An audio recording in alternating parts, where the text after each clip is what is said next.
You fool! Warren is dead.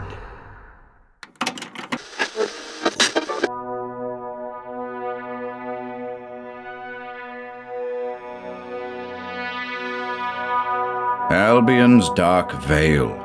The continuing adventures of Peter Van Melsen, P.I. Van Melsen Mythos, Book 2.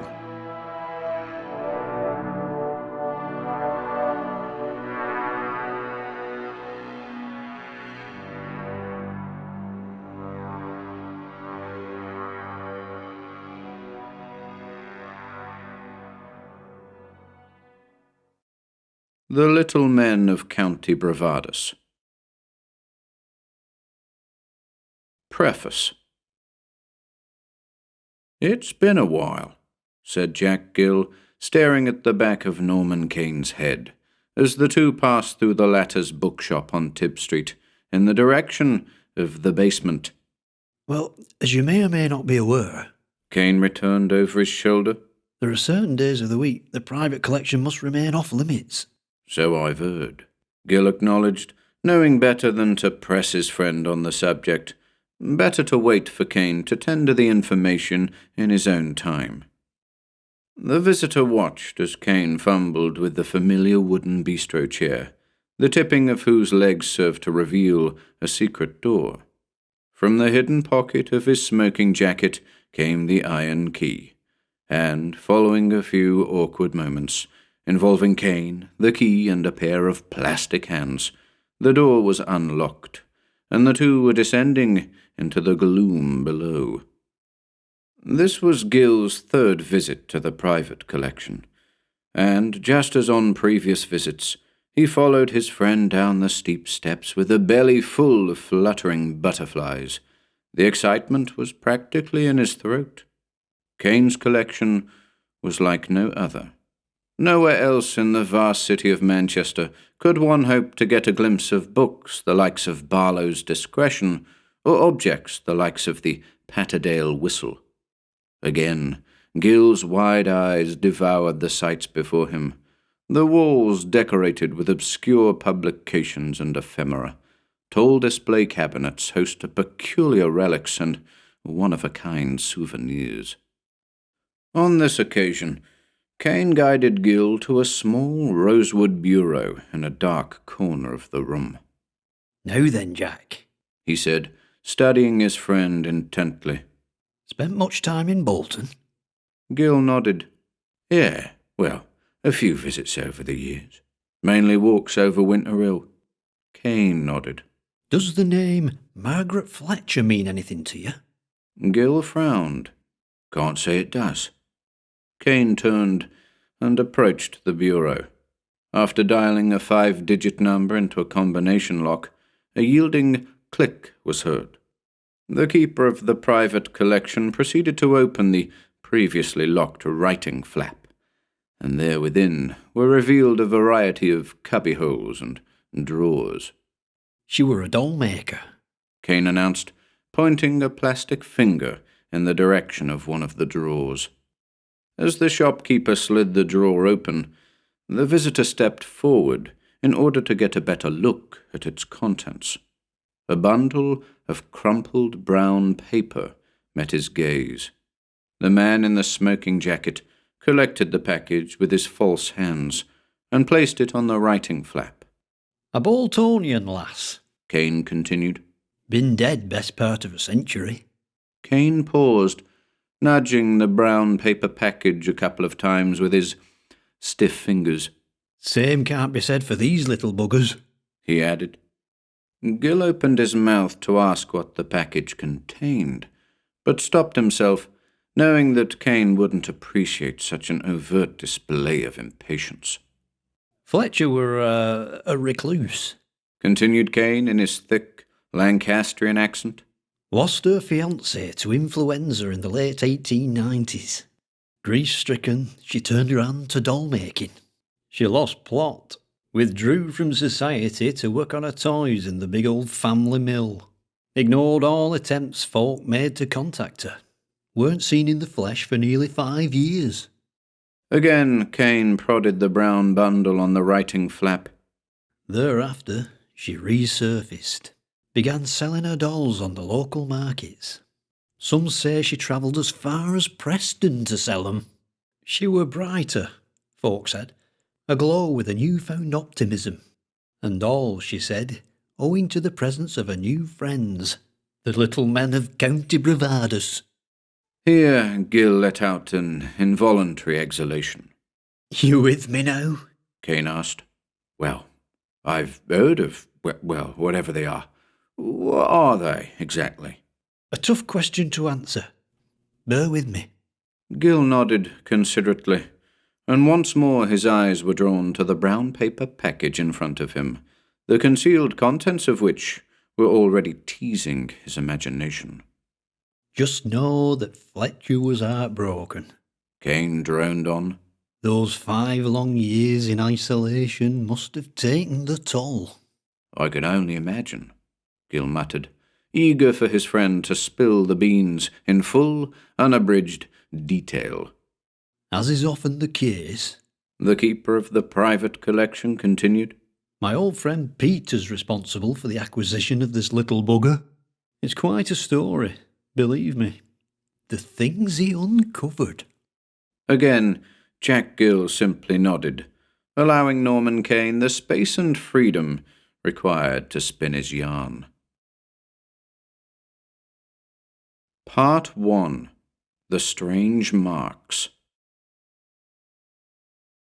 It began with an itching, burning sensation at the bottom of Maria Hegarty's back.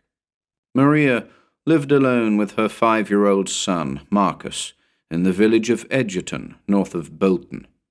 Marcus's father had been a ghost from the moment of the boy's conception, but Maria had managed perfectly well without him.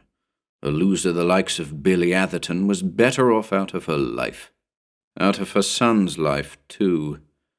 Despite her modest income and the limited space of her 2-up, 2-down on Water Street, life was good. The pair ate well and explored the hills and reservoirs of the West Pennines every Sunday.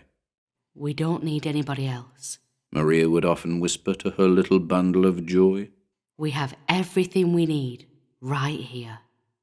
But when young Marcus, too, started with that peculiar itching sensation at the bottom of his back, Maria saw fit to have the two of them examined.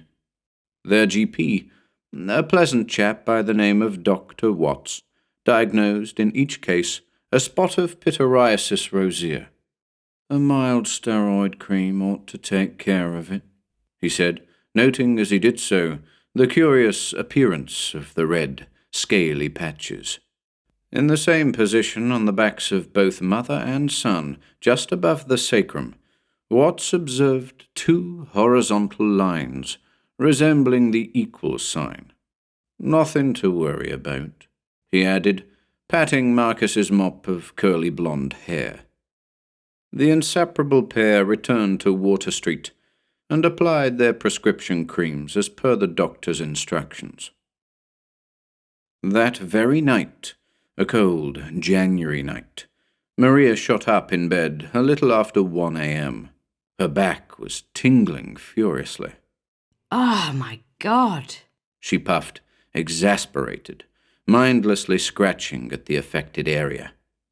But in the act of doing so, she disturbed something under the covers. What it was, she couldn't have known at the time. She only knew that it was small, soft, and eager to elude her questing digits. Surprised by the presence of this unwelcome nocturnal visitor, Maria reached for the lamp at the side of her bed. If she hadn't fumbled for so long, knocking a glass of water to the floor in the process, she might have caught a glimpse of the thing that had been sharing her bed just moments before. But as it was, sufficient time had elapsed to permit the thing, whatever it was, to cross the stretch of carpet between the bed and the open bedroom door and disappear into the darkness of the landing beyond. Instinctively, Maria climbed from the bed and followed what she perceived to be the pitter-patter of little feet. Along the landing she went, moving towards Marcus's bedroom at the end of the hall. Reaching the bedroom door, she paused at the threshold, breathing a sigh of relief at the sight of her bundle of joy tucked up in bed, just as she'd left him several hours earlier. There, in the dim glow afforded by a street lamp outside, she studied Marcus's surroundings. Nothing appeared to be amiss. The wardrobe doors were closed. The toy boxes under the window were neatly stacked. The shelves by the bed were... Something was amiss. Where was Norman? Norman, as it happens, was a precious possession, a Fletcher doll. Most nights, Marcus would insist on having a companion at bedtime, a friend from the shelf, such as Ephraim the elephant, Marvin the monster, or Zed the zebra, but never Norman. Norman was an older gent, fragile, valuable, not the kind of stuffed toy a mother wants to see contorted by the overzealous paws of her offspring after lights out. He was a hand-me-down, originally purchased as a gift for Maria's grandmother in the early 1920s. Fletcher dolls were rare even then. Their creator, the mysterious Margaret Fletcher, was the stuff of legend. She of the mill, they called her, a grieving loner living in complete isolation at Fletcher Mill in the Bolton suburb of Smithles. To own a Fletcher doll was to belong to an exclusive club. They were unique, every one of them, hand-sewn by she of the mill. They were weird and unorthodox, with flawed, asymmetrical features and disproportionate limbs, so very unconventional at the time. Conservative estimates suggest that Fletcher sold over 200 figurines after emerging from her spell of solitude in 1902. The majority were sold to families throughout Bolton, with a small number being sold by the shadowy seamstress to families in neighbouring Chorley and Preston. Towards the end of 1904, after much success and critical acclaim, Fletcher once again retired from public life and returned to the silence of the old mill, where it is said she lived out her days in seclusion. And so, seeing Norman missing from his accustomed spot on the shelf between Riley the raccoon and Janet the jackal, filled Maria Hegarty with alarm. The small, sepia-coloured figure with lopsided eyes wasn't sharing the bed with Marcus, nor was he hiding amongst the clutter beside the wardrobe. Silence reigned on Water Street, a silence in which Maria considered the strange rumours and tall tales associated with she of the mill, the stories that spoke of a lonely witch on the outskirts of town, dabbling in occultism and black magic, working frenetically to bring back her beloved, her late husband-to-be, who had succumbed to infection in the prime of his life. Tales of fires burning in the dead of night, vast plumes of smoke blotting out the moon, all manner of eyewitness reports from those who had been brave enough to wander onto the Fletcher estate, only to hear bizarre voices and tormented cries, dozens, if not hundreds, of utterances belonging to persons unknown. And such reports weren't limited to the years in which Fletcher lived and breathed. After her forlorn death at the mill in the late 1940s, visitors to the abandoned estate claimed to see the figure of a withered lady standing at its numerous windows, a figure bent in dubious prayer, sightings often accompanied by low whispers belonging to untold numbers of chatterers unseen.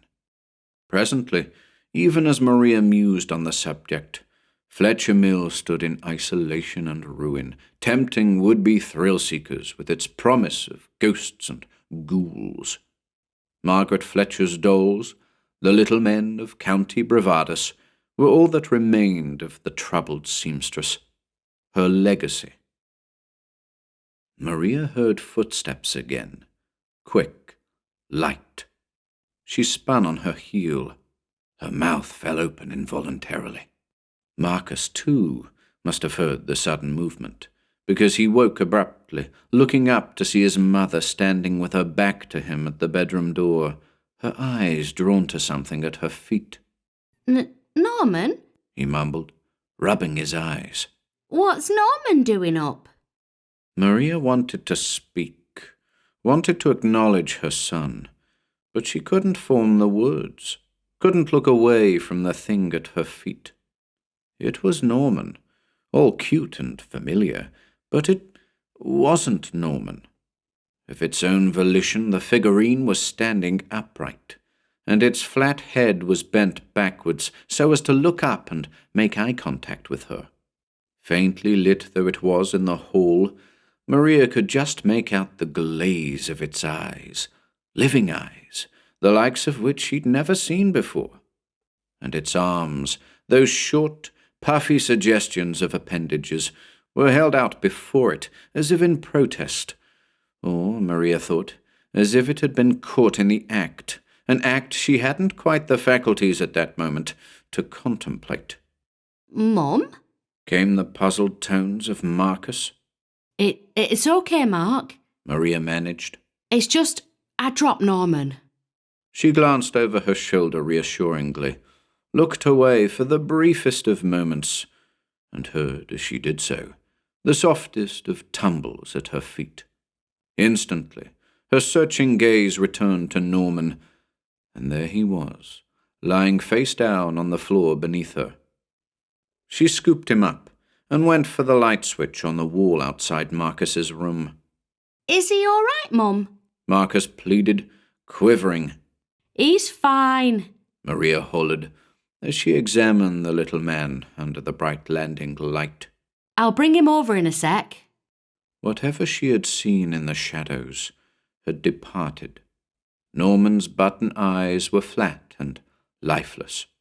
His oddly shaped torso was limp and soft, but at the end of his short, puffy arms, Maria saw the slightest hint of discoloration.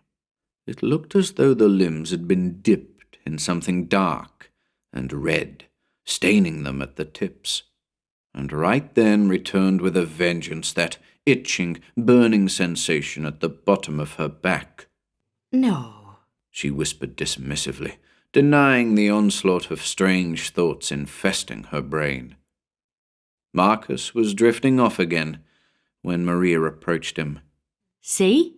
She muttered, dangling Norman above his head. All better. The boy smiled briefly, then fell asleep. But Maria wouldn't sleep again for a good while, nor would she be returning Norman to his accustomed spot on the shelf. Instead, she descended the stairs and went in search of that recent edition of Fortean Weekly she had lying about somewhere in the living room. Norman, the troublesome Fletcher doll, was banished to the safe Maria kept under the stairs. Part 2. Over a Cup of Tea. 2 days later, Saturday, there came a gentle tapping at Maria Hegarty's door. An enthusiastic Marcus was on hand to answer it, pulling the door open just a crack in order to properly assess the caller. "Hello," said the man standing there. "You must be Marcus." The boy, bashful all of a sudden, belying the confident glower stamped across his little face, retreated a couple of steps and turned to call his mother. Mum? He yelled. The man's here. Moments later, Maria met Marcus by the door and pulled it open. Laying her eyes on the caller, she said, Mr. Van Melsen. Then, motioning for him to enter. Please come in. The gaunt, statuesque figure crossed the threshold and said, Thank you. Marcus's little eyes remained acutely fixed on the stranger in his midst. He was very protective of his mother. Maria led the PI along the length of the small hallway and into the kitchen at the back of the house. Take a seat, she said, pulling a chair out from under a small circular dining table. Thank you, Van Melsen said again, studying his surroundings. About him, amid the typical household items one associates with a kitchen, the PI noted a number of incongruous oddities on the countertops. A tall, red tower painstakingly constructed from plastic bricks, a heavily tarnished plush hippopotamus, and a handful of stuffed toys by the kitchen sink. Tea? Maria invited, in the act of filling the kettle. "Oh, yes, please," Van Melsen said, wringing his hands together excitedly.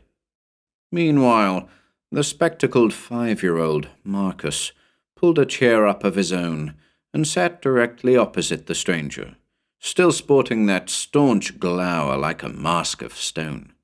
The renowned paranormal investigator simply smiled at the boy as Maria flicked on the kettle and popped a tea bag in a mug bearing the words, "Big Boy." As you can see, Maria went on, highlighting the cuddly toys by the sink. we're a little bit paranoid. In response to this, Marcus nodded confidently. "And the whereabouts of the item we discussed?"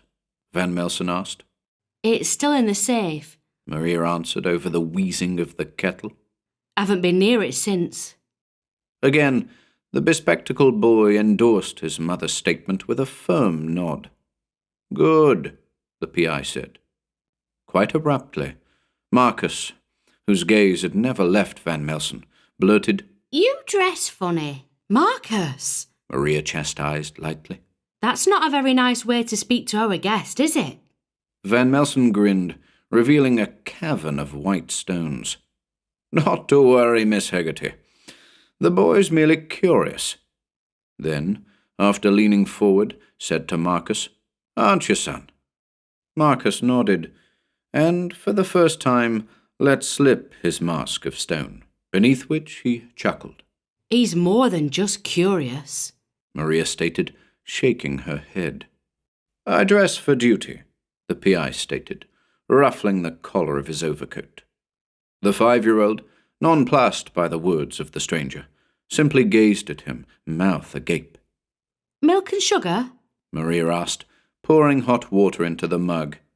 "No, thank you," the PI replied. Maria placed the big boy mug in front of Van Melsen and joined him and Marcus at the dining table. "So tell me," the PI began, "is there a history of strangeness associated with the toy in question?" Not that I'm aware of. Said Maria. My grandma was the first to own it. She passed it on to my mum. Mum passed it on to me. I passed it on to Marcus. I mean, we've all heard the stories going round about Margaret Fletcher, but that's just what they are, stories. Van Melsen nodded respectfully. The boy imitated him. "I can appreciate that," the PI said. "Fletcher dolls are very rare these days." The investigator took a sip of tea from the mug in front of him. Marcus watched intently. "There was a case in the 70s, Van Melsen continued, involving a Fletcher doll and a young boy. Maria immediately looked to Marcus. Go and play in the living room for a bit, she instructed. This conversation is for grown-ups. Marcus, courteous and obedient, rose from the table and scurried off into the living room. He's good like that, Maria said. You were saying? The Howards were the family in question. Mother and son, just like you and Marcus. The two of them lived in Chorley, in a modest terraced house, not too dissimilar to the place you have here. The unmistakable sound of a loud television coming to life startled the pair, shortly followed by a rapid decrease in volume and a shrill yell along the lines of, Sorry, Mom! Maria shook her head dismissively. Well, the PI resumed. The boy, James, about the same age as Marcus as it happens, began to complain about a spot of pain he was experiencing at the bottom of his back. His mother, Nigella, took a look and saw 2 horizontal marks above the sacrum, precisely the same as the marks the 2 of you are now bearing. Maria frowned. Anyway, Van Melsen went on, to cut a long story short, Nigella and James, after a number of fruitless consultations with doctors and dermatologists, became convinced that the marks were being caused by something supernatural, a nocturnally active doll, a Fletcher doll by the name of Jacob. The doll had been in the family for years, passed down from generation to generation, just like Norman, with no prior accounts of strangeness ever being described by previous owners. Here, Van Melsen paused to take a sip of tea. What happened in the end? Maria quizzed impatiently. Nigella attempted to destroy the doll, threw it out, cut it up with scissors, buried it, all to no avail. In the end, a third party stepped forward to claim it, and took Jacob away. Third party? Van Melsen shrugged his shoulders, saying, "The Howards refused to say." "Strange, don't you think?" Maria nodded. "There's a commonality, though," the investigator continued. "The passing of the toys from mother to son. Previous owners in the Howard family, just like the previous owners in your family, were all female. It seems that the strangeness begins when the dolls are passed to the gents." Hey! Maria abruptly blurted, having spotted a small face peeking into the kitchen from the adjacent room. How long have you been standing there? Not long. Marcus droned innocently. Come here, Maria instructed, inviting the little chap back to the table. "More than just curious indeed," the PI reiterated, smiling at the boy as he resumed his position opposite him. So where do we stand with Norman? Maria asked, her voice tinged with sadness. Do we have to Then, lowering her voice to protect Marcus, give him away? "Absolutely not," Van Melsen declared, grinning at the spectacled boy as he said it. "But it may be wise for Norman to spend a few days with me. Call it, therapy, if you like." Therapy? Maria begged. "I have a few errands to run in order to get a better idea of what it is we're up against here. As we discussed over the telephone, the little men of County BRAVADUS are much more than a legion of stuffed toys." Legion? Marcus blurted. The PI began, searching for an age-appropriate definition. "It means many, a lot, like that pile of toys you've got there by the sink." Marcus turned his head and chuckled. I suppose we'd better go get him.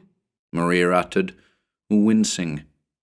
Van Melsen nodded, taking one final sip from the big boy mug in front of him. As for you, Maria started, eyeballing Marcus. Stay there. The boy nodded, grinning guiltily. In a matter of seconds, the diminutive 28-year-old, with the renowned PI crouching by, was unlocking the small safe in the cupboard under the stairs. He's not going to jump out at me, is he? Maria quizzed, looking to the man beside her for reassurance. Doubtful, Van Melsen managed, which was somehow worse to Maria's ears than if he hadn't said anything at all. Much to their mutual relief, though, Norman was motionless when Maria opened the door to the mini vault. A pair of uneven, monochrome eyes stared out from the darkness of the safe, but not a jot of life animated them. And breathe, moaned Maria, reaching into the vault to collect him. The PI looked at the doll with hard, penetrating eyes. He'd encountered living objects before, an ensouled vase, a crawling mannequin hand, but never a toy, never a doll. Norman was a curious creation, the product of an unsettled mind, a mind the investigator was keen to get a better understanding of.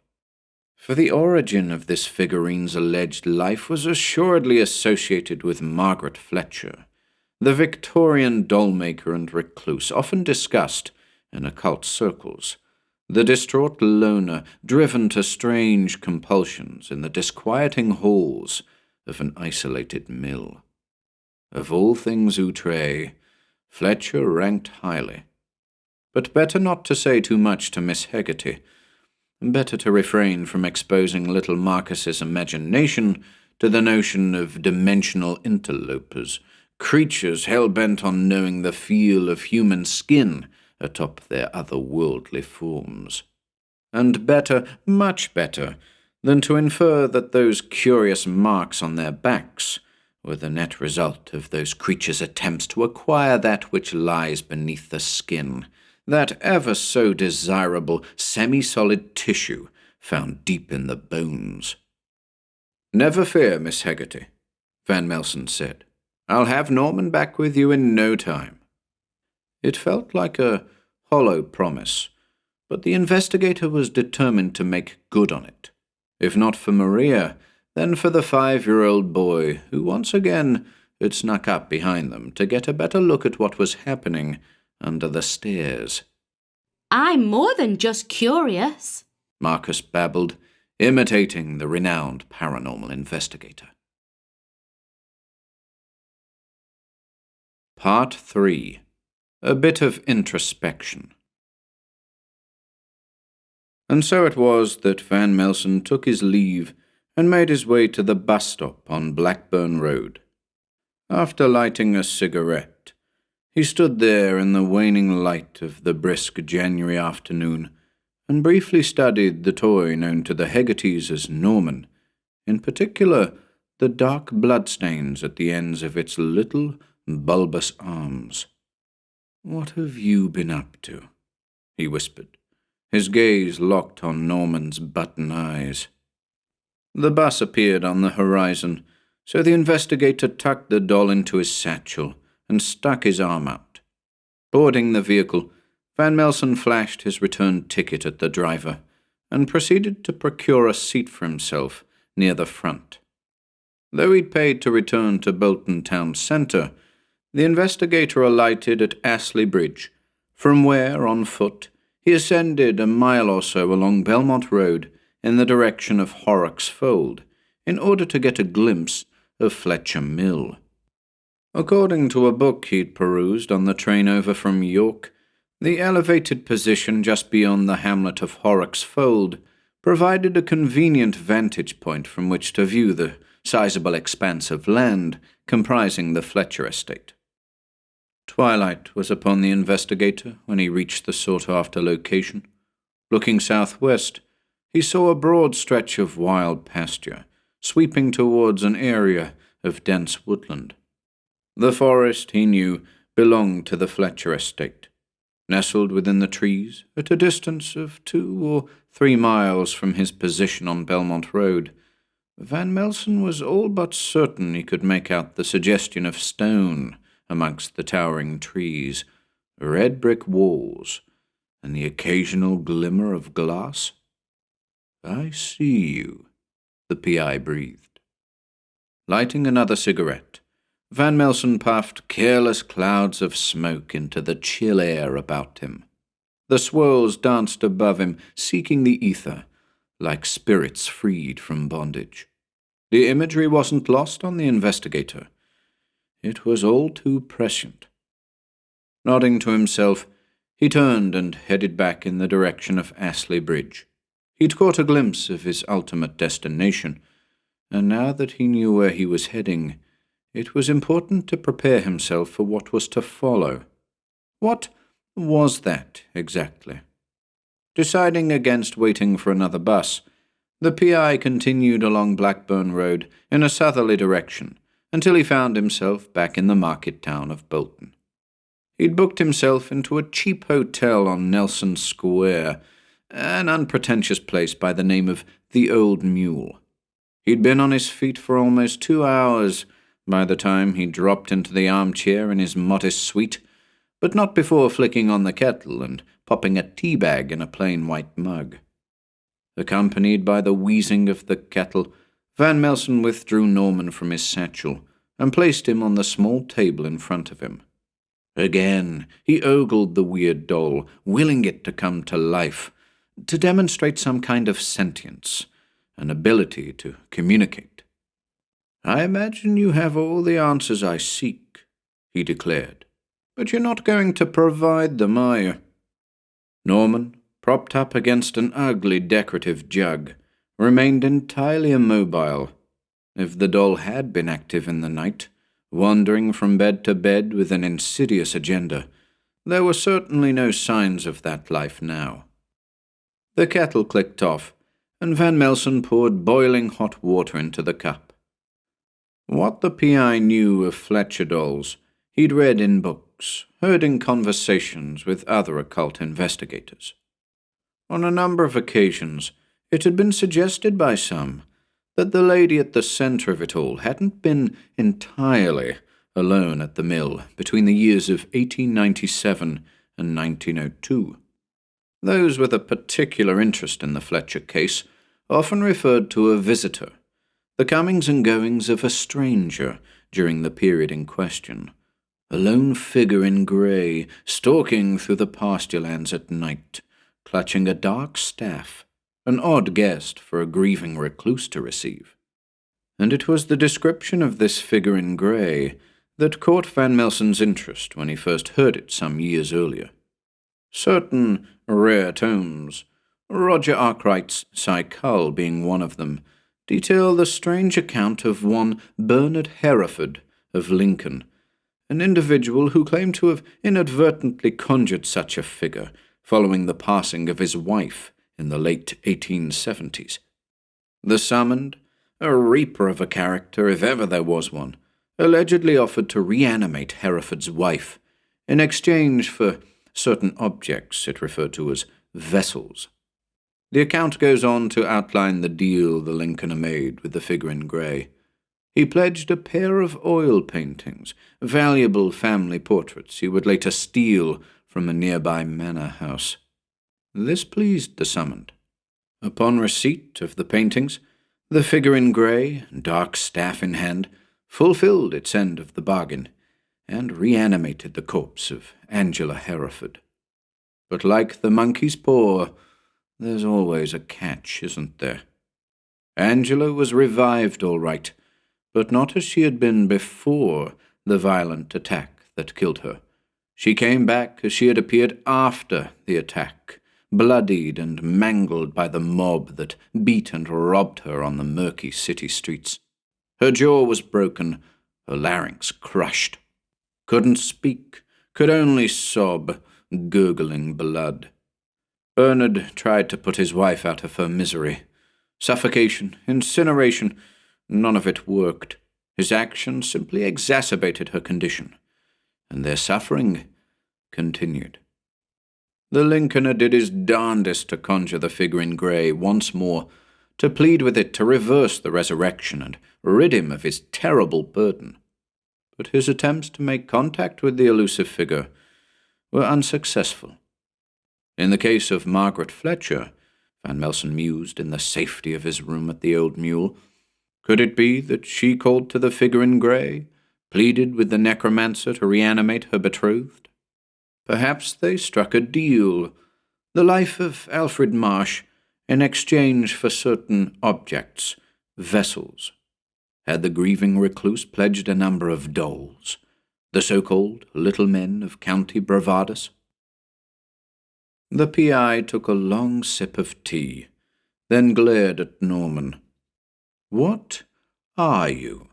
he asked, as though the doll had heard his thoughts, had considered the consequences of his speculations. But Norman had no response for him. No bother. Van Melsen felt sure the answers he sought would be procured on the morrow in the residential district of Lostock. Part 4. A Word with a Howard. The renowned PI slept rather well in his modest suite at the Old Mule, owing in part to the comfort of the king-size bed, but mainly to the fact that Norman, the bashful Fletcher doll, had spent the night locked in the wardrobe. Prior to his arrival in the Northwest, the investigator had done a spot of research. Though some perfunctory knowledge of Margaret Fletcher and the little men of County BRAVADUS existed in the depths of his mind, he'd had to go a little further in order to uncover something of potential use. One of these things was the case of the Howards, the Chorley-based family who had once owned a Fletcher doll, later handing it to a mysterious third party back in the 70s. Perhaps a member of the family would be able to tell him something about what he was up against. And so, after cashing in a favour, was armed with Nigella Howard's home address. The investigator showered, changed, and set out for the day, leaving little Norman where he was for the time being. He took a train out of Bolton and alighted in Lostock, just a stone's throw from Nigella Howard's bungalow on Regent Road. Naturally, Van Melsen had called ahead, insisting that he meet with her out of concern for a family in a very similar situation to the one she had once faced. And so, the aging matriarch of the family had begrudgingly agreed to meet him, and presently, there he was, approaching the door, the last remnants of a cheap cigarette burning the tips of his fingers. He docked the offending article and returned it to the safety of the carton, prior to knocking on the door. When the door swung open, Van Melsen found himself in the presence of a slender lady in her mid to late 60s, grey-haired and standing at least 6 foot tall. There was a look in her eye, a look that suggested she wasn't entirely pleased to see him. Inviting the investigator inside, Nigella Howard escorted her guest to a spacious dining room at the back of the house, where she offered him, much to his delight, a cup of piping hot tea. "Thank you for agreeing to see me," the PI said, as he took a seat at the dining table. The tall lady simply nodded as she went about her drink preparation. "Lovely place you have here," Van Melsen offered, realizing instantly that his attempt at small talk was poor, to say the least. He wasn't one for casual conversation, but for some reason or other, in the company of this frosty lady, he felt the need to bolster her confidence in him. "Thanks," she returned, forcing a smile. A period of silence followed, in which Van Melsen perused the photographs adorning the wall beside him, mother and son in most instances, in various locations: the woods, the beach, a European city. "So," Nigella began as she joined the PI at the table, placing a cup in front of him. "what do you want to know?" "Well," Van Melsen began, "I know all about your experiences with Jacob. The case is very well documented." "Had all sorts at my door back then. The lady blurted. Couldn't get rid of 'em." The investigator nodded respectfully.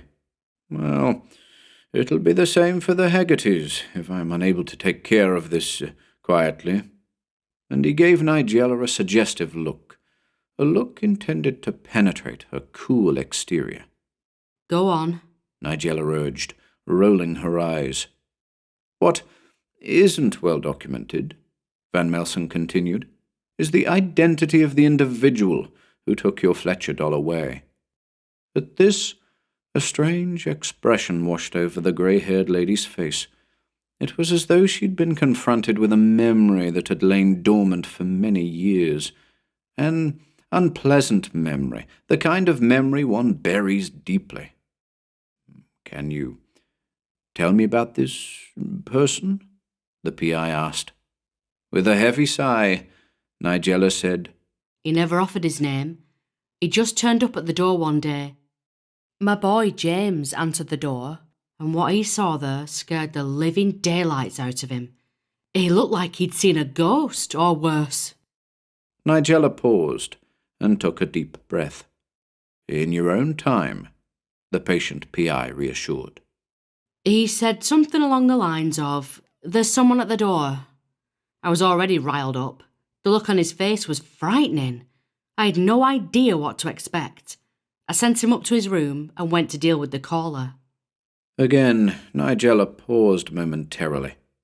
"It was dark, so I didn't get the best of looks at him. To tell you the truth, I could smell him before I saw him. The odour coming off him was dreadful. I mean, I've never smelt anything like it before or since. pure death. Do you know that smell, Mr. Van Melsen? As a matter of fact, yes, Van Melsen stated, sipping his tea. And please, call me Peter. Nigella nodded. Standing there, I had to resist the temptation to turn the exterior lights on. Something told me not to. The dark silhouette was bad enough as it was. It was definitely a man, no doubt about that. He was tall and heavy-set, breathing heavily. "Hello?" I asked, doing everything I could not to heave at the smell emanating from him. "Can I help you?" There was a pause before he responded. A brief moment where he seemed to adjust his jaw or something. God, it was awful. It's okay, Miss Howard. Take your time. Then he said, "I can help you."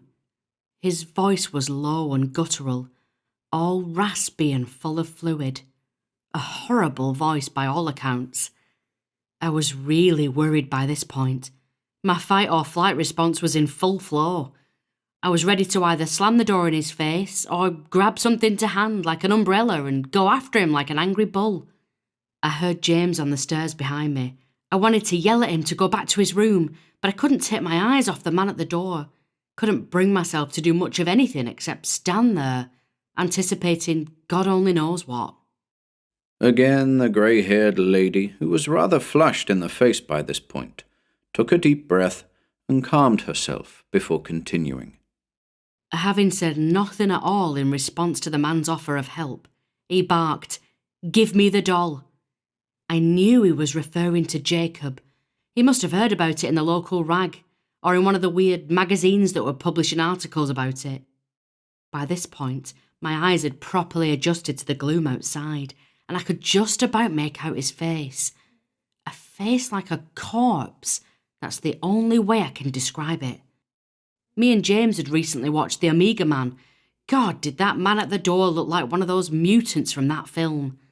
Afterwards, James told me he'd thought the same thing, which was why he'd been so terrified to begin with. Van Melsen sipped his tea, nodding politely.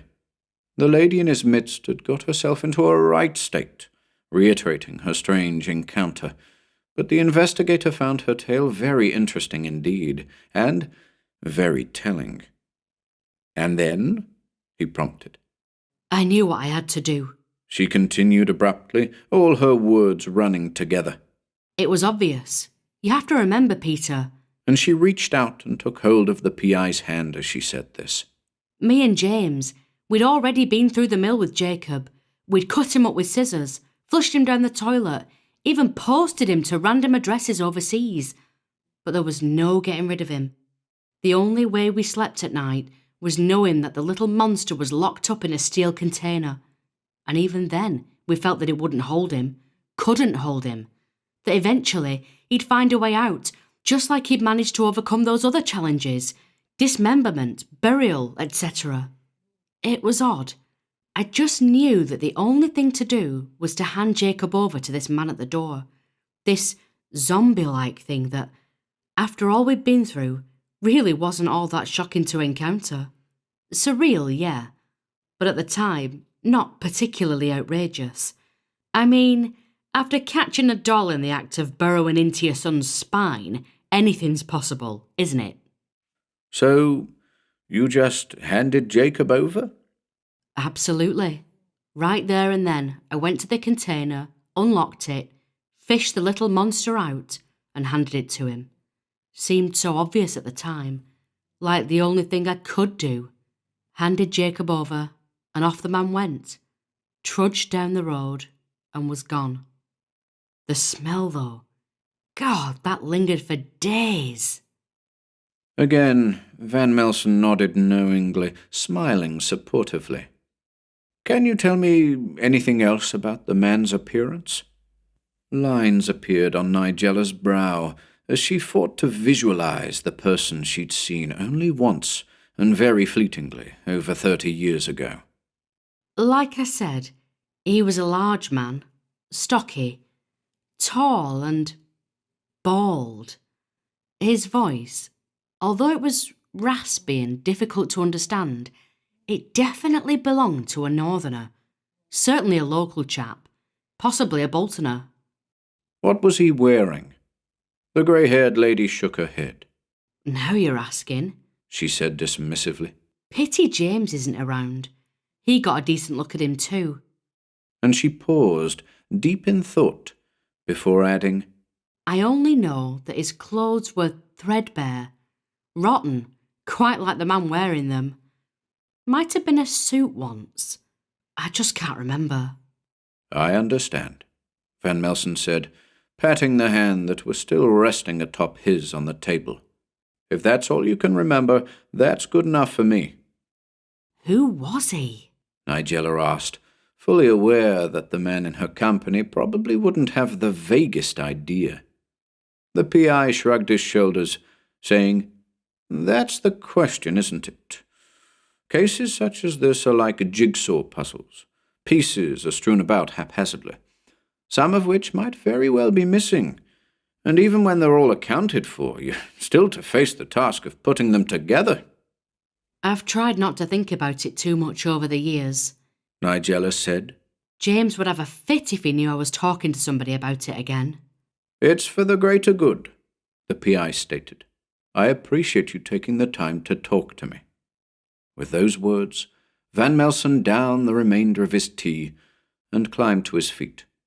I shan't take up any more of your time, Miss Howard. Please, Nigella said, echoing the investigator's earlier invitation. Call me Nigella. Thank you, Nigella. You've been most helpful. The grey-haired lady, too, climbed to her feet and followed the PI to the door. Will you let me know how it turns out? She asked. Absolutely, the investigator said affirmatively. And with that, he stepped out into the cold, lighting a cigarette impatiently as he trod the length of Regent Road. It was back to Bolton for Van Melsen. He had some supplies to collect for a sojourn on the morrow, a trip up to Horrocks Fold, from where he would descend onto the Fletcher estate in search of a long-lived and decomposing man. Nigella looked on as the stranger went, paid close attention to the way in which the towering, seemingly otherworldly figure walked, each long stride full of conviction. Here was a man who might just be able to put an end to the long years of haunted nights, the interminable dreams of tiny critters at the bottom of her bed, little men hell-bent on escorting her to a world beyond this one, a home-world the likes of which a lass from Chorley could only ever glimpse in nightmares.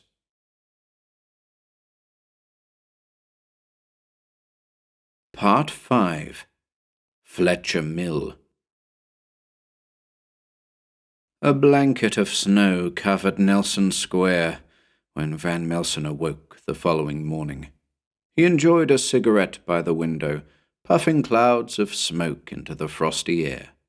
Several passers-by glanced up at him. One even saluted him, tipping a flat cap. Van Melsen returned the gesture, raising a mug in kind. Situated at the east end of the square, overlooking Bradshawgate, the imposing statue of Nelson looked on in silence, indifferent to the affairs of the investigator. All in all, it was a peaceful morning, retaining precisely the kind of calm the PI required in order to prepare himself for the task ahead. Returning to the table by the window, Van Melsen opened his journal and flicked to a page headed Fletcher. He studied his notes intently, everything he'd learned about Margaret Fletcher and her bothersome creations. Prior to the death of her fiancé, she'd been a bright and confident lady, a superlative seamstress, and a young heiress fiercely dedicated to the restoration of the prosperous family cotton mill. But the premature passing of Alfred Marsh had been too much for the blossoming lady. Her future, she was often heard to remark, was secure in Alfie's hands. Her loss forced her into solitude and towards other, darker pursuits. Here, the PI reread his notes concerning the eyewitness reports of those who claimed to have observed the comings and goings of the figure in grey. "How often did he come to you?" Van Melsen muttered, his mind awash with images of this otherworldly character trudging through the pasturelands of the Fletcher estate. The notes went on to describe Margaret's reappearance, her return to her former self, during which she went out into the world and sold her curious dolls. Merry was how those who traded with her described her, a woman reborn, light-hearted, filled with a zest for life. But it was a short-lived revival. Van Melsen's notes addressed her second withdrawal from public life, the period of seclusion that would last through to her death. And all through that period and beyond, thrill-seekers would wander onto the Fletcher estate in the hopes of catching a fleeting glimpse of the legendary lady, in life or death. And there were other jottings in the PI's journal. Contemporaneous reports of missing children in the metropolitan borough of Bolton, children who, prior to their disappearances, had complained of sores in the lower back, wounds generally believed to be the result of rodent infestations. How Van Melsen scoffed at that. The investigator's rough notes, coupled with several passages copied from Roger Arkwright's Psych Cull concerning the little-known case of Bernard Hereford of Lincoln, were enough to arm Van Melsen with everything he needed to pay a visit to Fletcher Mill, to see for himself what terrible secrets were lurking within its dilapidated halls. Next to the journal on the table were a number of curious items, each of which the PI proceeded to place in his satchel. A torch, a lump of charcoal, a church candle, and a plastic bag containing a small quantity of yellow powder.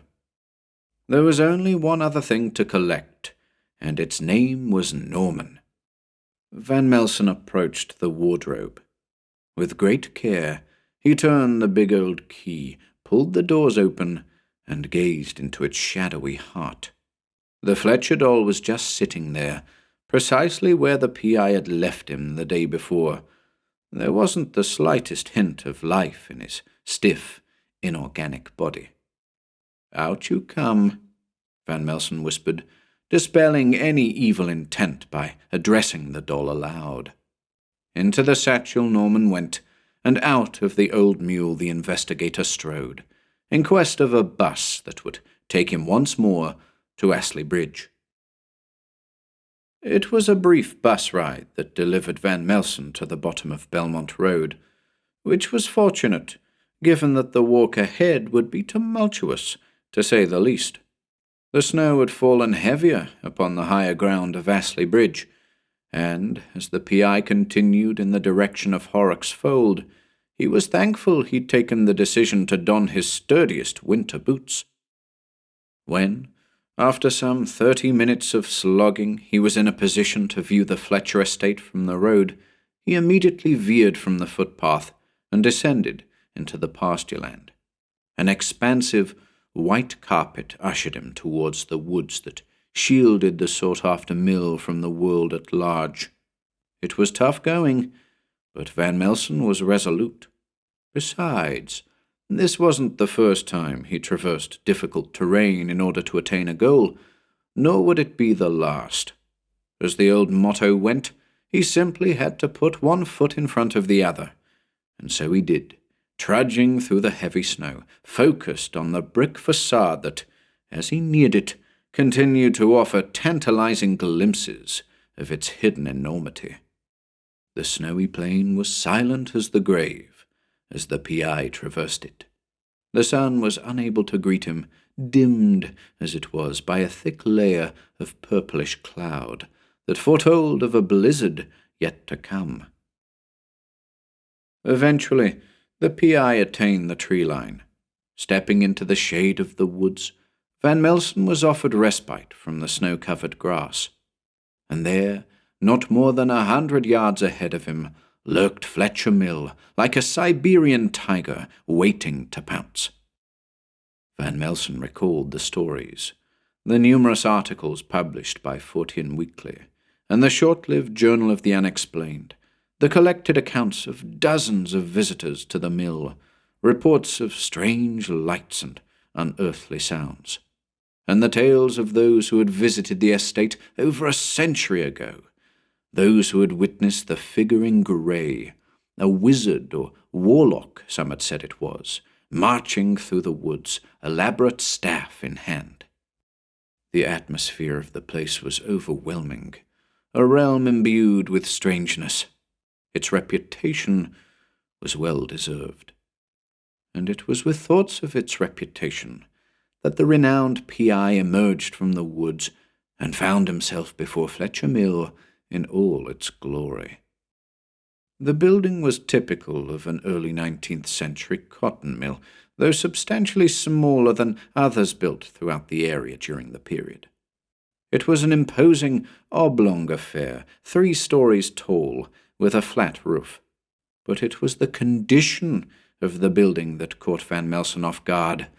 It looked as though it was ready to collapse, to return to the ground from whence it had sprung. The red brick facade was scorched in places. Windows were shattered and jagged, allowing Mother Nature to establish a foothold within. Large swathes of creeping ivy slithered up and down the building, in and out of the dark apertures, like great limbs pulling at the mill, determined to separate bricks from mortar. The P.I. paused in his tracks, awestruck. He allowed the atmosphere of the place to seep into his bones, to allow it a taste of him, to assess him. It was important in situations such as this for Van Melsen to make it clear that though he was awed, anxious even, he was positively not afraid. He'd seen fear result in the undoing of many an investigator over the years, eager detectives who'd ventured too far, too soon. A dark portal met his gaze, a gaping hole where once a set of double doors might have been. It beckoned to him. Out came the cigarettes, and there, in the shadow of Fletcher Mill, he lit one in defiance. He'd smoke at least 2 before venturing inside. It was the smell that came to greet him as he crossed the threshold. The smell of all things old and abandoned, mould and humidity, a festering odour further intensified by the familiar stench of decay. The dark space into which the P.I. had stepped was gloomy and claustrophobic. A small, unassuming grey hall revealed a number of doors leading off into further uncertainty. Van Melsen was about to withdraw his torch, but noticed, as he reached into his satchel to collect it, a faint glow emanating from one of the portals ahead of him. Slowly but surely, his eyes began to adapt to the gloom, aided in part by the light streaming in from the entryway behind him. The dozen or so entrances ahead were in various states of disrepair. Old wooden doors hung from rusty hinges, worm-eaten and riddled with moss, others lacking doors entirely. The portal from which the dim glow emanated was the only one to which a complete door still belonged, and it was slightly ajar, allowing the soft light to spill into the grey hall, to crawl along the old stone floor, fingering Van Melsen's winter boots. The investigator approached the undesirable door and gave it a tentative shove. It squeaked open on its rusty hinges, announcing his arrival to all who might dwell beyond. Stepping into a narrow corridor, Van Melsen observed a smattering of sporadic candles that served to illuminate the passageway, lit by persons unknown. He followed the flickering flames with conviction, like a thief in the night, light on his feet. Eventually, the investigator reached a T-junction. For no reason in particular, he took the passage to his left and pressed forward until he found himself at the foot of an ascending staircase. Grey steps soared into uncertain gloom above. Pulling out his torch, Van Melsen commenced the inevitable climb.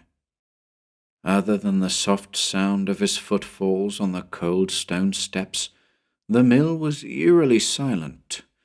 The recent snowfall without served only to amplify that silence. Silence within, silence without. The PI felt as though he were walking below the surface of the earth, entirely disconnected from the rattle and hum of the busy world above. But he wasn't alone in the mill. The raising of the hairs at the base of his neck reminded him of the fact, as he crested the staircase, followed another desolate corridor, and emerged within the very heart of the mill, a vast, open space. It was the spinning room, filled floor to ceiling with archaic looms and bewildering machinery, benches and workstations, overhead lighting and exposed rafters, all lit by the diffuse glow streaming in from dozens of broken windows. In the center of the spinning room, incongruous with the rest of the space, was a hut of sorts, a dwelling built of rough-cut timber. Van Melsen negotiated the rows of machinery in the direction of the shack. Unnatural light spilled from the hut's shuttered windows. A low hum was faintly audible.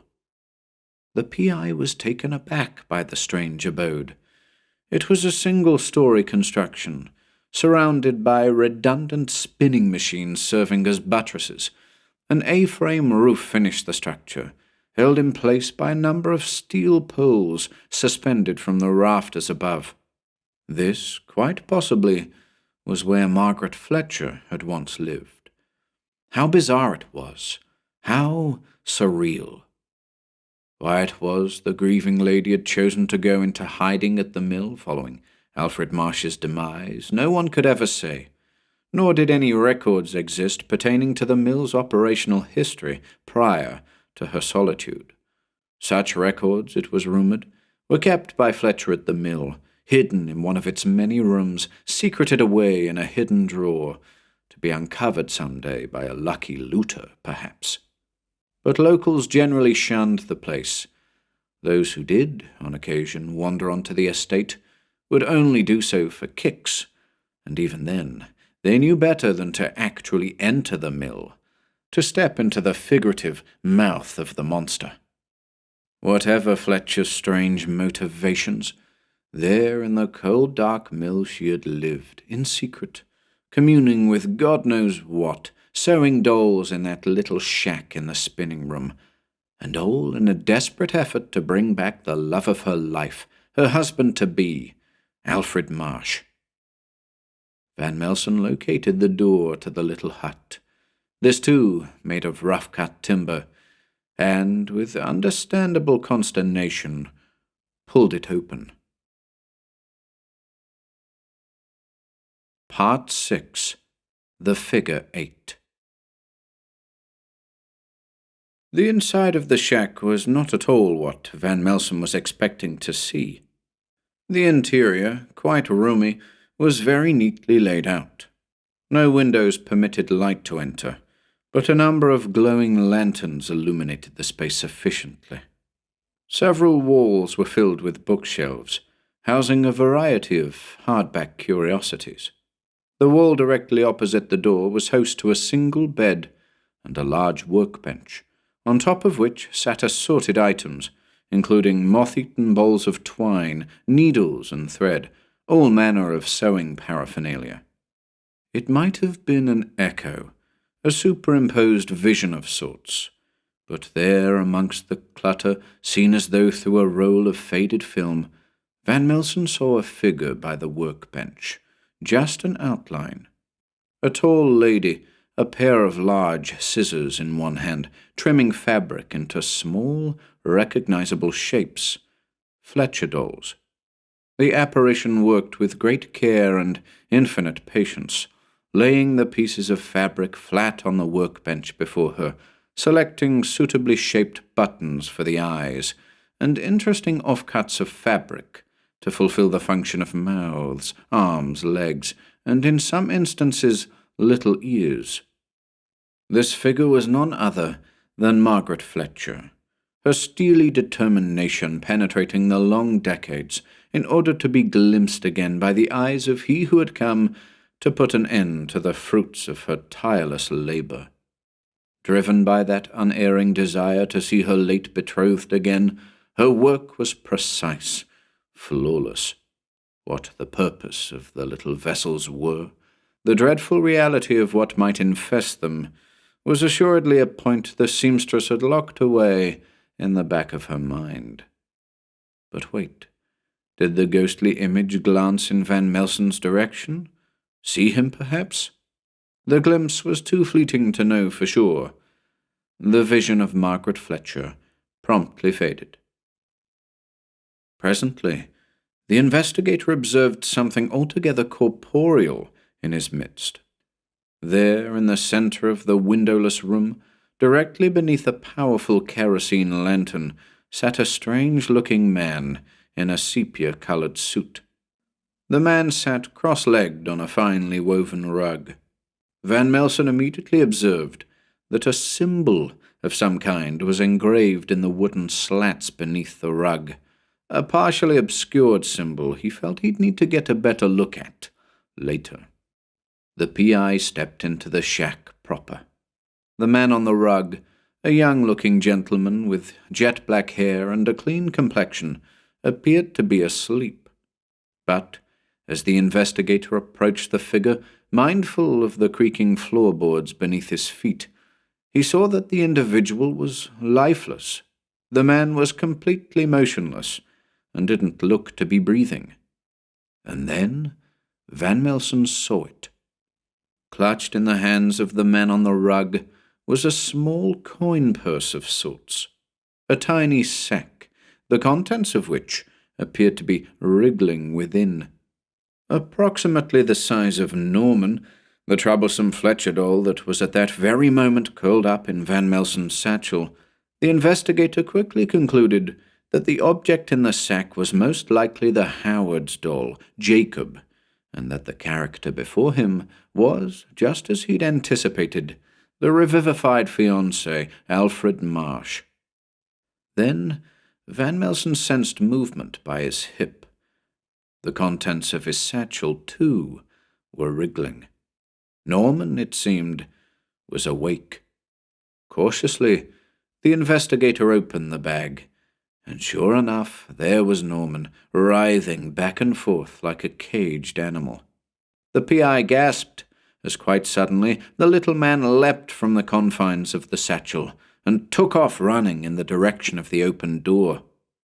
It was quite a sight to see, not only because of the uncanny nature of the fabric creature, but because of the way in which it moved. No longer did it resemble a stuffed toy. It was in possession of human-like qualities, nimble arms and flexible legs. As Van Melsen watched it go, Norman appeared to be surrounded by a curious radiance, like a veil of mist, in the shape of something weird and diminutive. And as it went, the part that looked like Norman faded away entirely, leaving nothing but the suggestion of a short, vaporous figure fleeing with purpose. "Close the door," came a voice from the middle of the room.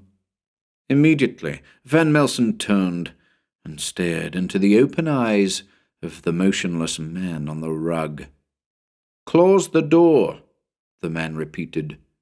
The investigator did as he was instructed. "Bolt it," came the words of the man again.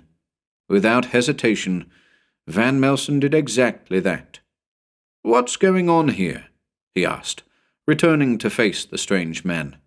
"They're coming," the man said, his low voice haunting in the artificial light of the hut. "Who are they?" "I think you know," the man continued, motioning towards the wriggling sack in his lap. Then sounds were heard without, the pitter-patter of steps, dozens of pairs of little feet rushing back and forth, and whispering? Yes, low voices, plotting, scheming. "Alfred Marsh?" Van Melsen addressed the young man before him. "Aye," the man said, nodding. "What do they want?" the investigator begged, somewhat distracted by the din out in the spinning room. New blood, Alfred said, his eyes widening. It's been a long while since they've tasted new blood. I need to call him, Van Melsen stated, the inference in his voice telling the man on the rug everything he needed to know. He won't help you, Alfred said. You've nothing to offer him. What about new blood?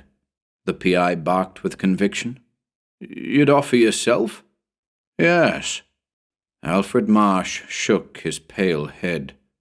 They'll get to you first, he added, indicating those outside. The sounds without intensified.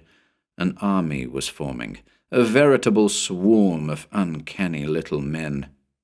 But Van Melsen had come prepared. He was always prepared. He dropped to the floor in front of the man on the rug and reached into his satchel. I'm a man of means, he said, withdrawing the lump of charcoal, the thick church candle, and the bag of yellow powder. With the charcoal, he hastily drew a large figure 8 on the wooden panels beneath him. Into the first circle he placed the candle and lit it with a hastily struck match. Then he positioned himself in the center of the second of the 2 circles and opened the plastic bag. Carefully, as Alfred Marsh looked on fascinatedly, the PI took a pinch of the yellow stuff and placed it on his tongue. He sat there for a moment, listening to the racket outside, allowing the weird powder to dissolve in his mouth. Then, swallowing the substance, he closed his eyes. The man in Van Melsen's midst watched him eagerly. Then, when his patience exhausted itself, he simply blurted, You're a sorcerer. Not quite, the investigator immediately denied. What do you intend to do? Alfred asked. With your help, I intend to summon him. With my help? Yes. What do you need me to do? I need you to remember. Remember? Yes. The investigator gazed at the locked door, ever conscious of the mounting force without. That spot, he said, right there where you're sitting. From that very spot, Margaret Fletcher strove to make contact with the figure in grey. For almost 5 years she toiled, but in the end she succeeded, summoned him, made a deal with him. Alfred Marsh remained motionless, silent. In exchange for your resurrection, she promised him vessels, hundreds of inanimate vessels through which his kin might live and feed. And live and feed they did, moving from home to home, awaiting the right set of inexplicable circumstances to pounce on their keepers. But she changed her tune, didn't she, Alfred? Changed her tune when she realized that your resurrection came with certain restrictions. The young man, still and unbreathing, nodded his pale head. It's true, he declared. The moment I step out of the spinning room, I begin to deteriorate. I can survive a couple of days out there, barely. I must return to this very spot atop the symbol, to be restored.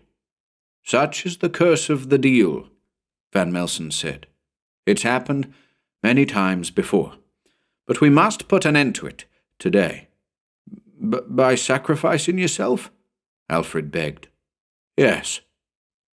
By now, the sounds without were indicative of a frenzy. The little men of County BRAVADUS were just outside, whispering amongst themselves, sniffing the air. Tiny hands began to interfere with the door handle, testing it to begin with, then rattling it with fervor. I need you to remember, Alfred, Van Melsen reiterated. Margaret summoned him a second time, didn't she? Displeased with the arrangement, she called him back, eager to renegotiate the terms of the deal. The young man nodded. I need his name, Alfred. If we're to pull this off, I need you to remember the name she used to summon him. The pale man in the sepia suit shook his head vehemently, searching the reanimated cells of his brain for a memory, the memory of that terrible moment in which his desperate wife-to-be called out to the mysterious figure in grey, called out in the name of her beloved. "Teterox!" the young man abruptly yelled. "Teterox is his name." Van Melsen was unfamiliar with the name, couldn't place it, though the figure in grey had been referenced many times, most notably in Arkwright's Cycle. It had never been referred to by name. "Teterox," the investigator whispered under his breath. The utterance of the name seemed to momentarily quieten the din without. But Van Melsen had no time to waste, and so he centered himself and focused on the flickering candle opposite him. The figure 8 ritual was a tried and tested conjurer's summons, at least so the PI had read. The method he was adopting had been plainly outlined in Cycle, with some additional parameters garnered from Sebastian Fisher's Dreams and Visions. With Alfred Marsh looking on, the small sack still writhing in his lap, and the increasing discord of the little men without, Van Melsen reached into the opposite circle and carefully retrieved the candle. After doing so, he closed his eyes and began to chant the name of the figure in grey over and over again, supplementing the chant with a string of terms that his immediate company remembered hearing once or twice before, many moons ago. "Teterox, Teterox," went the murmurings of the PI. "Teterox, Teterox, exorior, exorior." Again, the cacophony outside was fleetingly hushed by these words. A moment of quiet, during which a distinct change of atmosphere was detected by the little men outside and the two men sitting cross-legged in the shack. An invisible cyclone of humidity seemed to whirl about them, dampening their faces and garments. Fearing an incursion of some sort, the little men increased their efforts of a sudden and began pounding at the old wooden door. A single little man might have struggled to make much of an impact, but a group of them, dozens of them, were able to provide sufficient force to knock the bolt free, and the door came tumbling down, barely missing the figure 8. This action broke Van Melsen's concentration briefly, and he turned his head to greet the intruders. And in they poured, bantam beasts, all of them, faded and indistinct. All semblance of the vessels they possessed, the Fletcher dolls, was gone. Like rats, they rapidly infested the hut, their dark, ethereal limbs clutching and reaching, each and every one of them acutely focused on the PI in his circle of protection. But none could reach him, none seemingly capable of penetrating the invisible barrier. Alfred Marsh, frozen in place, could do nothing but watch, clutching his own burden tightly beneath him. Shutting it all out, Van Melsen closed his eyes and began the chant again. "Teterox, Teterox, exorior, exorior." The little men shrieked in protest, dozens of shrill cries that were piercing to hear. "Teterox, Teterox, exorior, exorior." The young man in his midst fought with the contents of the sack. "Teterox, Teterox," the investigator repeated, his voice raised now, and with one final utterance of "Exorior! Exorior!" everything faded to black. A click was heard, followed by the rolling of a small wheel, as Van Melsen, there in the shadows, ignited his lighter.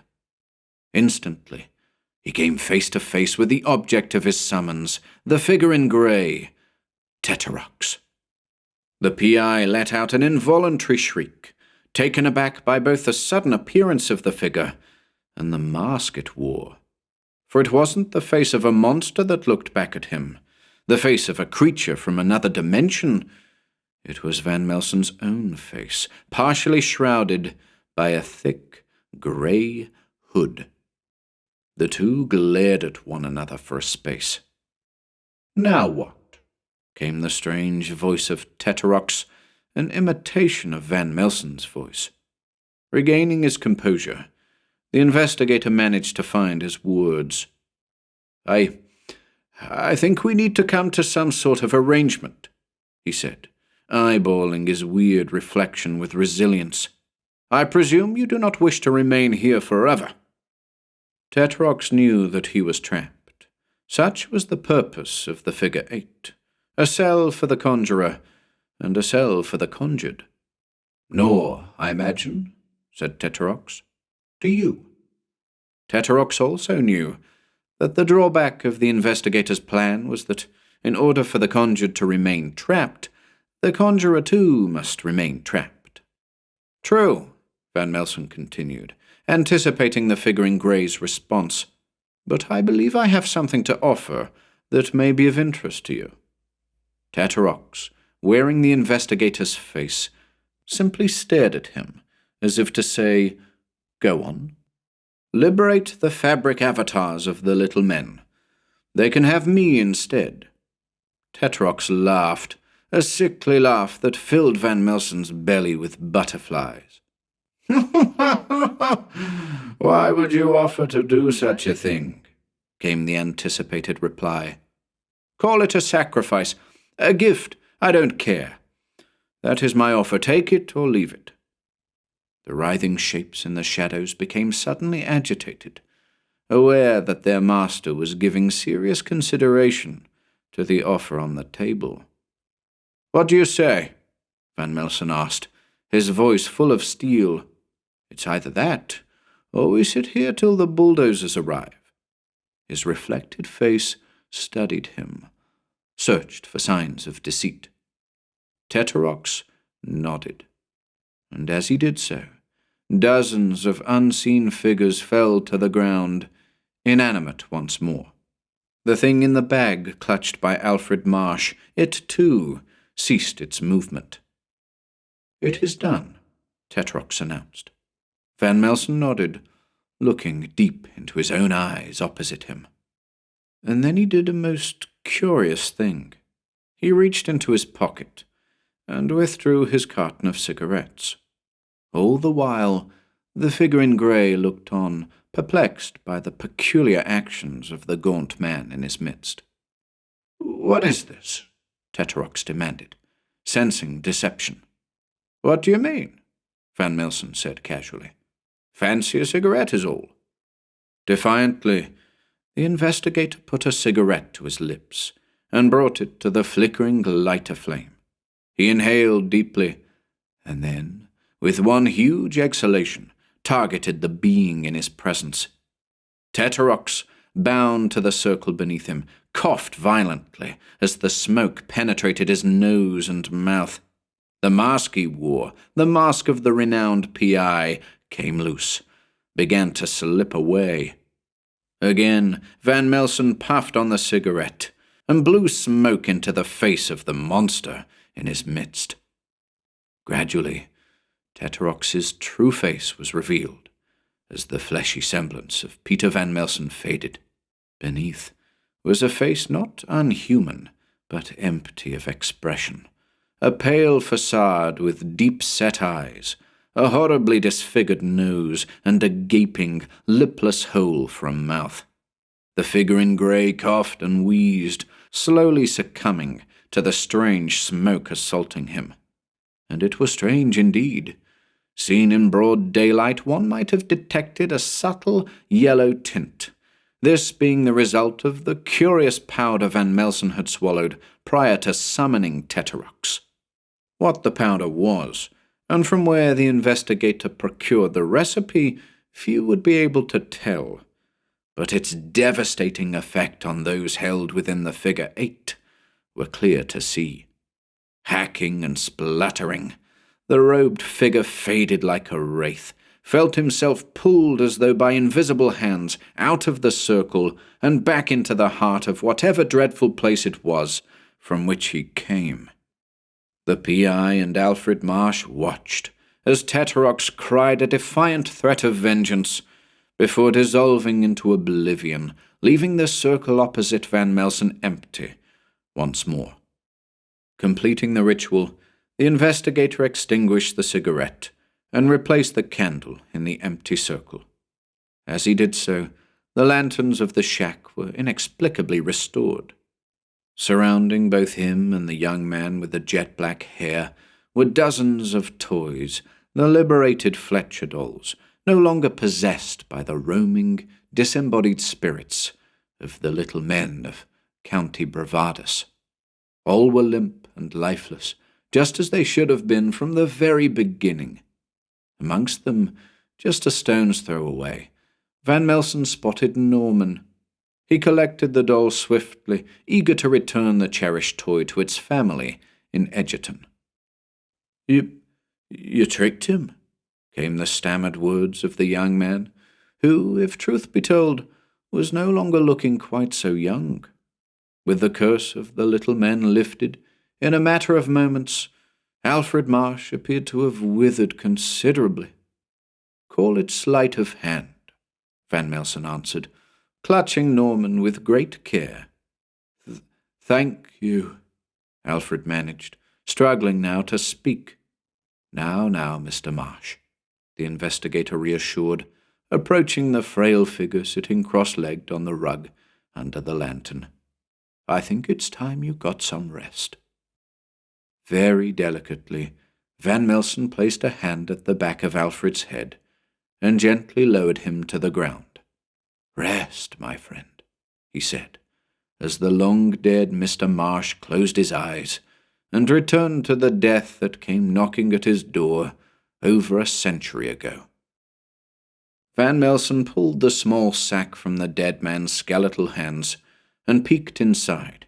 Assuredly, it was Jacob, the little doll the man had taken from the Howards in the late 70s. "You're coming with me, mister," Van Melsen muttered into the sack. There was only one thing left to do. The PI, exhausted and determined to put an end to a century-long story, grabbed as much twine as he could carry, exited the shack in the middle of the spinning room, and went about setting the place alight. He ignited the twine and brought it to the shack. It quickly went up, the whole place. Hastily, Van Melsen left the mill, crossed the woods, and trudged once again through the snow-covered pasture land in quest of Belmont Road. He never looked back. Part 7. Homeward Bound. The snow was falling again as Van Melsen approached the Hegarty's door on Water Street. An enthusiastic Marcus answered the call immediately, offering the PI a silent greeting in the form of a forced frown and a nod. Maria was at the boy's back shortly after, signaling for Van Melsen to step inside. Brushing an accumulation of snowflakes from his shoulders, the PI entered the house and followed mother and son into the living room. "It's done," he announced, taking a seat by a roaring log burner. "Done?" Maria asked, her eyes crossed. "I imagine the firefighters are on their way as we speak," Van Melsen added with a nod. "The mill has been raised." Maria was aghast. Hadn't been entirely sure what the investigator's plan was going to be. Marcus, on the other hand, had the look of a child to whom Christmas had come early. "Burnt down?" he asked. Nodding, Van Melsen smiled, impressed with the boy's comprehension of razing a building to the ground. And then another look washed over the boy's face, sadness. Immediately, the PI shook his head. "Never fear," he said, reaching into his satchel. "Norman escaped unscathed." The funny little face of the Fletcher doll lit up Marcus's, and he clutched the offered toy, yelling, "Norman!" Maria grinned at this, as her boy fled the living room with the doll in his arms, later heard in conversation with his toy collection, telling them of Norman's adventure at the scary factory. "What happened?" Maria finally asked, having made tea for the investigator.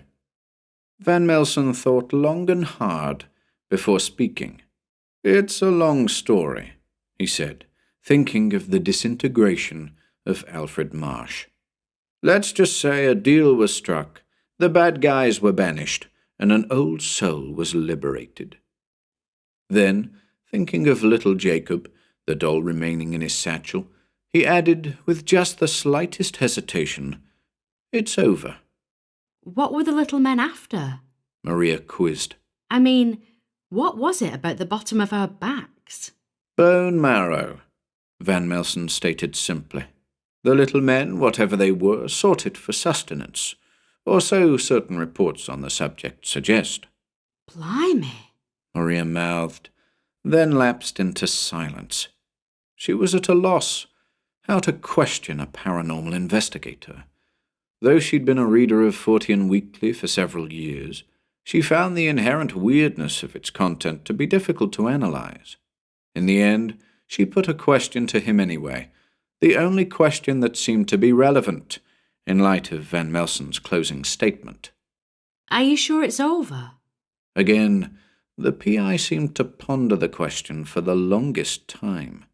Staring into the flames of the log burner, he clutched the teacup in his hands and took a sip before answering. "One can never be sure," he said. Maria nodded, surprisingly reassured by his words, despite their uncertainty. And Norman, she continued, he's all right? "As good as new." And the little doll was. Norman was cleaner, less tattered, his stumpy appendages no longer tinted with blood. He was a doll cleansed, a doll fit for existence amongst children. When the PI eventually left Water Street that evening, bidding heartfelt farewells to Maria, Marcus, and, of course, Norman, he decided against hailing down a bus. Instead, he chose to walk the 4 miles back into Bolton town centre. Trudging through the snow, he contemplated the strangeness of the Fletcher case and pondered Maria's question. Cigarette in hand, he looked westward as he approached Astley Bridge. In the distance, he saw billowing clouds of smoke, heard the wailing sirens of several fire engines. Was it over? Banishment would always have its consequences elsewhere. The figure in grey, or Teterox as he was known, would be angry with Van Melsen, very angry indeed. Out there beyond the terrestrial realm, Teterox would be plotting. But Van Melsen wasn't afraid. He was a paranormal investigator. It went with the territory. That night, tucked up in bed in the safety of his room at the Old Mule, he dreamed, saw his own face looking back at him from the shadowy depths of a dark room, and the face wore the expression of one scheming. Postface. There you have it, Came the dulcet tones of Norman Kane, having repeated the tale as recited by Van Melsen some years past. Jack Gill, wide-eyed and excitable, had a dozen questions lined up. "Christ," he said, ogling the bundle of crumpled brown paper on the writing flap of the rosewood bureau. "It's," he continued, only to stop when Kane nodded. Jacob. Kane confirmed. Then, with slow, calculated movements, employing all the deftness his stiff appendages could afford him, he opened the package, revealing the short Fletcher doll in all its glory. Gill wanted to speak, wanted to comment, but the strange spectacle robbed him of his ability to do so. Jacob was writhing, shuffling back and forth, and its eyes, merely dark buttons, were aglow with an awful light. Seems old Teterox had a few tricks up his sleeve too, Kane stated, frowning at the squirming form on the writing flap. Peter thinks it's Alfred Marsh in there, but he can't be sure. Gill shook his head disbelievingly. "I don't know what to say," he managed, unable to take his eyes off the Fletcher doll. Better to say nout, Kane said, rewrapping the package. No choice but to keep it here. Just in case. And with those words, the man with the plastic arms clutched the bundle and returned it to the small drawer from which he'd plucked it. "What triggered 'em?" Gil asked quite suddenly. "Seems to me that most of them were dormant for decades. What on earth set 'em off?" I asked Peter that very question. Kane stated. Time runs differently on the other side. The little men of County BRAVADUS follow a clock mysterious to us. A decade here might be as little as a minute over there. And so, from our perspective, their comings and goings appear random and unpredictable. "What exactly is the other side?" Gil pressed. Another plane, another dimension. Call it what you will. For some reason or other, Margaret Fletcher called it County BRAVADUS. Why? I doubt we'll ever know. Gil nodded, his mind still clouded by the vision of the writhing doll he'd just witnessed. "And what of Alfred Marsh? If he's trapped in that doll somehow, what can you do about it?" Nothing, for the time being. Kane said, shrugging his shoulders. Remember, He reiterated. it might not be Alfred Marsh in there. "What a fate, though, if it is," Gil muttered, shaking his head. Indeed. Kane agreed. Silence pervaded the private collection, a silence almost broken by the volume of parrying thoughts battling inside Jack Gill's head. "Well," he said finally, "thanks, Norman. Most enlightening and most disturbing." Kane simply nodded as he locked the small drawer of the rosewood bureau and led Gil upstairs in the direction of a more reasonable, more rational world.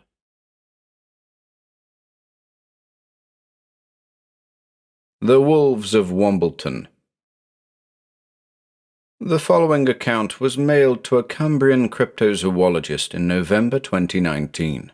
The recipient, Wyndham Phipps, requested the account after learning of the paranormal investigator Peter Van Melsen's curious adventure near the North Yorkshire village of Wombleton just a month earlier. Dear Wyndham, how good it is to hear from you, old friend. And of course it would be my pleasure to put pen to paper regarding my recent visit to that quiet spot, but I must stress that caution be exercised in terms of what you intend to do with the information provided. There could be consequences, severe consequences. Keep this in mind as you read on. Where shall I begin, I wonder? If we were face to face for this telling, I'd dispense with the regurgitation of facts all too clear to you. But, as you know, I'm a detailed devil, and would like to kick things off with some particulars, if you'll permit me. Here in Yorkshire we've a number of cryptids and ghouls, but of special interest to this case is the humble Barghest, sometimes Burgeist, German for mountain ghost. Aside from the Barghest's frequent appearances at Troller's Gill near Grassington, the fabled black dog has been said to roam the alleys and snickleways of York in quest of healthy throats. Hardly news to you, old friend, but it's important to note that, like the vampire, our ghoulish hellhound and occasional shapeshifter is allegedly incapable of crossing brooks, rivers, streams, etc. This point will become important later. Well, the story proper began with an urgent knock at my door in Rosedale. The unexpected caller was a chum of mine, a young lady by the name of Ellen Moore. The two of us have had our fair share of adventures together, her visit that October afternoon triggering the latest. "Peter," she called the instant I opened the door, "what do you know about the Helmsley dogman?" "Excuse me?" I replied, a little taken aback by the intensity of her outburst. "Wombleton," Ellen continued, her emerald eyes wide with purpose. "The dogman, less than an hour ago."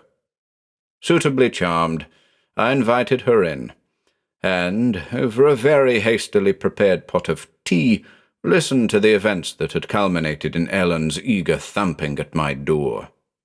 As it transpired, My chum had been out for lunch with friends at the Plough Inn, Wombleton's wonderful 15th-century public house.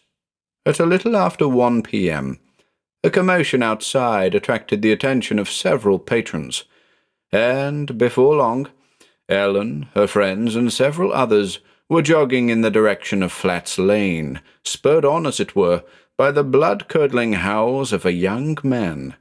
The man, a Wombleton resident, had been bitten, he claimed, by the dog-man. "The dog-man," the lanky local had yelled, blood gushing from a nasty-looking wound about his abdomen. "Took a piece out of me." The small crowd that had gathered around the man met his claim with a healthy dose of skepticism, with the exception of Ellen, who, with her eagle eye, had already located the youngster's assailant, a dark shape on all fours, fleeing northward across a tract of open farmland. "There!" Ellen had yelled, her arm aloft, pointing towards the distant figure. A succession of gasps followed, as locals and tourists alike sought to identify the fleeing creature. A large dog? A big cat? A grey wolf? What on earth could the thing be? The emergency services were immediately summoned, while the victim's wound was tended to by an older lady who claimed to be a veterinarian. Someone was ordered back to the pub for a bottle of vodka, which was promptly applied to the youngster's wound, resulting in a great deal of pain for the poor fellow lying on the grass verge. Ellen winced as the vet wrapped the man's midriff with a scarf, shriveled at the thought of the monstrous mouth that had gnawed at the hapless chap. "The dog man," the youth continued to mumble, rapidly losing consciousness. "Took a piece." It was then that Ellen bid farewell to her friends, hopped into her car, and sped over to Rosedale. "And it was heading northward?" I asked. "Yes," she confirmed. "Must have crossed the A170. I wonder if anyone else saw it." I mused, climbing to my feet to study a map of the area I keep on the wall of the library. "Can you describe the creature for me?" Ellen shrugged her shoulders before saying, "It was big, really big, like a huge wolf, all dark hair and—" My young friend hesitated, as though she was on the cusp of retrieving an elusive memory. "And?" I prompted. "And its coat glistened," she added. "Yeah, like it had been through a puddle or something. The injured lad was damp and muddy as a result. And there was a smell, we all noticed it. You know, like wet dog. Nasty." I acknowledged her with a simple nod. "You asked me what I knew about the Helmsley dogman," I said, eyeballing the map in front of me. "Uh-huh," Ellen muttered, joining me by the map. "Well," I continued, "I once read a report pertaining to a curious sighting at St. Gregory's Minster. Right here," I said, indicating the location of the church on the map. "As you can see, it's just north of Wombleton, a mile or so at the most." "What kind of sighting?" Ellen asked. "More than just a sighting, really," I went on. "It's connected to a cult." And with Ellen listening, red cheeks aglow on her pale face, I told her all about the cult of Yana. "I'm going to assume you haven't heard of this particular cult, old friend. It isn't discussed often, and with good reason. Let me tell you what I told my young chum. According to a little-known Slovenian legend, there was once a creature that stalked the banks of Lake Bled, a shape-shifting being that for all intents and purposes would be classified today as a werewolf. Large and black, this thing would emerge from some hidden place every 3 to 4 weeks and prey upon those brave enough to stroll by the moonlit waters after dark. Residents of the town of Bled lived in fear of the beast, owing to the fact that many moons earlier, a band of farmers, driven to rage following a volley of attacks on their livestock, had set out one evening in pursuit of the strange and lone wolf they believed to be responsible. The creature, monstrous but timid, some later said, was driven into the mountains, forced into the gorge known as Vintka, where it had drowned in the torrential waters of the Radovna River. Had the beast returned to exact revenge?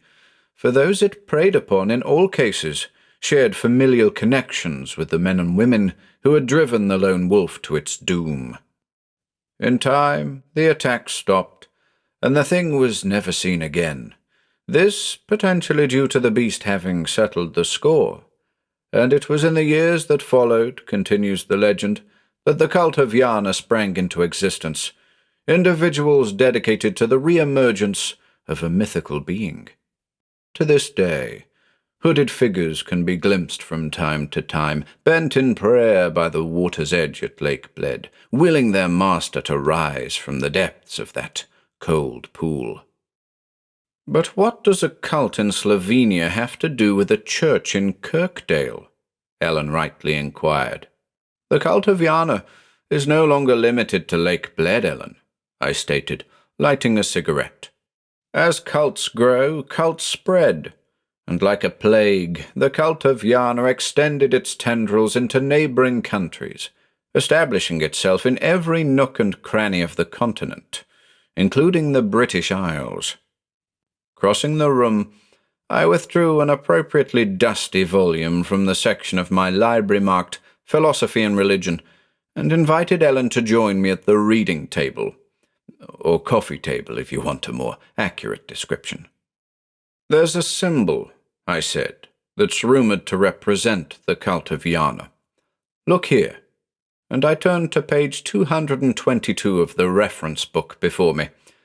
Forgive me for omitting the name of the book in this account, old friend. Ellen's gaze met the image in question. To describe it in basic terms, imagine the letter W stretched wide to form two distinct V's, and, floating above it, a perfect O. In some depictions, like the one in the reference book, the symbol is surrounded by a black shroud, the hood of which is bathed in orange light, the light of the blood moon. It's a striking image. This symbol, I continued, indicating the characters within the shroud, is etched into the interior wall of St. Gregory's Minster. Ellen nodded slowly, her attention fixed on the pictogram before her. Which brings me back to the sighting that was reported there, I said. My emerald-eyed friend looked up at me then, groping for the remains of her tea. It was as far back as 1999, wintertime. A volunteer steward was sweeping the nave one afternoon when there came a light knocking at the old timber door. This in itself was strange. As the church is open during the day, comers need not knock.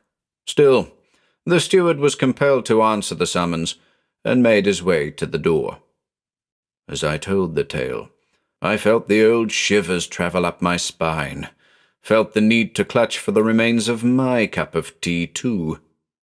On opening the door, I continued, the steward locked eyes with an extremely tall individual, a heavy-set and rather beautiful lady, he said, whose posture was somewhat stooped, as though she was attempting to appear shorter than she really was. A conversation followed, in which the steward sought to determine the purpose of the comer's visit, all the while trying to subdue a growing sense of foreboding, as the lady's disposition, he noted, began to change. She grew increasingly impatient, he said, this due to his insistence that he hadn't the time to provide her with a tour of the minster, that he hadn't the time to discuss the church's choir stalls and reredos, that at that present moment, and this of course went unsaid, he had no desire whatsoever to permit the entry of such an unnervingly intimidating character. Steadfast in his commitment to duty, he politely closed the door and returned to sweeping the nave. The knocking continued for a while thereafter, a knocking that gradually altered, from the distinct sound of knuckle on wood to a more muffled clatter, that of a gloved fist or fur-covered— "I think I get it," Alan blurted, anticipating the conclusion. "The lady was, what, a werewolf?" "You said it," I answered, half a smile on my face. Alan expelled a bellyful of air before saying, "I sure did." The steward, I continued, said that he felt the caller had been attempting to canvass the place, that the strange lady spent most of their exchange peering over his shoulder to get a better look at the church's interior. What was she looking for? And why knock at all if the door was open? Beats me, Alan, but whatever the case may be, I think we'd better head over to Wombleton. If there's a connection between what you saw today and the thing that visited St. Gregory's back in '99, I'm sure we'll find it. Besides, opportunities such as this don't present themselves every day. Every other day, perhaps, my young chum remarked, grinning. She's a bright one, old friend. Perhaps you'll make her acquaintance down the line. Off to Wombleton we went, in Ellen's little car. Our first stop was Flats Lane, to study the scene of the attack. The young victim was long gone, transported to the hospital in York for urgent treatment. A few curious locals still lingered, though, all of which were stood about, exchanging stories and theories. What happened here?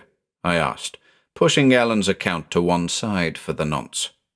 A burly character in a flat cap barked, "Young 'un were chomped," followed by the high-pitched tones of a pink-haired senior. "It were Dogman 'at done it."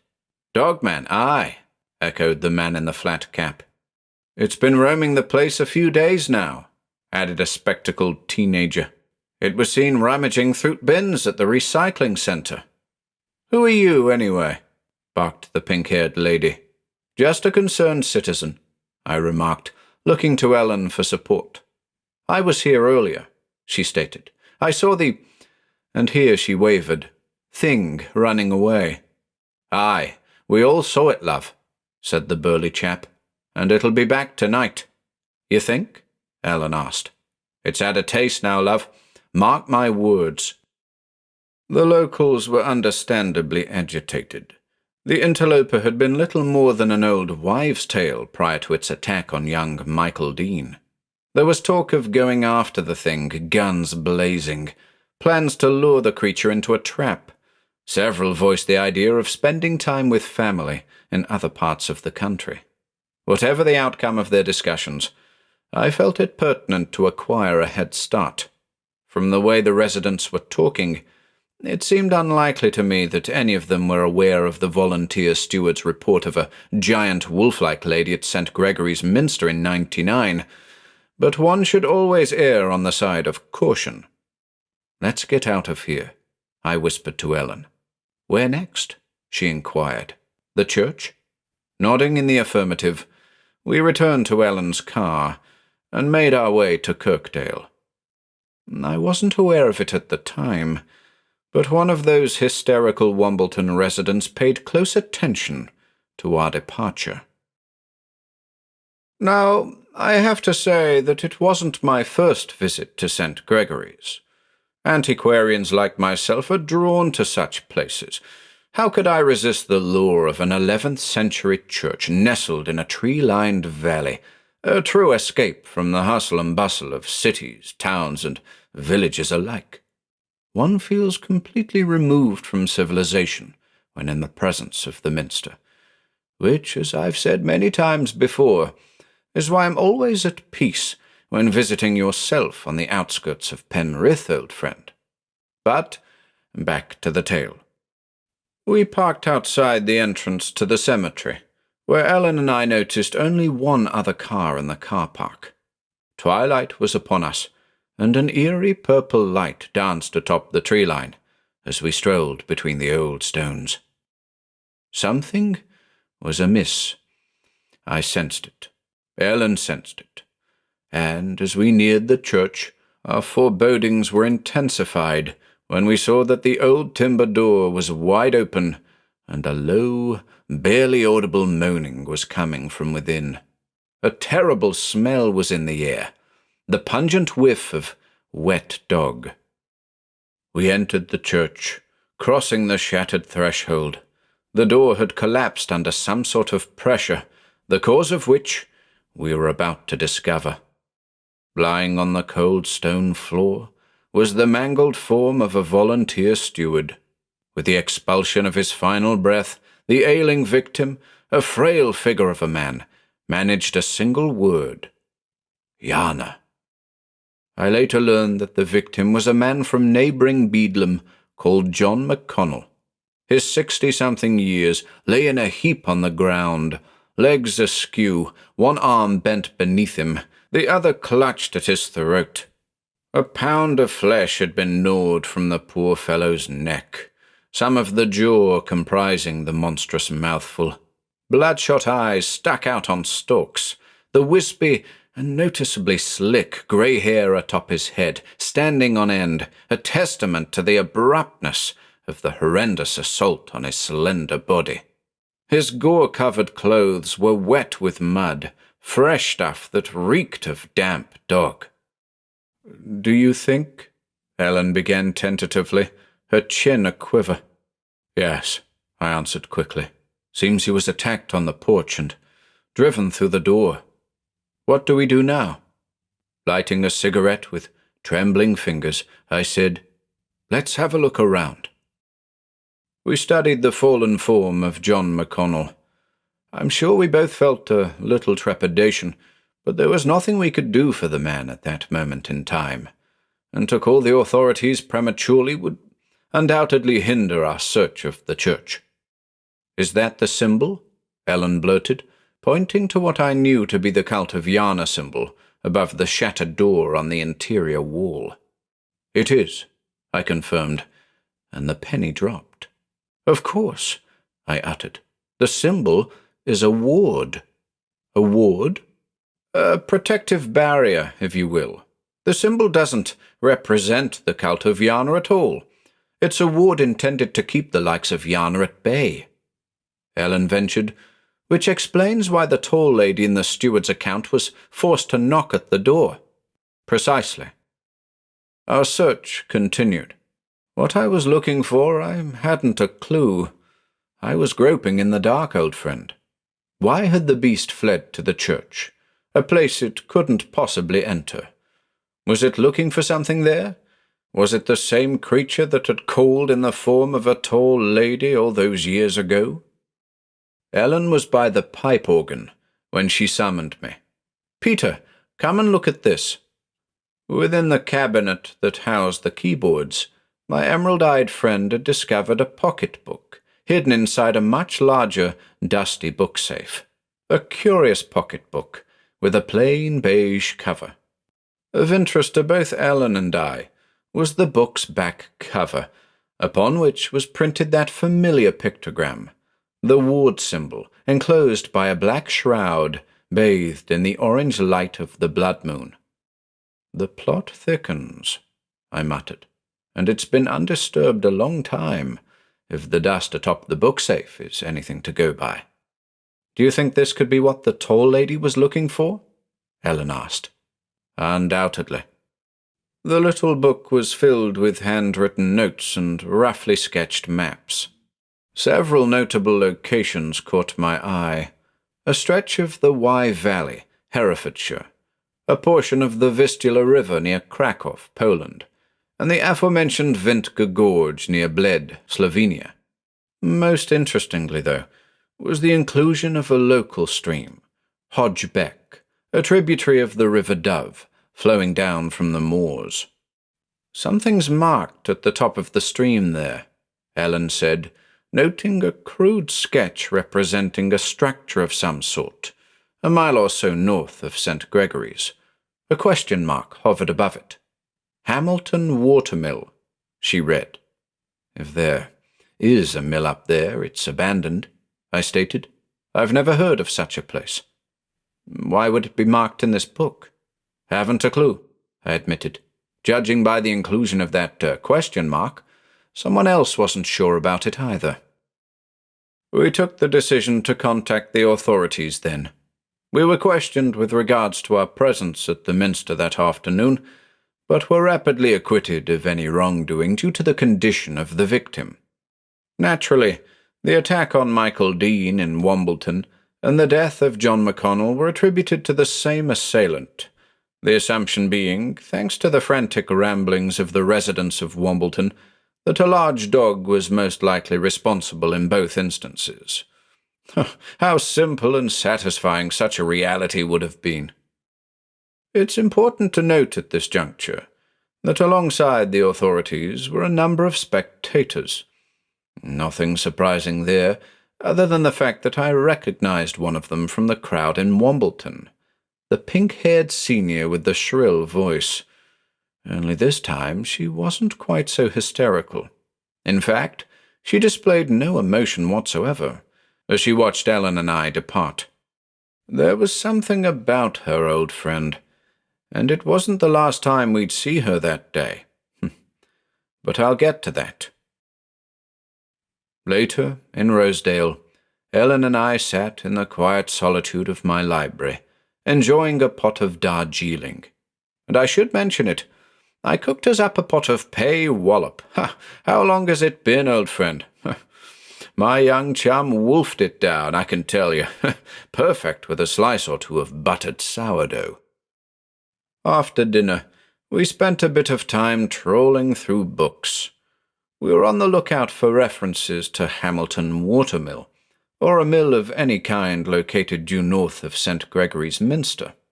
Finding no mention of it, we turned our attentions to the curious pocketbook. "Do any of these notes mean anything to you?" Ellen asked as we scoured its limited pages.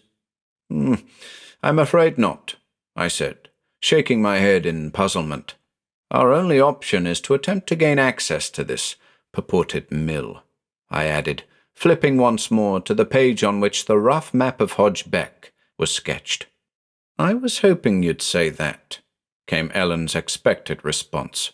She grinned as she said it, and I have no problem admitting that I grinned back.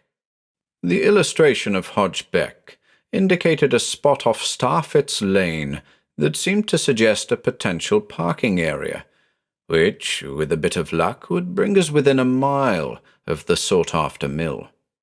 Looking at Ellen, I asked, "Are you happy to drive us there in the morning?" My emerald-eyed friend nodded, sipping at her fourth cup of Darjeeling. As the evening wore on, my young chum and I discussed all aspects of what had become a rather extraordinary day. We went over the local legends, from the first sighting of the dogman in the Rydale town of Helmsley to the bar guest of York. Ellen seems to enjoy my prattling on. I imagine she'd enjoy a selection of your tales too, old friend. Parallels were drawn between the dogman and the creature Ellen had glimpsed fleeing from Wombleton, but I pointed out that the two beasts were unlikely to be one and the same, as the dogman had been described as a shaggy bipedal animal. As for the bar guest, well, a big black dog with large teeth and keen claws. Outwardly this beast fit the bill perfectly, but it certainly wasn't some ethereal omen of death that had taken a piece out of Michael Dean. Or was it? I wanted to pursue this idea, but it would have been hasty to speculate further without adequate introspection. No, that discussion would have to wait for the morrow. And then, just before midnight, there came a light tapping at my door. This, old friend, would have been unsettling any day, but after the day Ellen and I had had, that knocking brought with it a disconcerting measure of horror. "Are you expecting someone?" Ellen asked, her voice barely above a whisper. "At midnight?" I returned, my eyebrows raised. Ellen shrugged her shoulders. "There are stranger things than midnight callers, Peter." "True," I said, climbing to my feet. "But I have a feeling that this particular midnight caller probably is one of those stranger things." We managed to chuckle then, before the pervasive veil of dread once again lowered itself over the cottage. I spent what felt like 1,000 years creeping through the cottage, Ellen at my rear, the two of us taut with tension. The knocking came again. We crept into the hall by the stairs and edged along the shadowy passage towards the door. Outside, the street lamp which towers above my humble abode cast its yellow light on the door. and there beyond the thin frosted pane inset we saw the silhouette of a figure, a stooped figure, familiar somehow. We stopped in our tracks, as before our eyes the figure began to expand. "What the hell is it?" Ellen managed from her position behind me. I simply shook my head, then held my breath as a terrible sound filled the night air. The dark head of the figure tipped backwards, revealing the outline of a long muzzle, and it was from that weird conical shape that horrible cry had sounded, a frightful, shrill howl filled with tenacity. "It's a call," I whispered, "a call to the others." Promptly, Ellen shuffled away from me and returned moments later clutching the small pocketbook. "What?" I began, as my emerald-eyed friend rushed past me and approached the front door. She took a deep breath and yanked the door open, coming face to face with a statuesque horror standing there, a gigantic, fur-covered beast up on its hind legs, the head of a vast wolf, the hair atop of which was pink. "Ellen!" I yelled. The creature ceased its appalling cry, dropped to all fours, and gazed at my young friend with ferocious red eyes.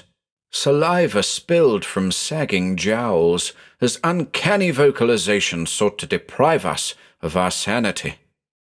And then my young friend Ellen Moore shocked me. She held the pocketbook up in front of her, its back turned to face the monstrous shapeshifter at the door. The creature recoiled instantly, as Ellen said quite calmly, "You're not welcome here." I was in awe of the girl who had once been in the thrall of a hidden one. Such confidence, such strength.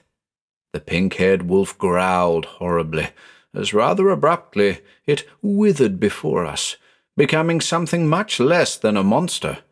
A naked, elderly lady, wrinkled like a raisin, her expression a mask of hate, her slick, rosy hair almost comical in the yellow light of the street lamp. Empty laughter sounded from the senior before us. Then she turned and took her chuckles off into the night, to be met by further distant chuckles, the sources of which were only too obvious. On the doorstep below us, a curious, shallow puddle of murky water met our eyes, right where the dreadful shapeshifter had been standing. My friend Ellen, her pale face clearly visible against her long dark hair and black sweatshirt, closed the door and returned to my side, smiling. "What can I say?" I uttered, lighting a cigarette. Ellen nodded assertively. Then, "Cup of tea?" Well, old friend, it was a queer night that followed. As she had a number of times before, Ellen slept on the daybed in the living room, with me opting for a camp bed in the library. With thoughts of our nocturnal visitor clouding our minds, neither of us were too keen on the idea of being too far separated. On one occasion, the very top of the witching hour I think it was, we were forced from our beds by a terrible screeching in the rear garden. "Did you hear that, Peter?" Ellen asked as she glided into the library. "Hear it?" I replied from my position by the rear window, my eyes searching the coal-black space beyond for signs of life. "I'm astonished it didn't shatter the glass." And what a roar it was, Wyndham, a guttural cry meant to intimidate. Strange sounds dogged us all night, whispers and cackles, forlorn howls and low growls. Things were abroad in Rosedale. Cohorts of the pink-haired lady? A little after 5 a.m., the commotion promptly ceased, the originators of the racket choosing to return to wherever it was they had sprung from. Wombleton, or somewhere further north. Ellen and I managed a few hours' sleep then, before rising at 8. First on the agenda that morning was the preparation of the French press, into which I dumped 4 generous scoopfuls of a fruity Ethiopian blend. I dressed for the adventure ahead, while Ellen helped herself to an almond croissant. Yes, the very same we enjoyed last summer, old friend. My young chum established a driving route that would take us directly to the suspected parking spot off Starfit's Lane, and off we went, with, of course, a number of basic necessities added to my satchel. I'll get to those later. The drive was somewhere in the region of 25 minutes, and as such, Ellen wanted to know everything I could tell her regarding the so-called cult of Yana. If the beasts in our midst bore relation to that cult, then it was essential that I disclose everything I could. Again, forgive me for telling you something you already know, old friend, but here's the conversation that followed. Well, I began, it all comes down to what is known about the creature at the heart of the cult, Yana. What is known about Yana? Ellen asked, negotiating the quiet country lanes with great care. The Slovenian legend, I continued, suggests that Yana came down from the Julian Alps, a being outre, not meant to walk among men. Which brings me back to the notion of the bar guest. I puffed on a cigarette, searching my memory cells for long-buried facts. It's a German term, I said. Bergeist, or mountain ghost. Stands to reason that a creature fitting the description of the bar guest would have its origins in the mountains, deep in the mountains at that. Deep in the mountains? Ellen asked for clarification. Well, my feeling is that Yana is more than just a Bergeist.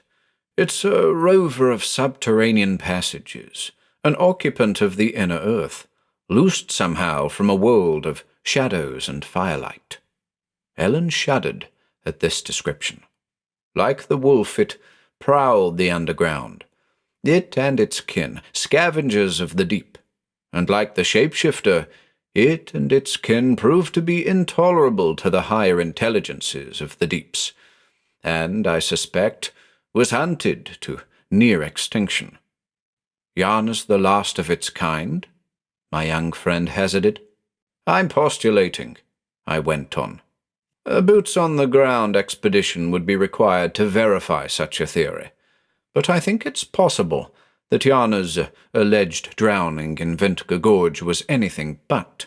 What if Yana was of the water, and used it as a conduit through which to prey upon those who sought to harm it, and to transform those who worship it into fellow bar guests? Perhaps then, ventured Ellen, a more fitting description would be water ghost. How right you may be. Makes one wonder about the nature of the innocent Kelpie, doesn't it?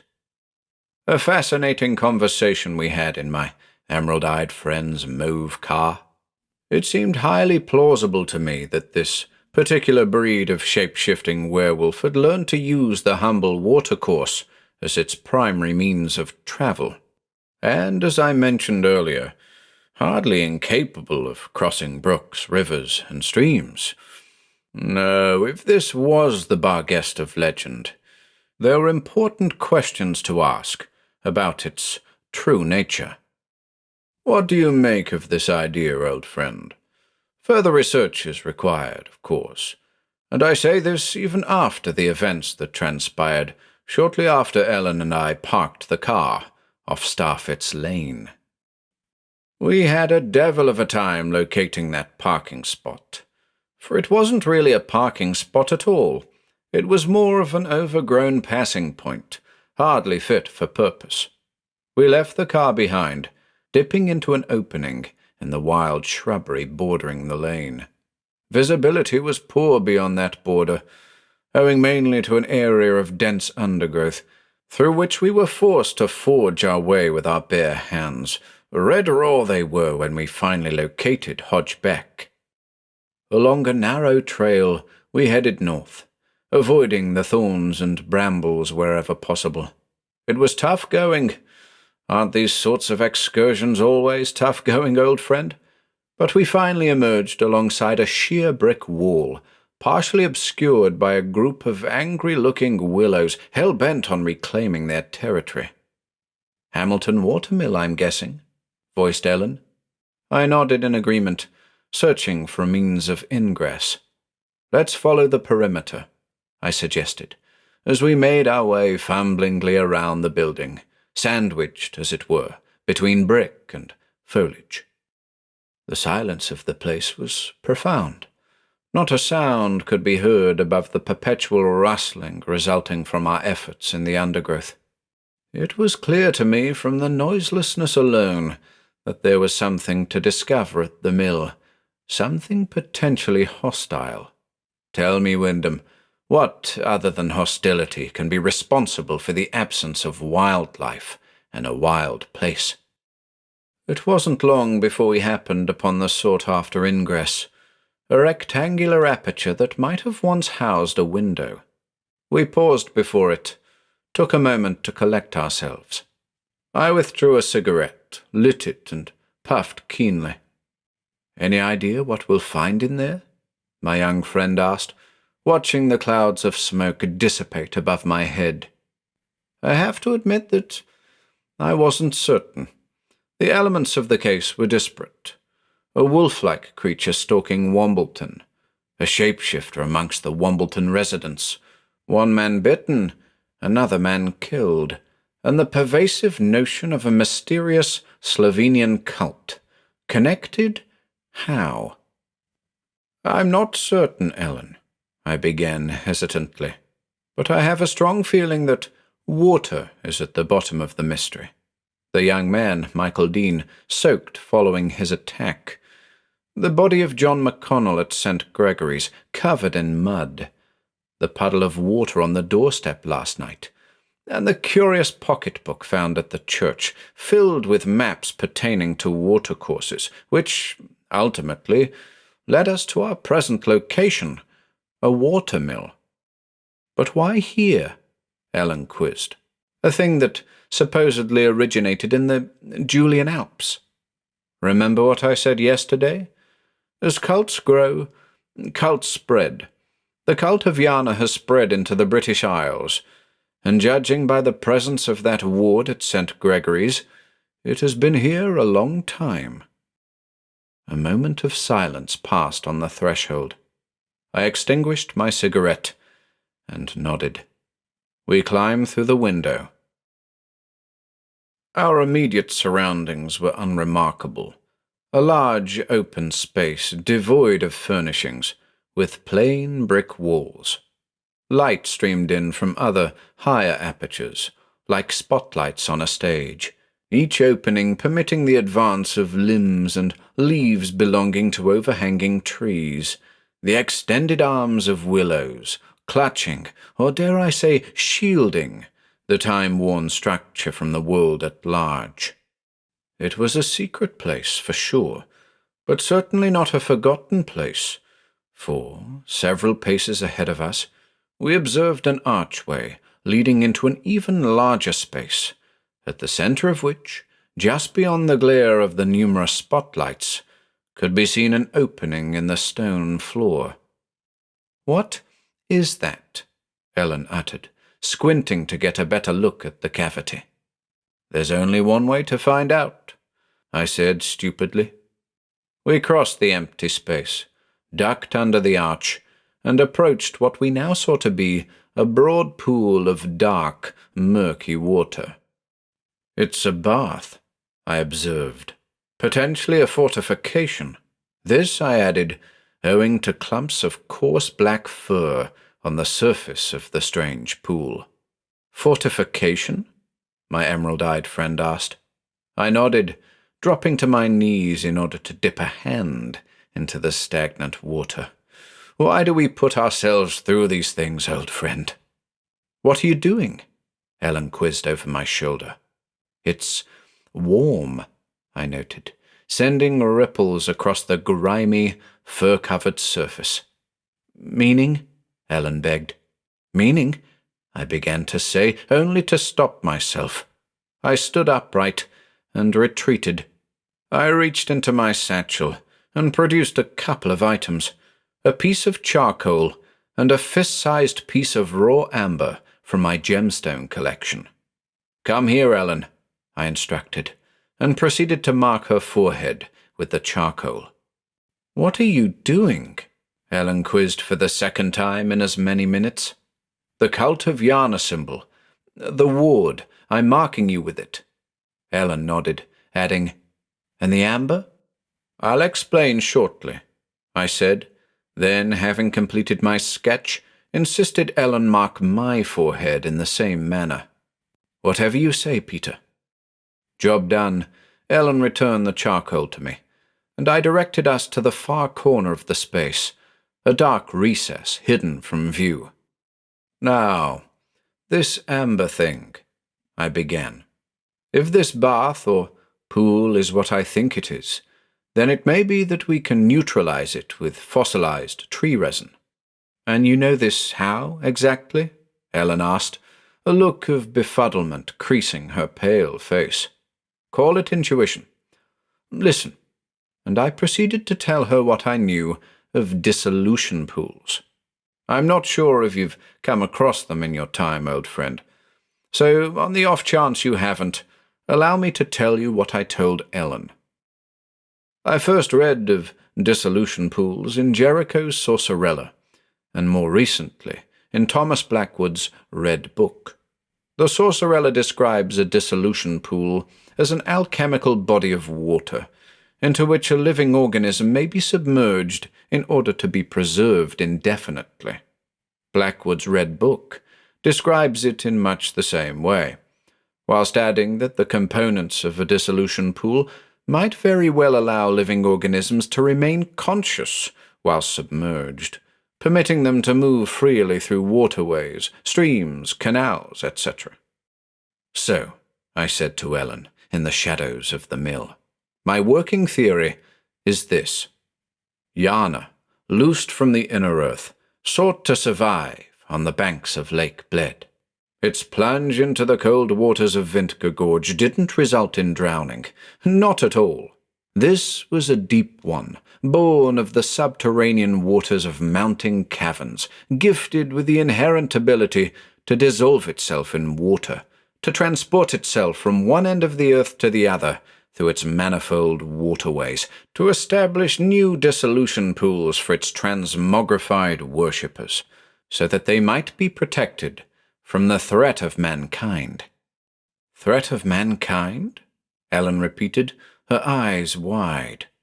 "Yana was an innocent, an otherworldly creature punished by humanity for attempting to quench its hunger.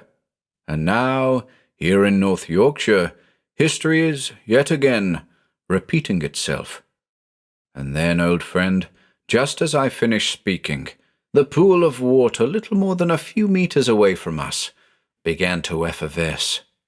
Ellen and I looked on in horror as what I'd taken to be shed fur adhered with a familiar repetition to a number of shapes that were now rising from the heart of the pool.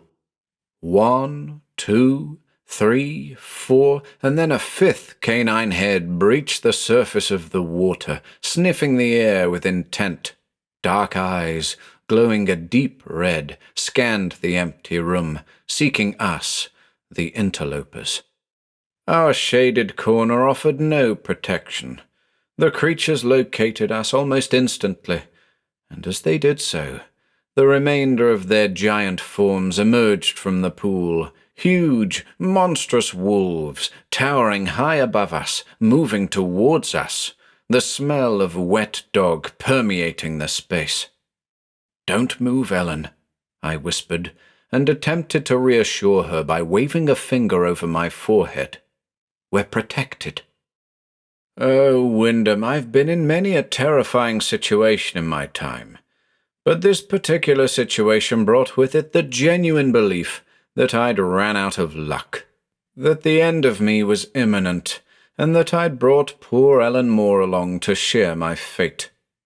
But that wasn't to be the case at all. The 5 beasts surrounded us, wet and glistening, almost iridescent in the beams of light shooting down from above. But they didn't bare their teeth, didn't growl, didn't lean back on their haunches ready to pounce. No, old friend, they simply stood before us. 5 wild beasts, the children of a creature beyond the ken of man, the children of Yana, the liberated Deep One. The largest of the beasts stood at the center of the pack, the suggestion of pink hair atop its wedge-shaped head very familiar to both Ellen and I. The transformation was swift.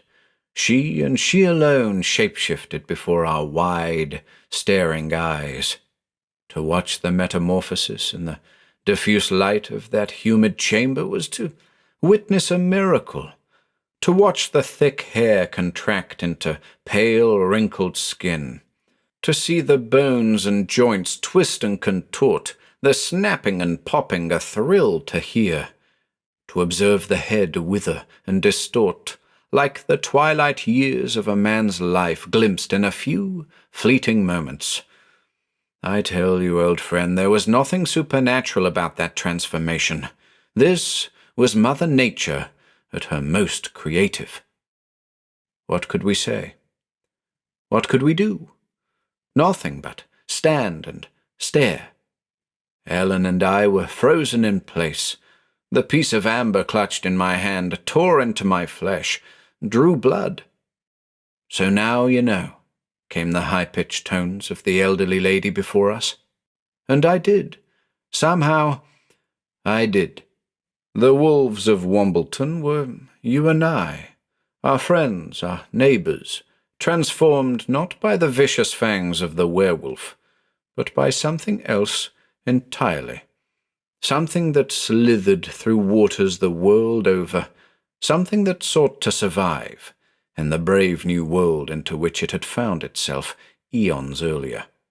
You, I said, addressing the lady directly, all of you. Ayana. Yeah, she said, nodding. Lives in all of us. Her companions nodded in kind. Michael Dean. He learned your secret, didn't he? Yeah, the naked lady said again. Threatened to go after Nolia with rifle. She gestured towards the shortest of the wolves, standing at the back of the pack, head cowed. And the steward? I pressed. What did he do? The pink-haired lady sighed. Saw Noel passing through cemetery on his way to Beck. They're keepers at Faith. Steward wanted to have him. Wanted to have him? Aye, she said. Keepers at Faith don't need no rifle to hunt us down. Noel did what he had to. What about this? I said, and reached into my satchel to retrieve the little pocket-book. The pink-haired lady's eyes lit up as she saw it. You've been searching for this, haven't you? She nodded eagerly. They've been tracking us for years, she said, gloomily. Found it at the church, did you? Yes, I confirmed. It's been there many a year. None have ventured up here, though. Till you two, that is. Something like fear crept into the lady's eyes. I handed her the book. She took it, and I shivered as her calloused hands brushed against mine, hands that only moments before had been covered with wet, matted fur. The wrinkly matriarch smiled then, a cold, somber smile, and I sensed that our conversation was at an end. Thank you, came her parting words. She turned, and in a matter of moments had returned to the pool with her companions. As the figures sank into the murky waters, Ellen and I watched in awe as the pocketbook, clutched in the hand of the pink-haired lady, slowly dissolved, like sugar mice in rain. The stretch of silence that followed our outre encounter seemed to last an eternity. We simply gawped at the dissolution pool, and I know that both of us pondered its depths. What would it feel like to be overtaken by Yana, to be transmogrified as those 5 and assuredly many, many others had been? To tell you the truth, I was shocked, Had the pink-haired lady's visit the previous night been simply a courtesy? The display thereafter, the cries and howls that dominated the silent night, an attempt to dissuade Ellen and I from learning the truth? I had no choice but to light a cigarette. The clicking of the lighter resounded a dozen times, calming me somewhat. Their victims. This from Ellen, her sharp eyes locked on the pool, her thoughts high above the earth, pondering the nature of life on this little blue sphere. I nodded in agreement, puffing away at what I was mortified to learn had been the last cigarette in the packet. "Let's get out of here," I said, returning the piece of amber to my satchel. We left the way we came, which unfortunately meant that we were unable to get a look at the water wheel or turbine on the way out. I'm a stickler for those things. We returned to Rosedale, and, as is my wont, I filled a teapot to the brim for the two of us. We sat in the comfort of the library and discussed the enormity of events that had transpired in such a short period of time, little over 24 hours. To conclude, old friend, it is my firm belief that the wolves of Wombleton, the Helmsley Dogmen, the North Yorkshire Barguest, or whatever you want to call them, are of no threat to your average citizen. Why? Because many of them are your average citizens, moving through life much in the same way we do, whilst doing everything in their power to remain undetected. How much of their lives they spend suspended in water, I don't know. Perhaps they're nomadic in nature, living in an area for as long as they feel they're safely able to, before moving on to the next place. Thus far, I've uncovered no evidence to suggest that these elusive creatures prey upon their friends and neighbours. I mean, how often does one actually hear of a wild dog attack here in Great Britain? But I'm preaching to the choir here. This, of course, is our field of expertise, old friend. We're both well aware of what's out there and where the real dangers lie. As for Yana, could it really be that Yana exists in all of these creatures, responsible for their lycanthropy and their ability to dissolve in water? Perhaps, but it's impossible to know for sure without taking a trip overseas. How does a spot of exploration in the Julian Alps sound, old friend? I'm sure we can convince Norman to join us. But never mind that for now. Have I told you everything you needed to know? Can I rest assured that you won't take matters into your own hands and attempt to pay these creatures a visit? Keep in mind what I said at the very beginning. Caution should be exercised in terms of what you intend to do with this information. There could be consequences, severe consequences. If threatened, the children of Yana will defend themselves. Should you seek them out, as a precaution, be sure to mark yourself with the following symbol. I imagine we'll speak again shortly. Yours faithfully, Peter.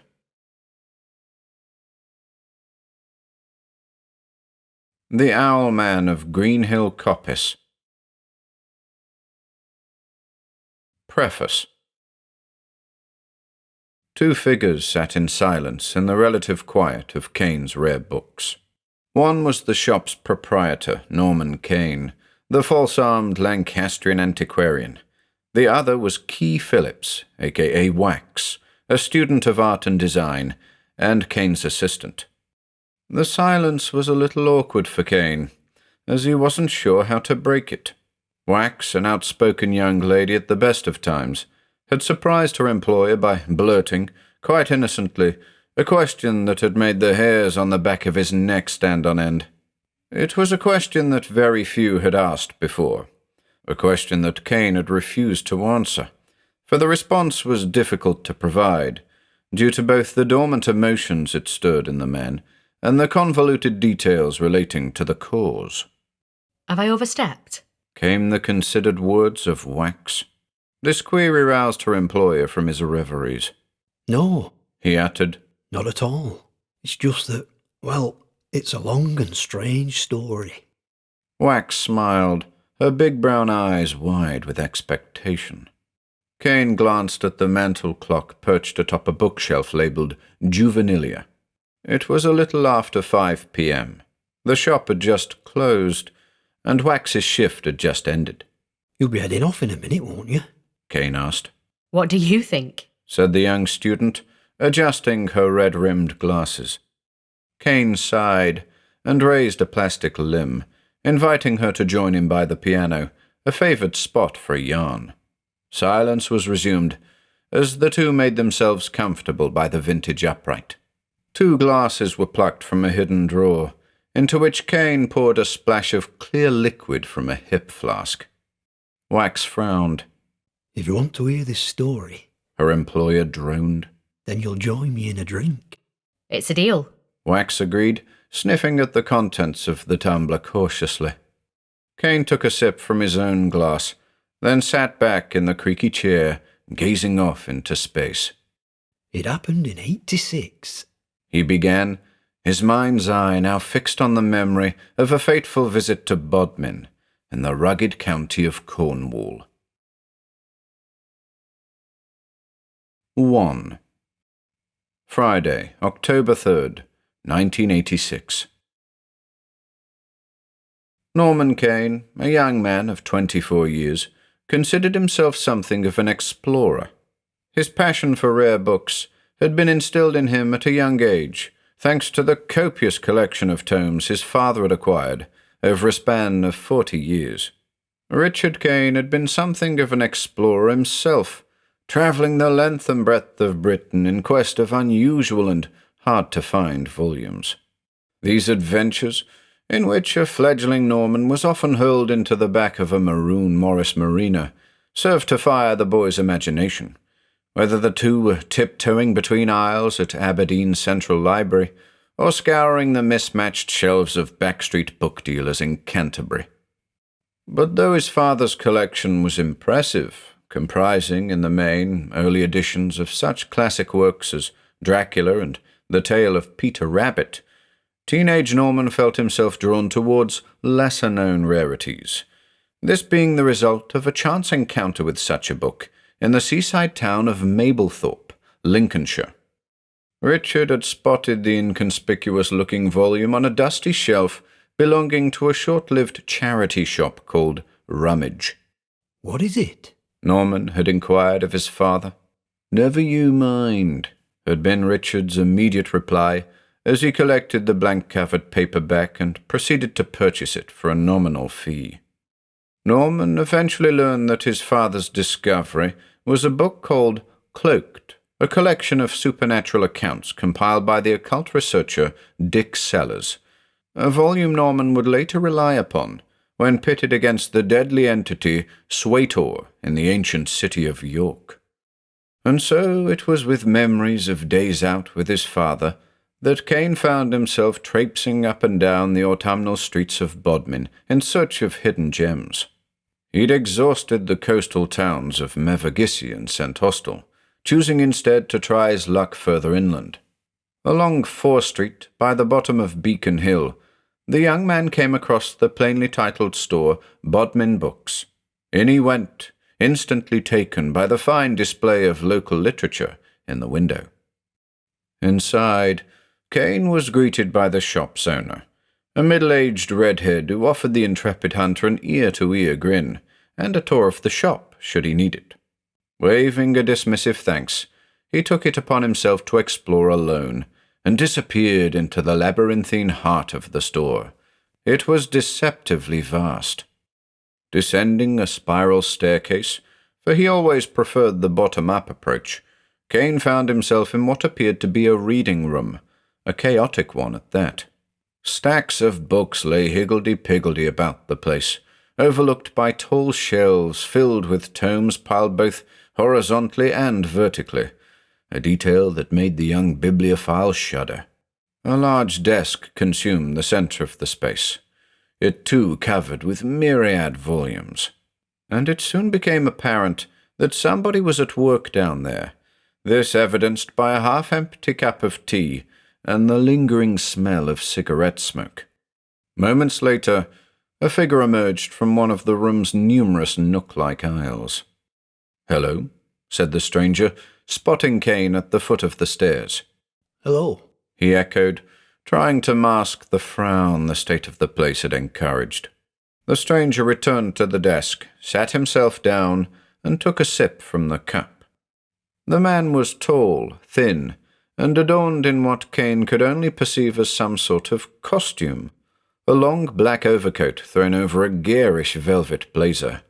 Under that, a tight-fitting purple waistcoat, framing a bright white shirt and a jet-black tie. With short dark hair forced back with copious amounts of wax. A gaunt visage peered down at a journal of sorts, to which the man was now committing sentence after sentence in a cramped hand. To Kane's probing eye, it appeared as though the man had been camped out in the subterranean chamber for a good while, a curious look of expectancy stamped on his bony face. Sensing that he'd had his eyes on the man for far too long, Kane went about his business, scouring the shelves, shaking his head in dismay at the lack of order on display. He'd been in and out of a couple of aisles and was moving in the direction of the stairs when the stranger spoke up again. "After anything in particular?" came the friendly question. Not really. Kane muttered. "Oh," the stranger said, shrugging his shoulders. "Just as well, really," he continued, looking about him. "You'd have a devil of a job finding anything down here." Kane chuckled at this, saying, I have to admit, it's not the tidiest shop I've ever seen. The man at the desk grinned, revealing a set of pearly white gnashes. For some reason or other, Kane's curiosity got the better of him, and he asked, Are you working down here? "Conducting research," the stranger said, stifling a cough in the process. "I'm an investigator, you know," Yeah? uttered Kane, dumbly. What you investigating? "Well now," the man at the desk said, turning his attention to the journal before him. He leafed through it in reverse, before arriving at a page with a map sketched on it. "There's a village not far from here," he continued, tapping the map. "They've had a few run-ins with something as of late. I'm swatting up on the local folklore before heading up there." Run-ins with something? Kane repeated, frowning. Here the man simply nodded, as though hesitant to elaborate. What's the name of the village? Kane asked. Greenhill Coppice, said the stranger. Kane shook his head. Don't know it. Few do, the man said. It's a very insular community, and I mean that positively. Again Kane frowned.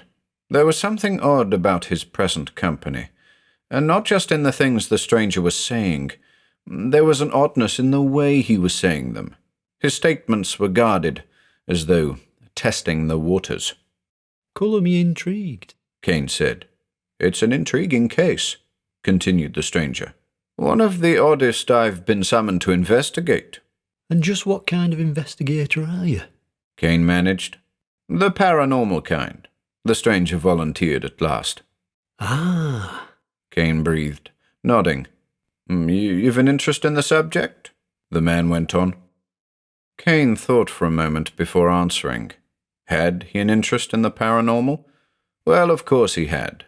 The horror anthologies gifted him as a boy. The off-limits volumes his father kept under lock and key. Those stories Grandma Martin used to tell by the fire at Christmas. And that thing he saw at Mornington House in Rutley. He'd never forget that as long as he lived. I suppose I have, he said, his mind awash with childhood memories. Can you tell me anything about these run-ins you mentioned? They say it's the Owlman, the stranger announced, his former restraint abandoned. Owlman? Kane uttered. As in the Owlman of morning? The stranger's eyes widened. You really do have an interest in the subject, he blurted. They've seen the Owlman up here? Kane went on, his face glowing with excitement. So they tell me, the man continued, though it's the presence of the book that drove it home for me. The young bookworm took a step forward, repeating in hushed tones. Book? Yes, the man said. An old book. A forbidden book. The appearance of the Owlman seems to be connected in some way to this book. When you asked earlier if I was after anything in particular, Kane said tentatively. well, I can tell you that I'm a collector of rare books. Forbidden books are often the rarest of all. The stranger nodded. This is true, he said, and I don't mind telling you. I wouldn't refuse a bit of company on this one. Startled, Kane retreated a step. Company? Was all he could marshal. The man at the desk simply said, What do you say? I'd probably start by asking who you are. The name's Van Melsen. Peter Van Melsen. And you are? Norman Kane. The stranger, now identified as Peter Van Melsen, climbed to his feet and approached Kane. Extending his arm, he said, Pleased to make your acquaintance, Norman. Likewise, Kane replied, extending an arm in return, an arm of flesh and blood at that. Then, as though the mere shaking of hands had sealed the deal, Van Melsen said, Shall we talk details then? A short while later, the young book collector Norman Kane and his new associate, the mysterious investigator Peter Van Melsen, had arranged for a private hire vehicle to drive them to the glorious forest, Cardinham Woods, a few miles east of Bodmin. The forest stood at the very southwest edge of the expansive Bodmin Moor, the moor proper being a particularly remote region of windswept hills, home to Brown Willie, Cornwall's highest peak. The driver of the hire car dropped the pair off at a seemingly isolated stretch of Margate Lane, a spot Van Melsen had specified, as it was important, he'd whispered to Kane, that nobody know their destination. The area, naturally, was thickly populated with trees, the canopies above forming a number of covered passageways, any one of which might lead them to Greenhill Coppice.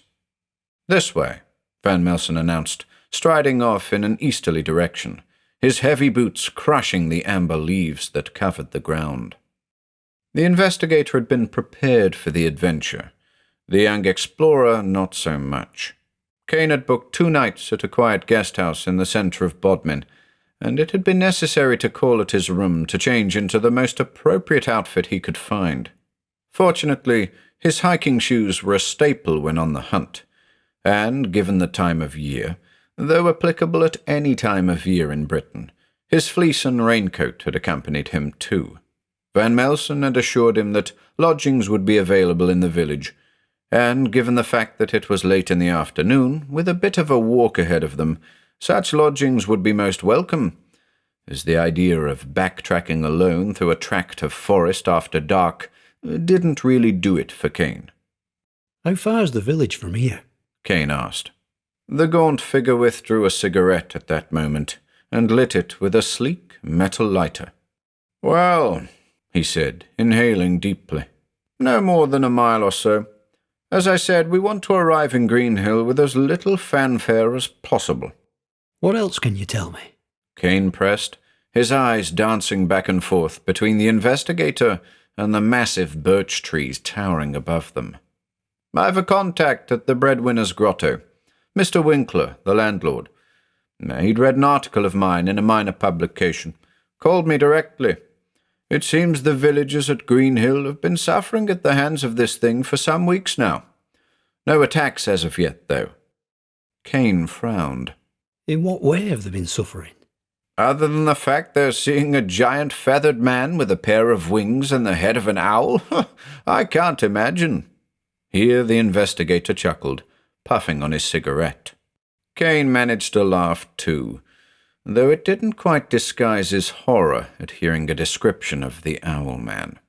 His recollections of the creature, as described in the 1976 Morning case, were similar to Van Melsen's description, in that a feathered birdman was sighted above the tower of St. Mornan and St. Stephen's Church. Another report, just a few months after the first, saw 2 young girls claiming they'd had an encounter with a big owl with pointed ears, as big as a man, with glowing eyes and black, pincer-like claws. Numerous reports of sightings followed throughout the late 70s, some adding the detail of a loud, owl-like sound the creature had ostensibly made. Teenage Kane had ingested such tales with fervor, thrilled by the idea that creatures fitting the description of the Owlman might just exist on the periphery of human consciousness. Was he about to encounter the Owlman firsthand? He was both ecstatic and horrified by the prospect. 2. A brisk hike along the leaf-strewn track had delivered the unlikely duo to their destination in a little over 30 minutes. By now, the sun was setting, casting an autumnal glow over the quaint village. They stood at the edge of Greenhill Coppice, atop a small acclivity from which the pair were able to view the entire settlement, nestled in the broad, rolling grove from which it got its name. Stone buildings filled the space below, grey granite cottages in the main, with a few notable landmarks scattered throughout. The village hall with its distinctive clock tower, the market hall, its cast iron and glass roof radiant, and standing tall in the north of the village, St. Bartholomew's Church, its neo-Gothic style quite incongruous with its surroundings. Vast birches and oaks enclosed the settlement, sheltering it from the world at large. In the light of the fading sun, Greenhill appeared warm and friendly, not a bit the cold and foreboding place Kane had expected to find. "Picturesque, eh?" Van Melsen commented, looking at the young, green-eyed man at his side. "It is that," Kane returned, taking it all in. The investigator lit another cigarette. "See the church?" he continued, pointing at St. Bart's. Kane nodded. "Winkler tells me the Owlman can be seen some nights perched on the cross at the top." Kane stared at the unusual reddish-brown church, noting its loftiness and the severity of its precipitously pitched roof. But what caught and held his attention was the grand south-facing rose window, a vast stained glass eye that seemed to serve as an eerie sentinel high above the village. He could easily envision the monstrous Owlman atop the apex of that ghastly shrine, and found himself shuddering uncontrollably. "Are you all right?" Van Melsen asked. "Oh, yeah," Kane blurted, clearing his throat. "Come on," the investigator said, stepping onto the gravel road to which the leafy trail had transported them. Following a brief trot, passing several pretty quiet cottages, the pair located the breadwinner's grotto, little more than a cottage itself, its granite walls capped with neat thatching. The pub's signboard was notable, depicting a rotund gentleman with a mound of black fuzzy hair on his face and head, guzzling from a foaming tankard. "Looks like an amiable chap," Kane muttered, drawing a chuckle from the investigator. It was around 6 p.m. when the two entered the establishment, and it was already busy. This, in part, was due to the fact that it was a Friday, but mainly owing to recent events, which, by the looks on the faces of the punters within, had spooked the villagers thoroughly. The unlikely duo paused on the threshold of the pub, allowing a moment or two for the surprised men and women indoors to resume their hushed discussions. The landlord, Mr. Winkler, or Jim, as he was known locally, rushed over to greet the pair, evidently recognizing the investigator from the minor publication he had alluded to earlier. "Mr. Van Melsen," came the words of Winkler through gritted teeth. "You made it." "Indeed," Van Melsen affirmed, shaking Winkler's proffered hand. "Pleased to meet you." "Likewise," Winkler said, turning his attention to the shorter fellow by his side. "A friend of yours, sir?" "A colleague," the investigator immediately replied. "This is Mr. Kane." Winkler gripped Kane's hand with fervor, grinning like the proverbial Cheshire cat. A nervous energy radiated from the man. Kane observed that the landlord of the breadwinner's grotto wasn't too far removed from the character emblazoned on the signboard outside. An older chap, possibly mid-50s, and massive, with bundles of black hair that probably hadn't seen a pair of scissors in decades. The friendly giant escorted the men to a back room of the pub, where drinks were poured for the gasping visitors. It was a tidy, welcoming room, tastefully wallpapered, and furnished with a couple of cracked leather Chesterfields. Van Melsen lit a cigarette, and a discussion followed concerning the current situation in Greenhill. "For the benefit of my friend here," the investigator said, intimating Kane, "please start from the beginning." Winkler nodded and exhaled hoarsely. "Well," the man said, scratching his beard, "I suppose it all started with old Blakely. He owns the lodge across the way, lived here his entire life. Best part of 90 years, you know. He was away on holiday this summer, up in Devon at his sister's place, near Ilfracombe, not far from the coast. Blinding spot it is, no houses for miles, just the hills and the sea. Went up that way myself once." Kane took a sip from the tumbler in his hand.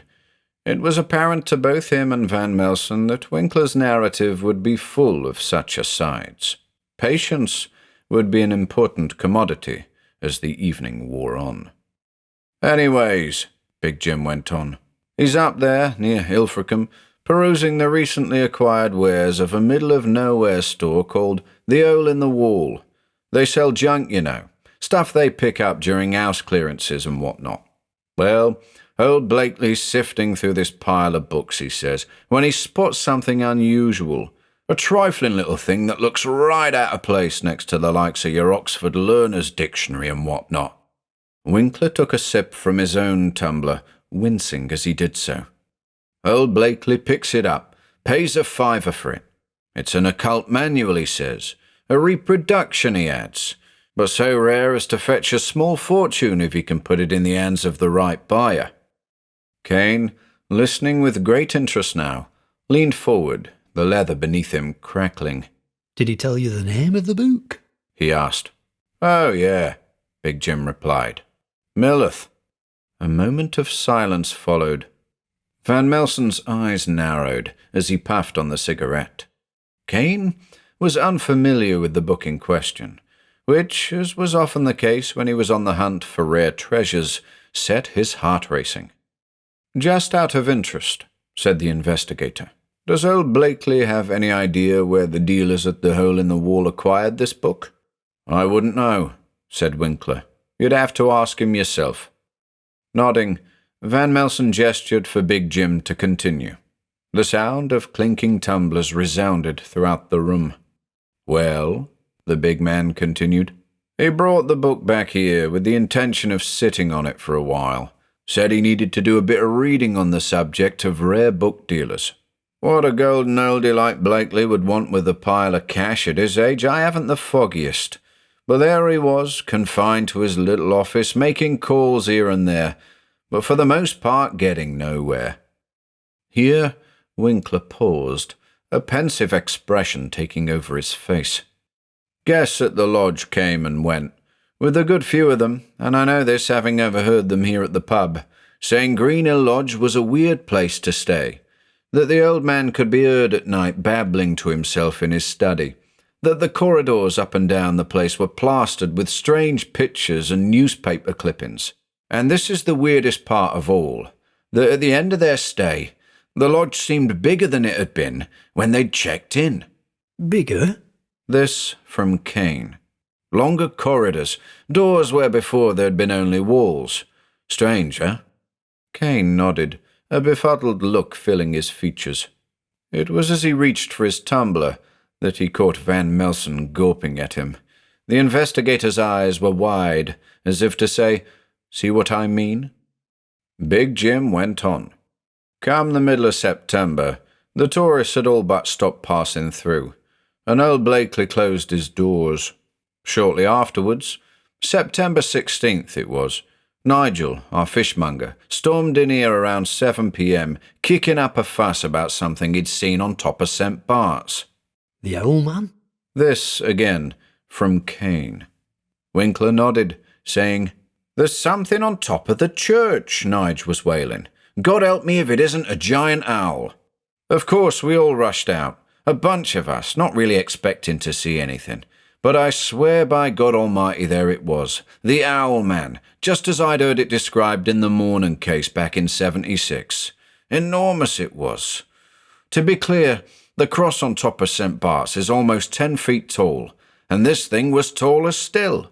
Huge, broad wings, giant feathers shimmering in the twilight. I mean, it's a good way from here to the church, but there was no mistaking what we were seeing. And worst of all, the eyes of the thing, glowing like rubies, burning torches they were, unmissable. Both Kane and Van Melsen were practically standing now, glued to the words of the trembling landlord. That was a little over 2 weeks ago, Winkler said, and we've seen it a handful of times since. It's an omen, I know it is, and it has something to do with that damned book old Blakely brought back with him. I know it has. Big Jim paused for breath, his wheezing much more prevalent now. Van Melsen lit yet another cigarette, while Kane sat in contemplative silence, his hand stroking the stubble decorating his plump chin. When we spoke over the phone, the investigator said, you said you'd try to have a word with old Blakely about the possibility of him taking a guest. Winkler nodded, saying, I did, and I did. And? It was hard work convincing him to talk to me, Big Jim said. Spent half an hour yelling through the letterbox, you know. But in the end he gave in. Spoke to him through a crack in the door. Could just about make him out in the gloom, all gaunt and grubby. Told him you were a rare book dealer, interested in taking a look at his copy of Mythos. Kane eyed Van Melsen at this point. The investigator grinned, and in that moment the young man felt as though he was meant to be in that room, that it had been predetermined somehow. He had questions for Peter Van Melsen, but they'd have to wait for the time being. And did that do the trick? The investigator asked. Seemed to, Winkler said. He's expecting you at 9. Van Melsen nodded, dropping the cigarette into the tumbler. Glancing at a large round clock on the wall, he said, We'd better be off then. It's coming up to 8, and I'd like to take a quick look around the village. Big Jim nodded nervously. Watch your back out there, he warned gravely.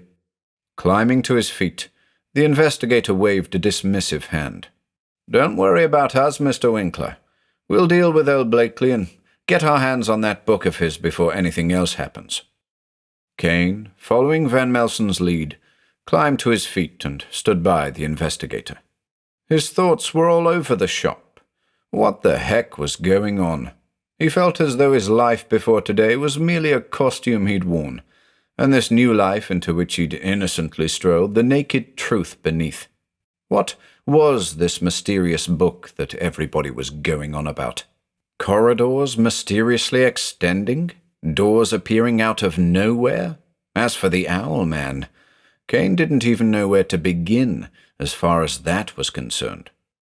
Come on, Norman, the investigator said, and proceeded to thank the landlord of the Breadwinners for his time.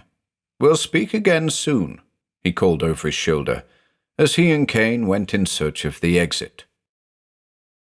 So, what can you tell me about this Mythos? Kane inquired as the pair left the pub.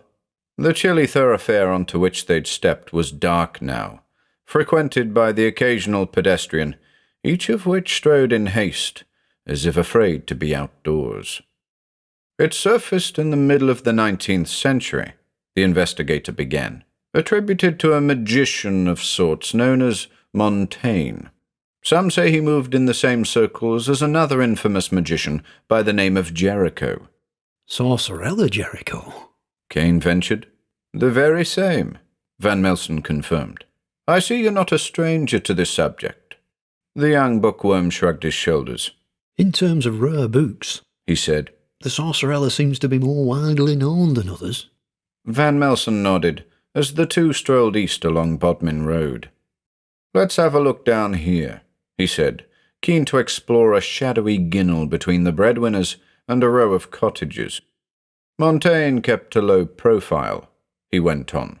Had an aversion to open spaces, this apparently due to a period of imprisonment in Persia. Mythos, essentially, is Montaigne's account of his travels throughout the Middle East, encounters with nomads and traders along the Silk Road, expeditions into the Zagros Mountains, studies with the Magi. Van Melsen paused to inspect a curious bit of graffiti on the wall of the ginnel, at the back of the pub. And here, once again, he said, indicating the graffiti, we have a bit of synchronicity. Montaigne's captors were said to be representatives of a cult, a group of fanatics fiercely dedicated to the writings of the mad Arab Abdul al-Hazred. Held deep underground in a system of caves in the Alborz range, Montaigne learned all manner of secret and terrible things, committing much of it to parchment, which he later managed to smuggle out with him. And the synchronicity? Kane asked. See what's written here? Van Melsen said, motioning towards the barely discernible etching. Kane moved closer in order to read it. Those Persian fanatics, the investigator went on, proclaim themselves followers of Milith. The etching, Kane saw, read, Milith lives. A moment of silence followed, before he asked, Is Milith a deity of some kind? That's one of the questions we've come here to answer, Van Melsen said, setting off again along the Ginnel. And in doing so, he added, we might just be able to purge this little village of the blight that has settled over it. Kane simply nodded at this, digesting as he did so the curious information he'd just received. He'd heard of Jericho, of course. The Sorcerella was among a number of books his father had labelled taboo. Too taboo for the likes of you, Richard had said to a fledgling Norman on more than one occasion. But his father had never mentioned this Montaigne character. An intriguing thought occurred to him. Could it be that a man imprisoned by a cult dedicated to the writings of the mad Arab might have had access to the Necronomicon? An earlier, uncorrupted edition, perhaps? And if so, what might the incarcerated magician have learned from the original Kitab al-Azif? These thoughts allowed for a prolonged period of hush, as Kane and Van Melsen traversed the quiet settlement. The investigator led them on a seemingly random circuit through the village, heading north along Middle Street, east by Cardell Road, then back onto Bodmin Road by way of the Quay, crossing the wonderful stone bridge over Greenhill Brook.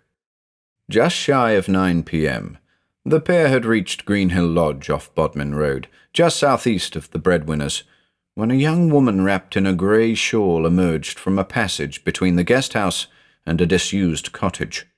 And though the girl's face was partially obscured by the shaggy cloak, Kane saw her eyes, two shining sapphires lit by the glow of a street lamp. She moved with haste, her gaze fixing on Kane's for a fraction of a second, before crossing the road and vanishing into the night.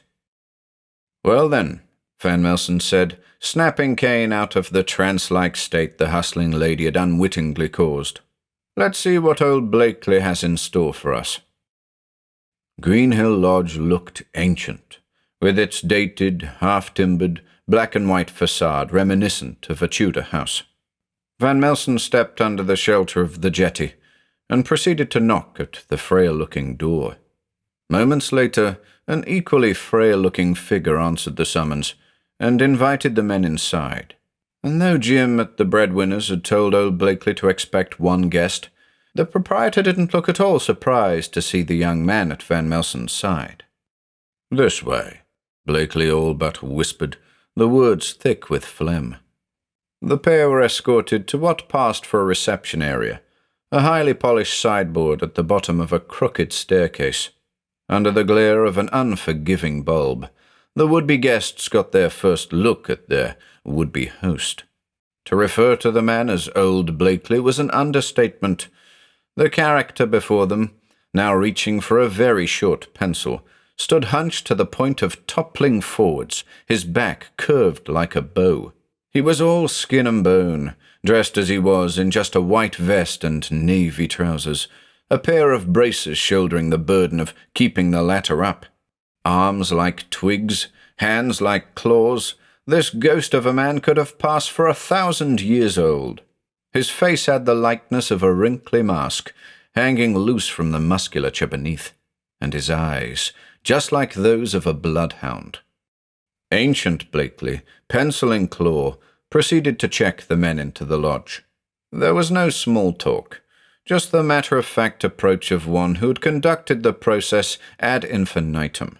And throughout it all, From the answering of the door to the completion of check-in, the ghastly host never once made eye contact with the arrivals.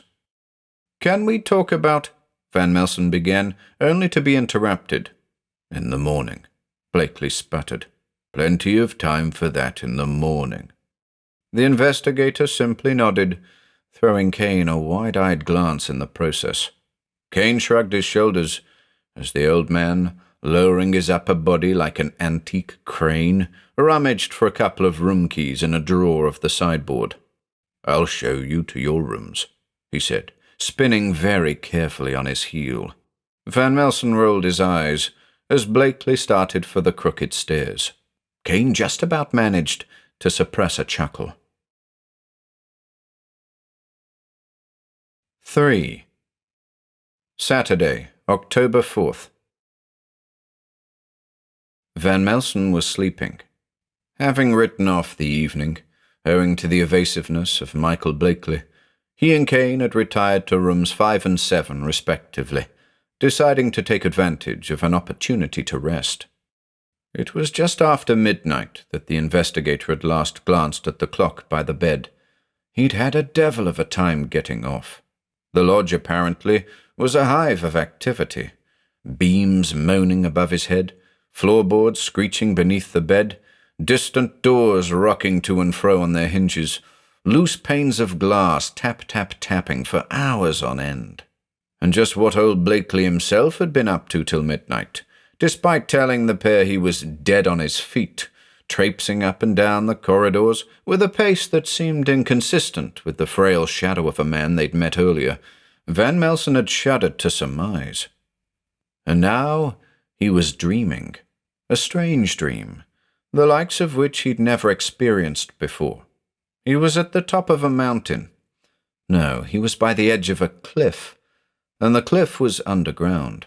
Yes, he was in a large cave, looking down upon an immense body of water, a shimmering glacial lake it seemed, and there was something down there, hovering, a giant blimp, like a zeppelin, only more elaborate. What was it doing down there, floating above a subterranean lake? Who was aboard? But wait, were the hairs standing up on the back of his neck? Yes, they were. Somebody was behind him, approaching slowly and stealthily. Butterflies took up residence in the pit of his stomach. This person meant to do him harm. He could feel it in his dream bones. Only one thing to do. A simple thing, really. Jump. As the dream investigator lurched forward, the sound of knocking in the waking world plucked him from the edge of that precipice, and up he shot in the bed of room 5, sweating, his heart pounding. Across the hall, in room 7, Kane too had heard knocking. It was 2:37 a.m., and he hadn't slept a wink. What troubled the young insomniac, though, was the source of the knocking. It was immediately evident to his alert ears that the rapping hadn't sounded at his door. Rather, it seemed to have sounded from a large wardrobe on the north wall of the room. Overcoming what he felt was an irrational sense of fear, he climbed to his feet, slipped into the dressing robe thrown casually over an armchair by the bed, and approached the wardrobe. Like the sideboard in the hall downstairs, the wardrobe was a gamely, highly polished affair, most likely mahogany, lurking after the fashion of a static behemoth in the shadows. The knocking sounded again, and this time Kane was convinced it was coming from the wardrobe, from within the wardrobe. With visions of Narnia filling his sleep-deprived mind, he swallowed his nerves and yanked the heavy wardrobe door open. Van Melsen, wide awake now, was on his feet following the second bout of knocking. He too donned an available dressing robe and left room 5. Across the shadowy hall he tiptoed, placing an ear against the door to room 7. Hearing muted dialogue on the other side, he set fire to caution and tried the handle. Locked. "Norman?" he called quietly. "Everything all right in there?" The sound of approaching footsteps on the other side of the door reassured the investigator. Seconds later, the door swung inwards, revealing Kane in his own rather fetching white gown. "I heard knocking," Van Melsen went on. Kane nodded, a strange look on his face. "What is it?" the investigator pressed. Maintaining his silence, Kane beckoned him in and pointed at the vast wardrobe on the north wall. "Oh," Van Melsen managed, his face a blank canvas. "Hello?" Hello. Came the response from the wardrobe. But it wasn't the wardrobe itself that was speaking. It was the familiar visage of the young lady in the grey shawl, the girl with the sapphire eyes who had passed them in the street the previous evening. "What's going on, Norman?" Van Melsen whispered to Kane. Kane mumbled, scratching his head. Well, this is Annie, and apparently there's something she wants us to see. It's true. The girl said, nodding. But we haven't much time. Come on. And she turned, ducking into what appeared to be a narrow passageway behind the wardrobe. The investigator looked at Kane, and they both shrugged before going after her. Meeting Annie on the threshold of the dimly lit passageway, the pair saw that the corridor beyond seemed to be an extension of the wardrobe itself, as though it had been carved of the very same wood. The lodge changes, the girl said. You hear it creaking and groaning night after night. Some nights it has extra rooms.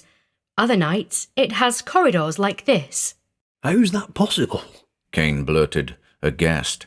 I don't know, Annie said. But it started when old Blakely brought that book back. Millith? Van Melsen put in. Is that what it's called? The girl asked, shrugging her shoulders. The investigator nodded.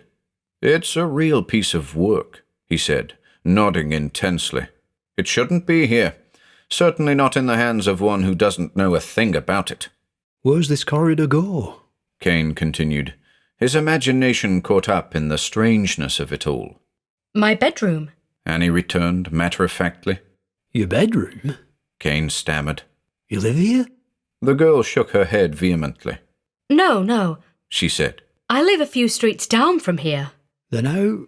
Kane began, only to stop when his dark-adapted eyes caught the suggestion of movement a ways down the corridor. When the investigator opened his mouth to speak, Annie shushed him by placing an index finger over her lips. A few tense seconds passed, as the trio waited for whatever it was to cease its shuffling. The light of the corridor afforded enough illumination for Van Melsen and Kane to make out the shape of a figure, some 30 feet or so along the corridor, sitting quietly on a chair. I know it isn't her, Annie whispered.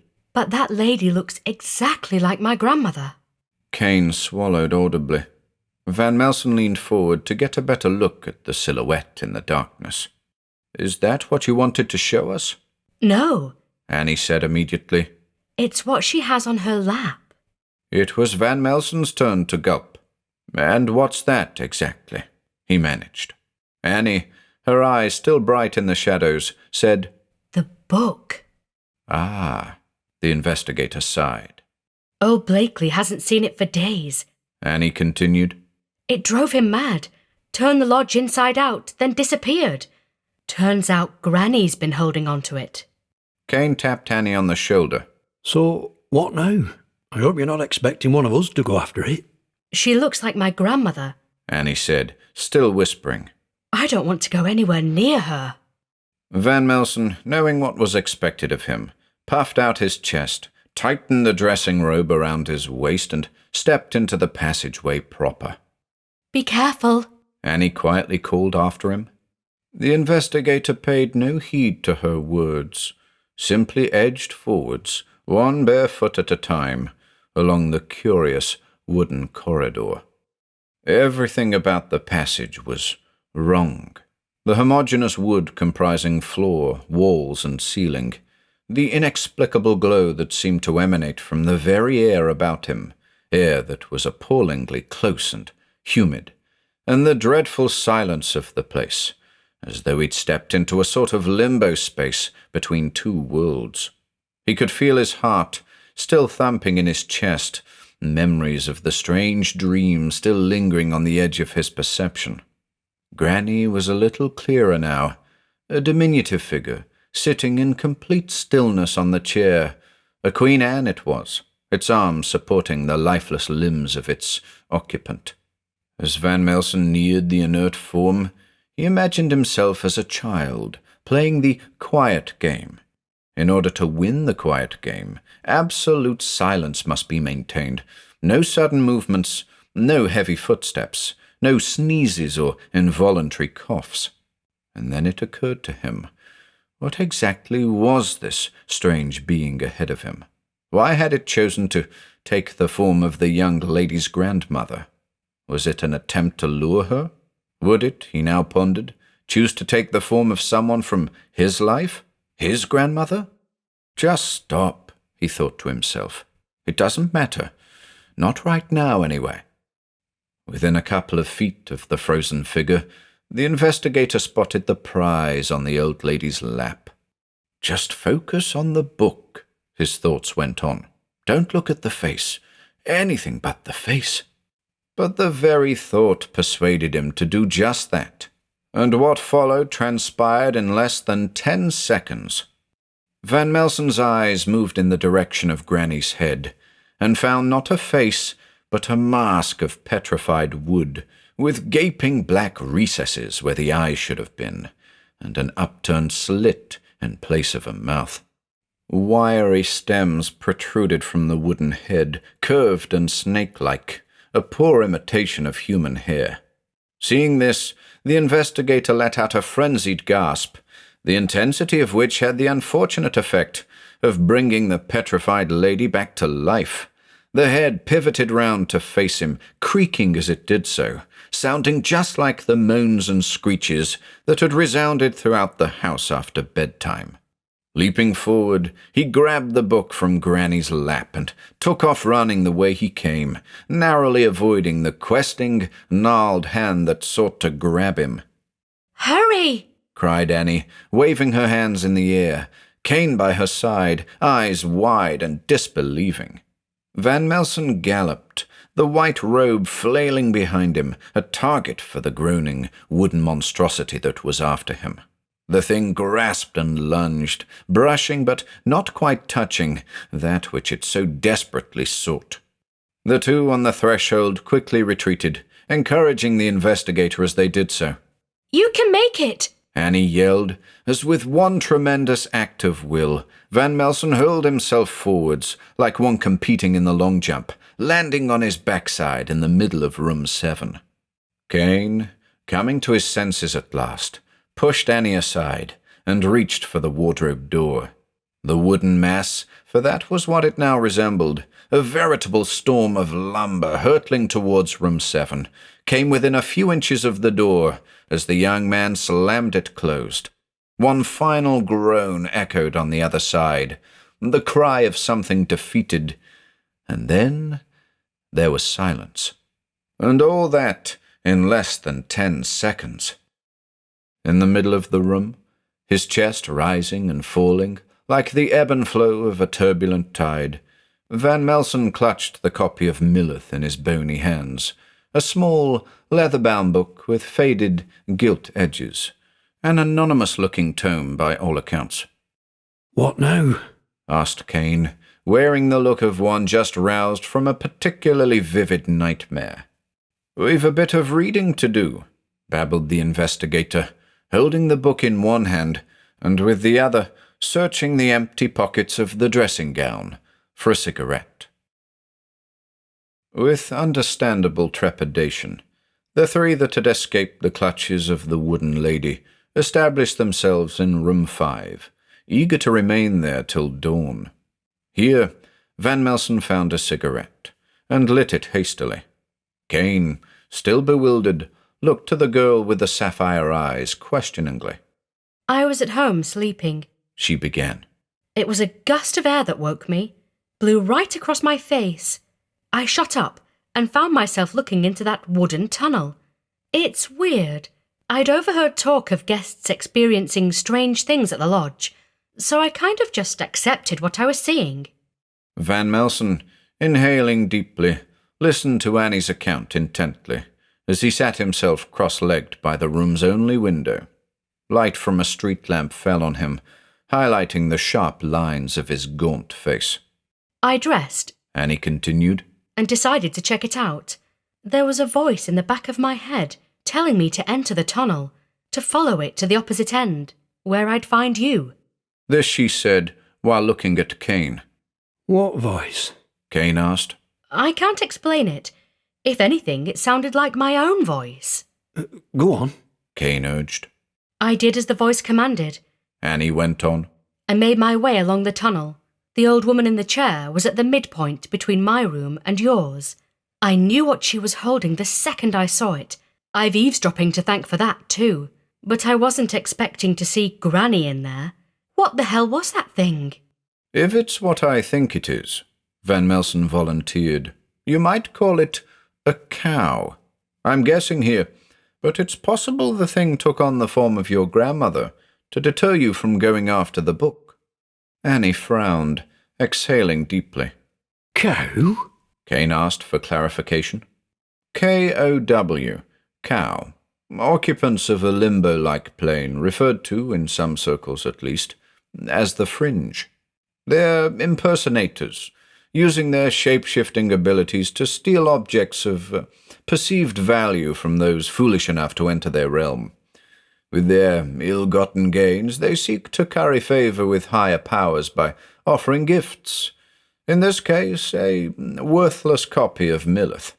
Worthless? This from Annie. Look, the investigator invited, flicking through the retrieved book. There are pages missing, torn out and presumably incinerated. Blakely's work? Kane ventured. Assuredly, Van Melsen said, puffing on the cigarette. It seems clear to me that the book seduced our old friend. Drawn in by what he read there, easily done, this being an English translation of the text, he likely recited one or several of its verses, or cantor-rhythms as they're known, and quite possibly produced what some have called a localized rift between this reality and the fringe. And he just torched the pages afterwards? Kane asked. Necessary to perform this kind of incantation. Kane scratched his chin thoughtfully. Annie frowned again, but the look on her face was that of one convinced.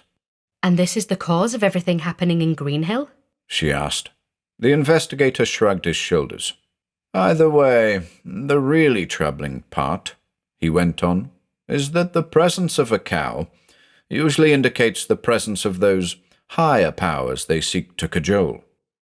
Here, Van Melsen looked to Annie. Have you seen this owl man, Annie? The girl shook her head. I've heard about it, but I haven't seen it with my own eyes. Van Melsen nodded, turning his attention to the book before him. Kane approached and dropped into position next to him on the wooden floor. Annie followed suit, and the three of them sat quietly, listening to the worrying creaks and groans echoing throughout the old lodge. Now patently aware of the potential source of the sounds, the trio sat rigid with apprehension. Docking his cigarette carefully, Van Melsen began flicking through the leather-bound book, educating his company to the best of his ability with regards to contents familiar to him, and shaking his head in puzzlement when encountering contents unfamiliar. The problem with copies such as this, he said, is that much is lost in translation. It might very well be that certain verses and incantations are perfectly translated, whilst the corresponding revocations are either hopelessly translated or missing entirely. Without speaking to old Blakely, it's impossible to tell just what it was he recited. It'll be tough to undo if he can't or won't tell us. This passage here, however, he continued, indicating a sequence of paragraphs and quotations, may at least shed some light on what it is we're up against. The section in question, found towards the end of the book, was described as a cryptic paraphrasing of data found in that most abhorred of grimoires, the Mad Arab's Necronomicon, a section concerning the nature of the malevolent being, Millith. Millith is a harbinger of dread, a void-bound being whose visage is a subterranean slime. It is said that when the veil between dimensions is thin, worn down by the relentless flow of time, Millith seeks the light, driven by a purpose as mysterious as it is abhorrent. Upon its emergence, Millith selects a semblance, and with a queer hunger born of the abyss, it preys upon the creatures of light, stealing them from the sun, and wrenching them into the inky blackness of the void. In the depths of that barren realm of shadow, the kidnapped souls are subjected to a fate too ghastly to comprehend. Whispers told over the embers of dying fires tell of a veritable hell, where Millith watches over black cauldrons of bubbling shadow, wherein the muted victims of light boil and liquefy over and over again, a process unmarked by the passage of time, an eternity of indescribable suffering, which to Millith is as air to human lungs. The purpose of these monstrous abductions remains a riddle that continues to elude the most erudite of scholars. But speculation is rife. Rituals of cosmic manipulation, the sowing of discordant energies, vibrations designed to further corrode the veil between dimensions. Others suggest that Millith seeks to permanently eliminate the veil, whereupon the void will spill into the world of light and absorb it utterly.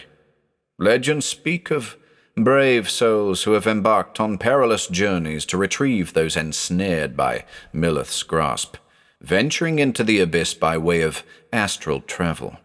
But such quests are fraught with peril, for the realm of Millith is a labyrinth of shifting perceptions, an ever-changing expanse that has no capacity for logic or reason.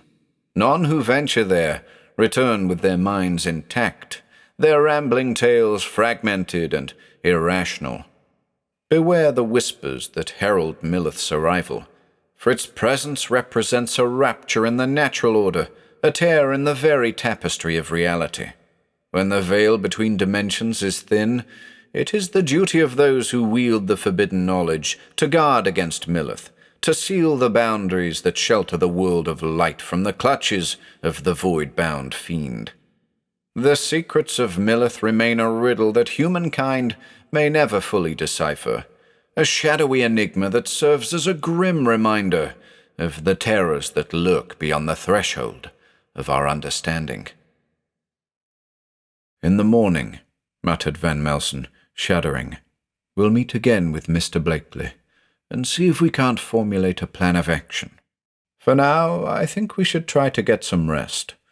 We're going to need it."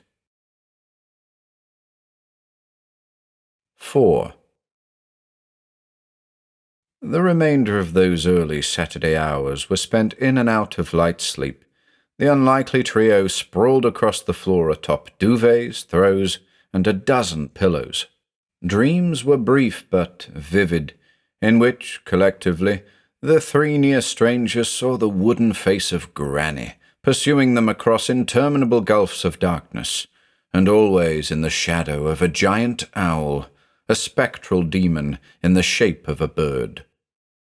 Dawn finally broke, and as it did, Van Melsen, Kane, and Annie took their turns in the small bathroom, splashing water on their faces, and, in the cases of the investigator and the bookworm, dressing for the day ahead.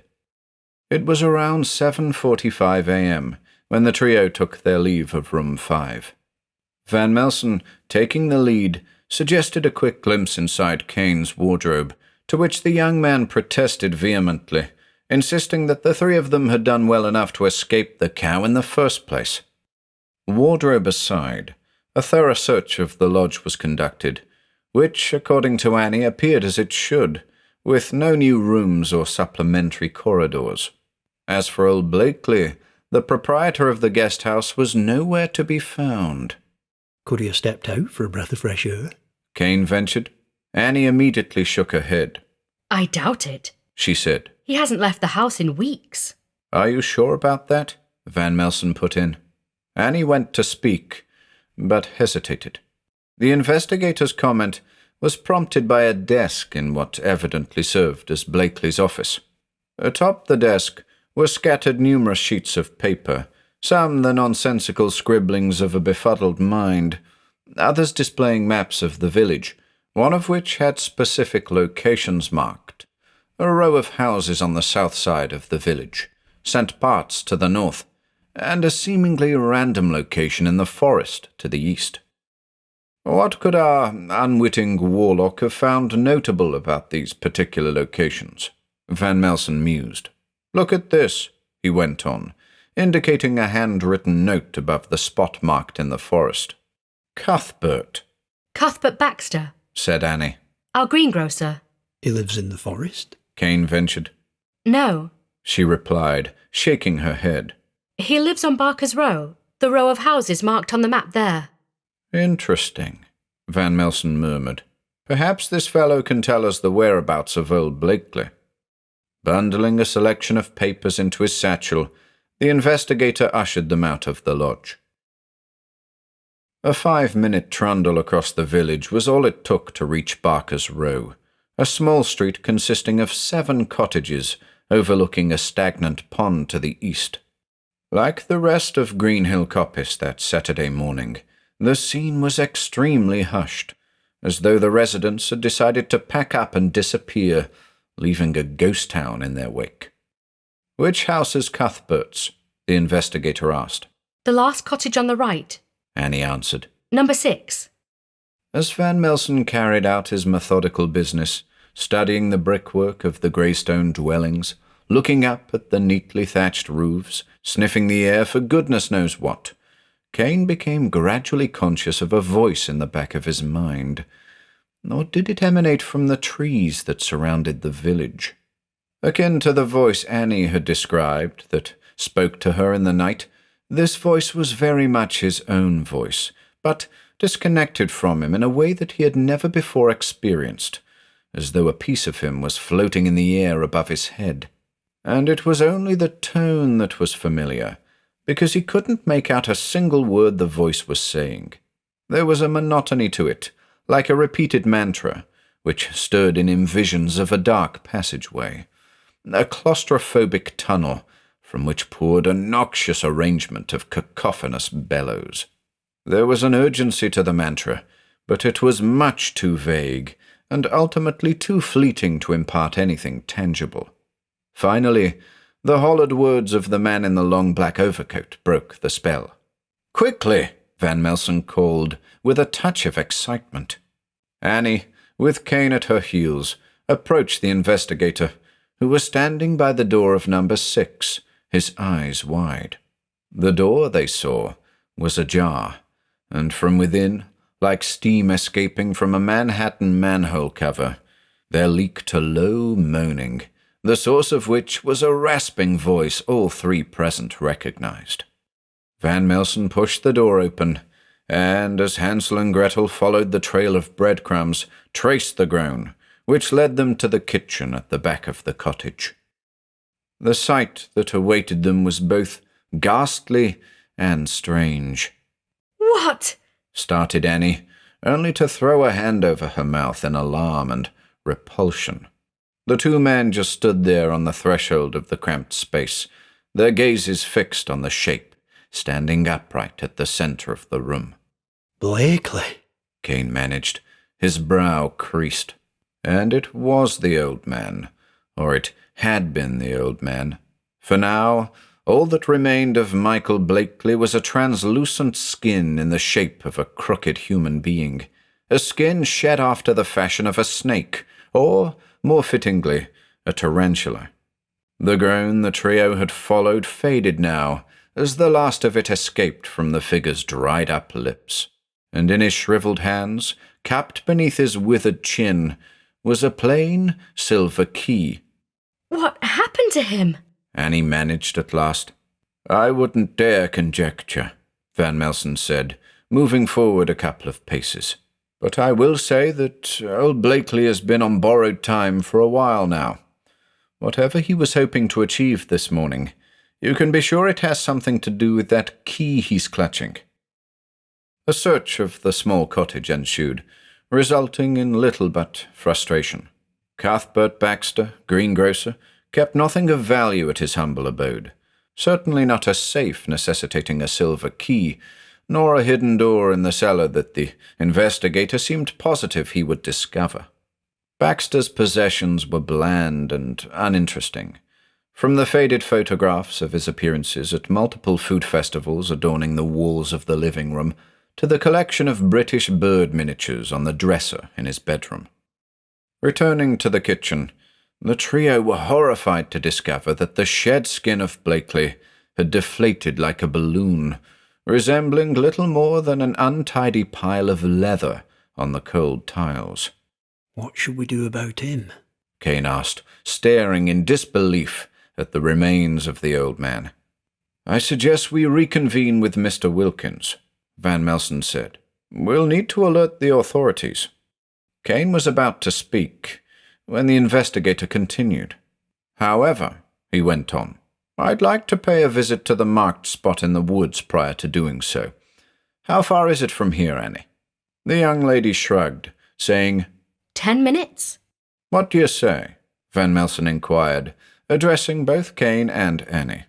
The pair nodded simultaneously, knowing that to say no was to miss out on something potentially awesome and strange. Lead the way, Annie, the investigator said.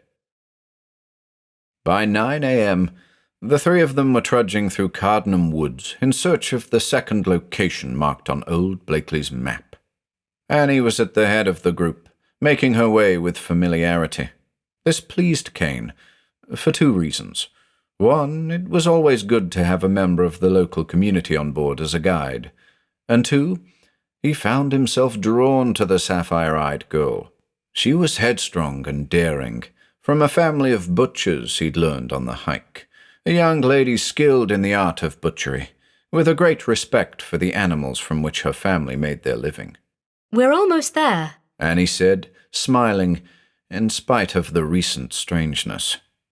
Approaching a large tree, an English oak as evidenced by the plethora of acorns littering the forest floor below it, the young lady stopped. Kane looked, and saw that she had trod upon what appeared to be a hatch in the ground, a hatch that had been recently accessed, if the lack of acorns atop it was anything to go by. This is the spot, Annie announced, tapping the hatch with a booted foot. How do I know? Well, I can tell you now. I've never seen this hatch before. Van Melsen stepped forward. And wouldn't you know it, he said humorously. There's a keyhole. I wonder. The investigator gripped a recessed latch and attempted to lift the hatch. It refused to yield to his efforts. And so he withdrew the silver key from an inside pocket and tried it in the lock. Eureka! He gloated, grinning. Kane saw that the lanky character was in his element here, possibly more than that. It was as though the investigator had anticipated something like this. Withdrawing a cigarette, Van Melsen said, There's something down there, and we need to find out what it is. The girl in the grey shawl approached Kane at this juncture, evidently drawn by the look on his face. Are you okay? She asked. Startled, Kane replied, Me? Oh yeah, of course.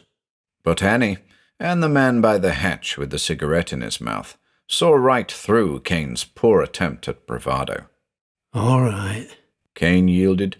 If you must know, I can't shake the image of old Blakely from my mind. All dried out like that. Just desiccated skin. Nothing underneath. What happened to the rest of him, for Christ's sake? Here, Annie placed a hand on his shoulder. I know. She sympathized. It's at the forefront of my mind, too. As it should be, the investigator piped up. You'd have to be missing a brain to see a thing like that and walk away unscathed. How do you deal with it? Kane asked. I just move on to the next piece of the puzzle, he said, blowing rings of smoke into the cool air. There's always plenty of time to reflect when the puzzle's solved. Kane, marginally reassured, but still haunted by the picture in his mind, simply nodded and attempted to smile. Annie returned the smile, which Kane found to be much more reassuring than anything the chain-smoking detective had said. Are we about ready?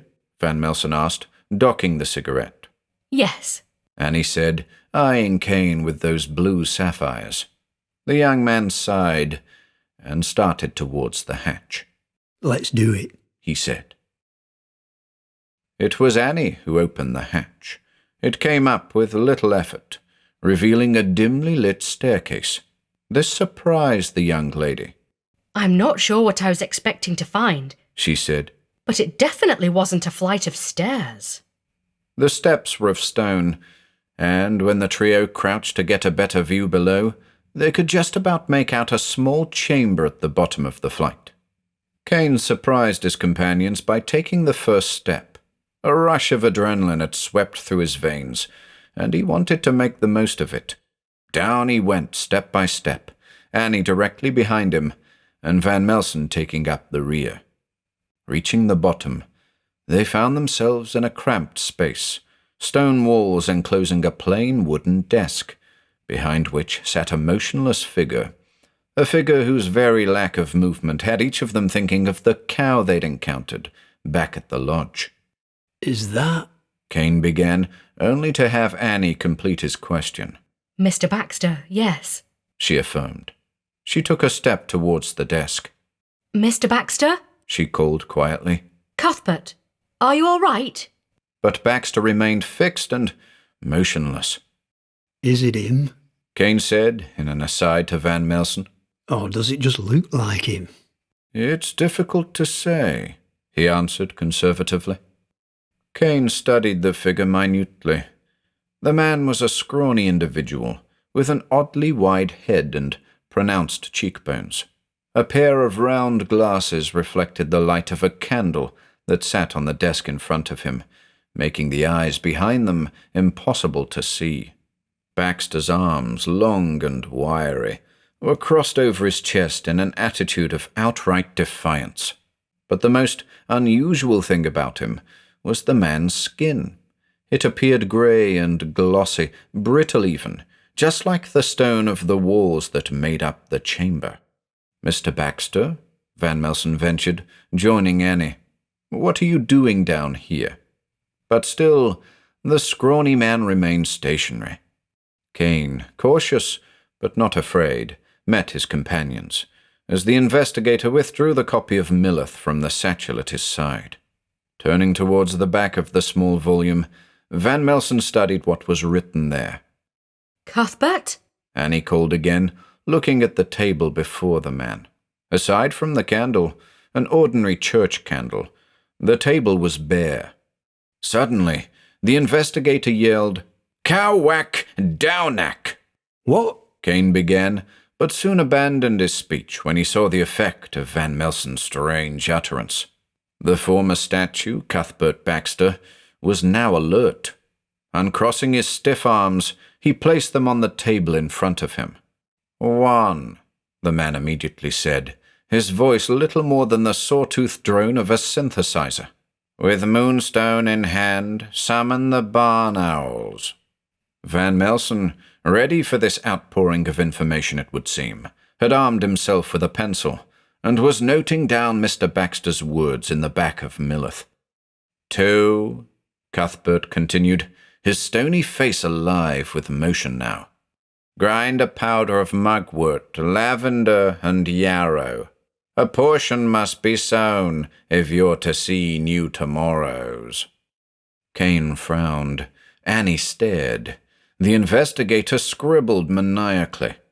"And 3, Cuthbert said, indicating a final instruction.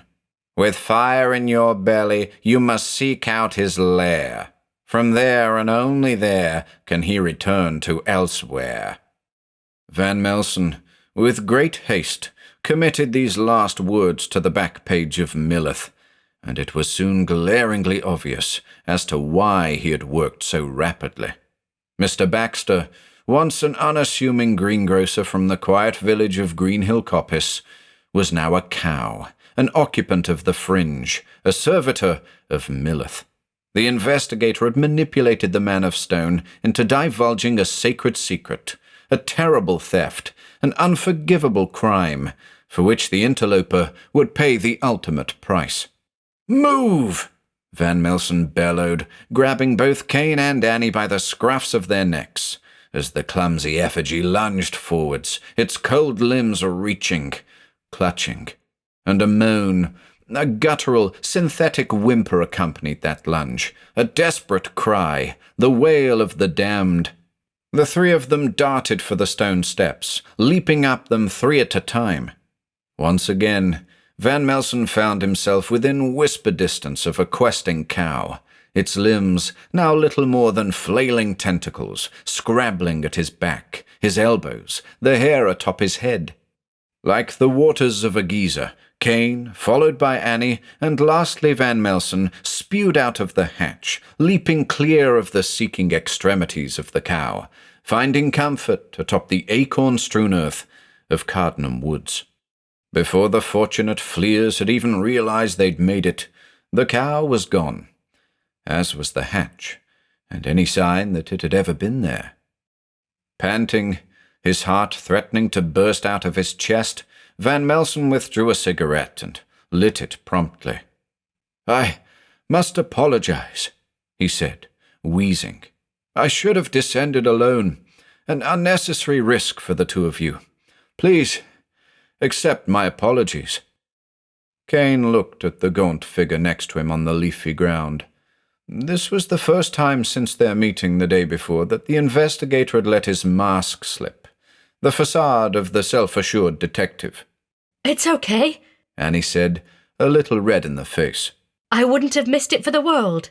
Kane shuddered, then chuckled, which, bizarrely, triggered a similar reaction in Van Melsen, who burst into a fit of laughter, his mouth a cavern of mirth, from which streamed the most infectious, raucous howl the young bookworm had ever heard.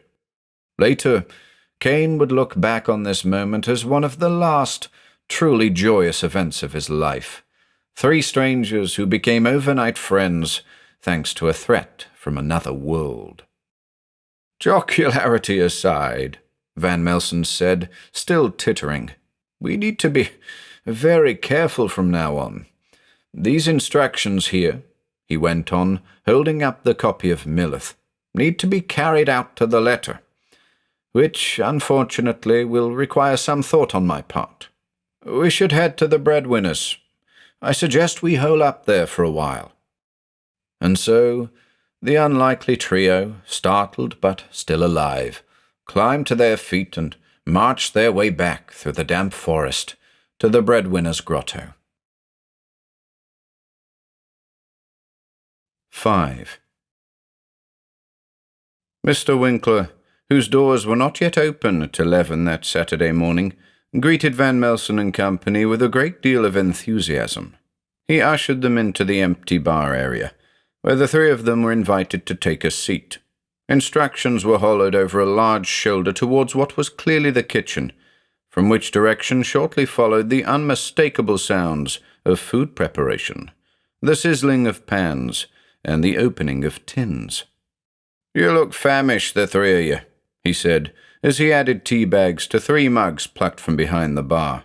A kettle was immediately put into action, much to the pleasure of the survivors of Cuthbert the Cow's attack. "So tell me," Big Jim went on, "what on earth is going on?" Clutching a mug in one hand and an unlit cigarette in the other, Van Melsen proceeded to bring the landlord of the Breadwinner's Grotto up to speed. The acquisition of the book at Greenhill Lodge, the fate of old Blakely at Barker's Row, and the macabre encounter with an altered Mr. Baxter in Cardinum Woods. Big Jim, reaching for his own mug, a cup he'd not so discreetly added a shot of whiskey to, looked perplexed and deeply concerned. "Maureen?" he called in no particular direction. An answering grunt was heard, followed shortly by the round face of Mrs. Winkler, who appeared at the serving hatch behind the bar. "It's old Blakely," Winkler said. "He's dead. Cuthbert Baxter, too, by the sound of it." Maureen, visibly taken aback, stood unmoving for a full 10 seconds. Then, Should we call the police? "I'd recommend against that for now," said Van Melsen, a serious look stamped across his face. "It'll make it nigh on impossible to wrap this mess up efficiently with police officers crawling about the place. Believe me, I know." Jim? Maureen asked, seeking reassurance. Leave it for now, love, the landlord said, turning to Van Melsen. What was he doing at Baxter's in the first place? The investigator sighed. It's my belief, he said, that Blakely was attempting to undo his blunder. Takes a fair bit of experience to interpret what's written in that book, even when it's written in English. But as I explained to my friends here earlier, the old man was on borrowed time. He'd have never made it to Baxter's Hollow, if, after all, that was the man's ultimate destination. Big Jim shook his head. You'll forgive me, he said tentatively, if I say I'm having a bit of trouble swallowing all this. You're forgiven, Van Melsen immediately responded, lighting the cigarette at last. As I said when we first spoke over the phone, this is the kind of thing nobody ever gets used to. The distinctive smell of bacon distracted the group momentarily. Mrs. Winkler returned to the kitchen to tend to it. The bacon's ours, Annie said proudly, referring to the family business. It's delicious. I bet it is, the investigator said, licking his lips. Kane, still reeling from recent events, barked, I'm starving. Big Jim chuckled at this, though the pallor of his face was still on the grey side. After a late breakfast consisting of bacon, sausages, eggs, beans, and 2 rounds of toast, Jim Winkler asked the obvious question. So, what now? Van Melsen, dipping up the remnants of bean juice with a corner of toast, said, I've some reading to do. Is there somewhere I can study here? Of course, said Jim. We've a couple of guest rooms upstairs. They're yours, all of you. Even you, Miss Palmer, if you want to stay among company. Annie, who had considered moving back to her parents' place temporarily on Willow Terrace, agreed to the arrangement, throwing eyes at Kane in the process. Another thing, the investigator went on. I see that it's quiet on the streets. Is there a way to send word to the residents? I think it's a good idea for people to stay indoors wherever possible, at least for the next day or two. Yep, Big Jim said. Sally Relish. She's what passes for village mayor round here. I'll see she gets the word out. Keep the details on ice, Jim, Van Melsen warned. We don't want people running for the hills. Aye. Turning, the landlord grabbed several items from a drawer beneath the till. Here, he said, dropping 5 keys on the counter. Take your pick. By noon, Van Melsen was situated on the first floor of the breadwinner's grotto in guest room 1, a couple of books, including Millith, laid out on the bed in front of him. He was tired, both mentally and physically. The situation in Greenhill Coppice had been above and beyond what he'd been expecting. In many ways, despite the general air of confidence that emanated from his sharp shoulders, the investigator was still a little wet behind the ears.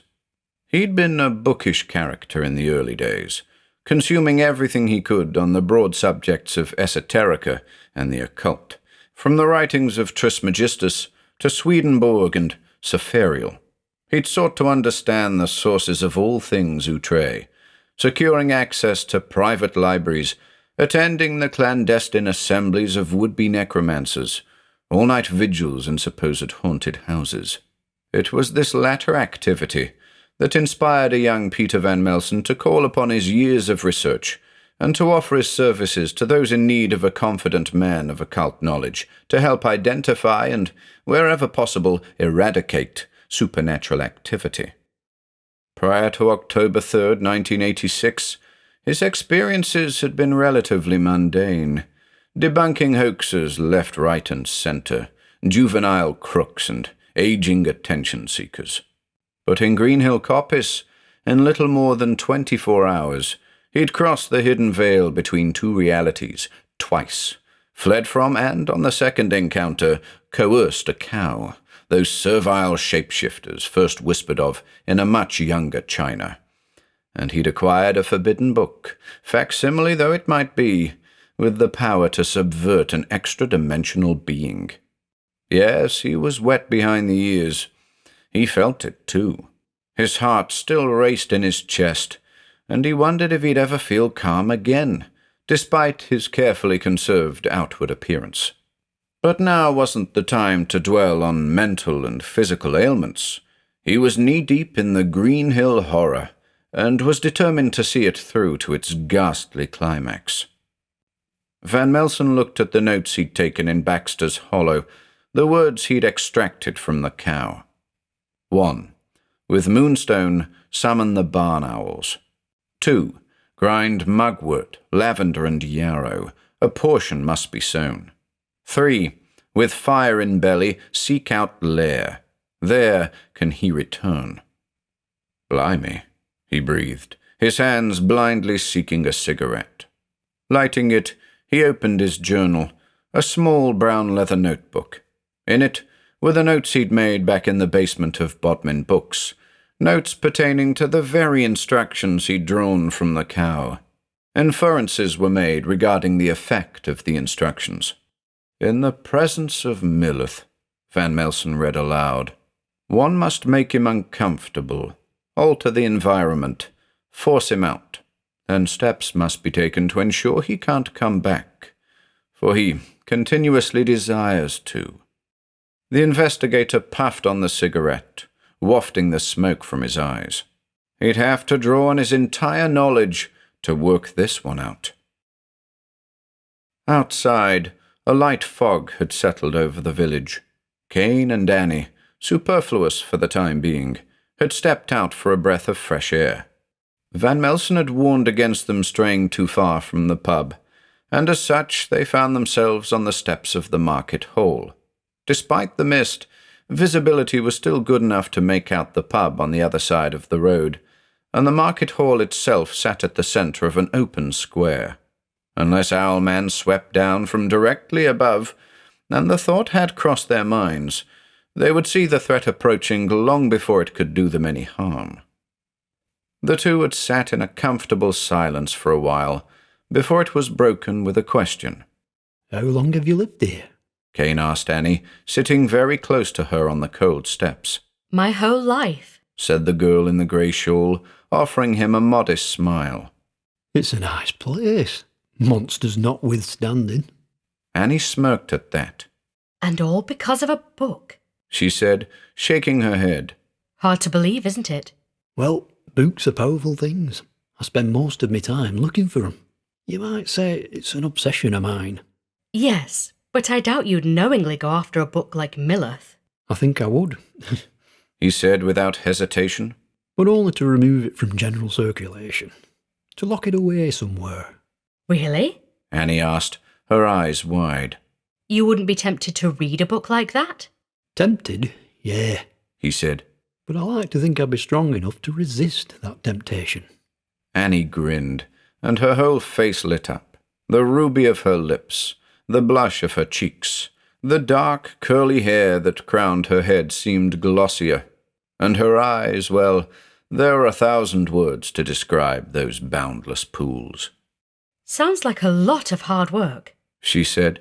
Yeah, but some causes are worth it. Like your work here? It's not my work. Not really. I was just in the wrong place at the wrong time. Annie's sapphire eyes widened. Really? She said satirically. Cain smirked, unable to prevent the flood of blood that rushed to his face. Maybe not, he admitted. Annie beamed. A broad, soul-stealing smile it was that, unfortunately, was quickly wiped from her face by the sound of a man screaming. "It's back!" came the voice out of the mist. "It's back, and it's taken Billy Berrycloth." Moments later, Cain and Annie caught sight of a round figure emerging from Middle Street, directly north of them. The man, repeating his mantra, continued to the west along Bodmin Road and hurled himself through the open door of the breadwinner's grotto. That's Michael Spinner, Annie said. He's the cemetery groundskeeper up at St. Bart's. These latter words uttered with a dawning realization. "Come on," said Cain, jumping to his feet. In a matter of seconds, the two were across Bodmin Road and by the bar at the breadwinner's, listening to the grim tale of Michael Spinner. "It took Billy, right in front of me," Spinner was saying, trying to catch his breath. Van Melsen, sharp as his shoulders, appeared beside Jim Winkler, the latter in the act of pouring a pint of bitter for the terrified man. "It's okay, Mick," said Big Jim soothingly, sliding the glass across the counter in Spinner's direction. "Take your time." Spinner sighed, taking a sip of the bitter to calm his nerves. "I don't even know what Billy was doing up there," he said, his thoughts a jumble. "I was walking along Church Walk, heading east towards the Lich Gate, when I heard a muffled yell. The mist's lying a bit thicker up there, so I didn't see where it came from immediately. I ducked under the gate and followed what I thought was the sound of boots in the long grass. Turned out these were the flapping of wings. Bloody great wings that I caught just a brief glimpse of between a group of stones. You know, the chest tombs by the entrance to the church." Spinner paused to take another sip of bitter. He was trembling now. "I heard a screech then. A piercing screech that didn't do my ears any favours. They're still ringing now. Then more flapping, and a second muffled scream as whatever it was back there, hidden by the mist, took off.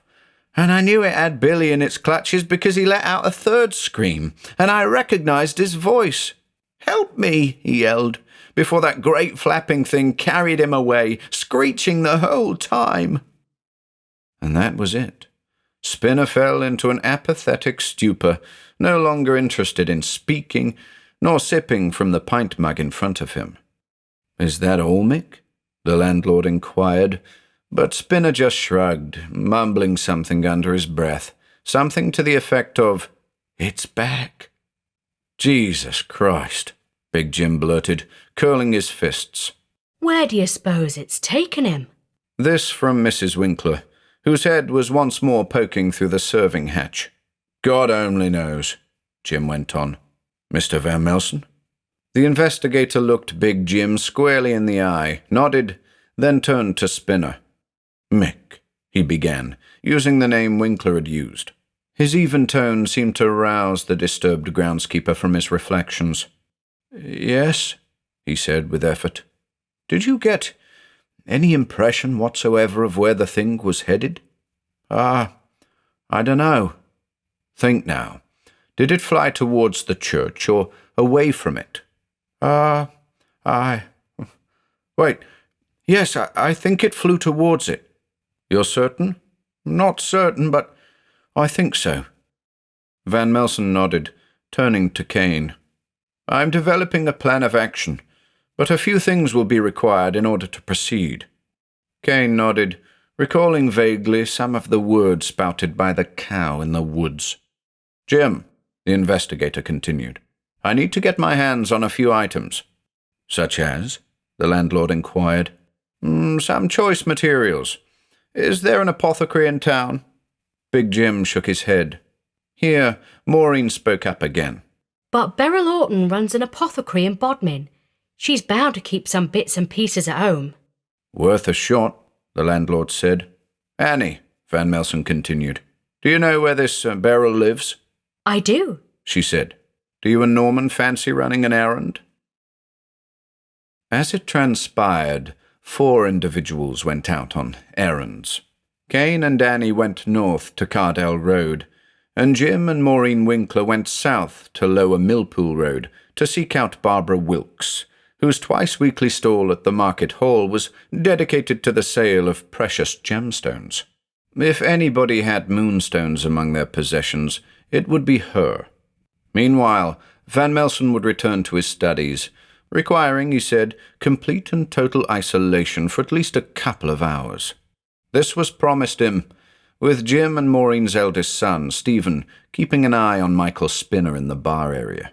Other locals had drifted into the pub too, and it was all the youngster could do to keep from spilling the beans regarding the abduction of Billy Berrycloth. A short time later, Kane and Annie, creeping through the fog like the ghosts of a dead village, found themselves approaching the vast residence of Beryl Horton. It wasn't like other dwellings in the village at all. Like the church, it was of brick, standing 4 stories in height, with numerous small dark windows decorating its facade like the watchful eyes of a fly. To Kane's mind, the Horton residence might once have been a mill house or similar. Whatever it was positively hideous in the clouds of swirling mist that surrounded it. It's a creepy old place, Annie said. but I can assure you, Miss Horton is a lovely old lady. Well, Kane replied, exhaling deeply. let's see if she's got what we're looking for. The two approached the door, a heavy-looking affair with an ugly brass knocker. Kane knocked. A period of silence followed, with no signs of activity on the other side of the heavy door. Kane knocked again, and once more silence pervaded. What do you think? Kane asked. Shrugging her shoulders, Annie tried the door. It was unlocked, Come on. she said, pushing the handle down the rest of the way. But If she's home, we'll apologise. Trust me. I know her. I don't think she'll mind, given the circumstances. Yielding, Kane followed the headstrong girl into the shadowy hall that awaited them. Hello? Annie called, the word echoing throughout the sparsely furnished space. Miss Horton? Kane felt that creeping dread again, the same sensation he'd felt earlier when the voice had whispered in his head. Somehow, he just knew without a doubt that Miss Horton wasn't home, that she hadn't necessarily left her abode by conventional means. Annie, He said, little more than a whisper. let's just find what we're looking for and get out of here. I've got a bad feeling. Annie nodded, saying, Right. I know what you mean. Miss Horton's house was even more peculiar on the inside. This, Kane hoped, being the result of the lady's eccentricity, as opposed to old Blakely's meddling with Millith. Have you been here before? Kane asked.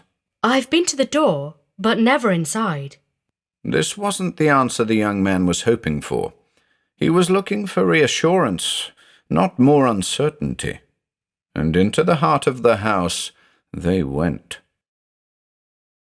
In guest room 1 of the breadwinner's grotto, Van Melsen's plan of action was nearing readiness. Without the choice materials, the whole thing would be futile, but he was confident that the items required would be sourced that very afternoon. Described as the gemstone of inward vision, the purpose of the moonstone, ostensibly, was to provide a means through which to communicate with a variety of owls. Further study of Millith revealed that shapeshifters such as the Owlman are repelled by appearances of the animals they mimic. So, if Greenhill was to receive a visit from a suitably large parliament, the being might be temporarily restricted to his lair, wherever that might be. As for the elements to be ground into fine powder, the mugwort, lavender, and yarrow, this particular combination of constituents would also be repellent to the entity, providing, if sown or sprinkled in the correct place, a barrier through which the Owlman would be unable to penetrate. And then, like Annie the night before and Kane that very morning, Van Melsen became aware of a faint whispering in the back of his mind. He recognized the voice as his own, but it felt separate to him, ghostly. Listening very carefully, the voice seemed to be urging him to approach the window, that what he saw there would not be a familiar street scene, but something happening elsewhere in the village, something involving... But the voice faded to inaudibility. He didn't catch the end. He climbed to his feet and turned to face the small sash window. Indeed, it was immediately obvious that the aperture was no longer a window overlooking Bodmin Road, but a view of something gloomy and forbidding. He approached the dusky panes and cupped his hands about his face in order to get a better look at what lay beyond. From above, he saw a network of tunnels, a veritable labyrinth with floral wallpapered walls, reminiscent of a bygone age. Through these tunnels, like mice in a maze, wandered two individuals instantly identifiable as Norman Kane and Annie Palmer. "Norman!" Van Melsen called, rapping on the glass. He tried to open the window, but the sliding sash was immovable. "Annie!" His calls fell on deaf ears, as did his knocking, which had increased in intensity now, owing to the presence of a third individual roaming the corridors, a much larger individual, all silhouette, with what appeared to be lowered wings at its bulky sides.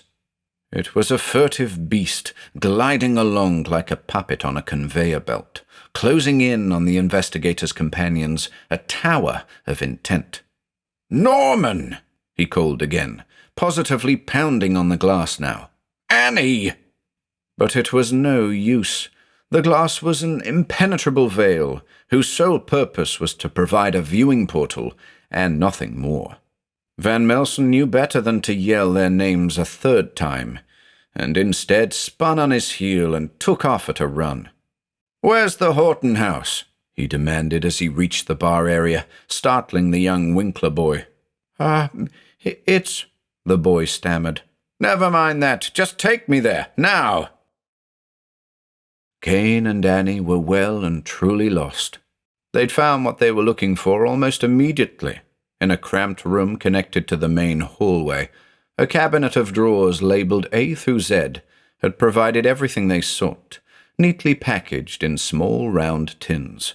Grabbing as much of each as was available, they turned, feeling rather pleased with their unlikely fortune, and stepped back out into the sparsely furnished hall. But it had changed. The main door through which they'd entered the house just wasn't there.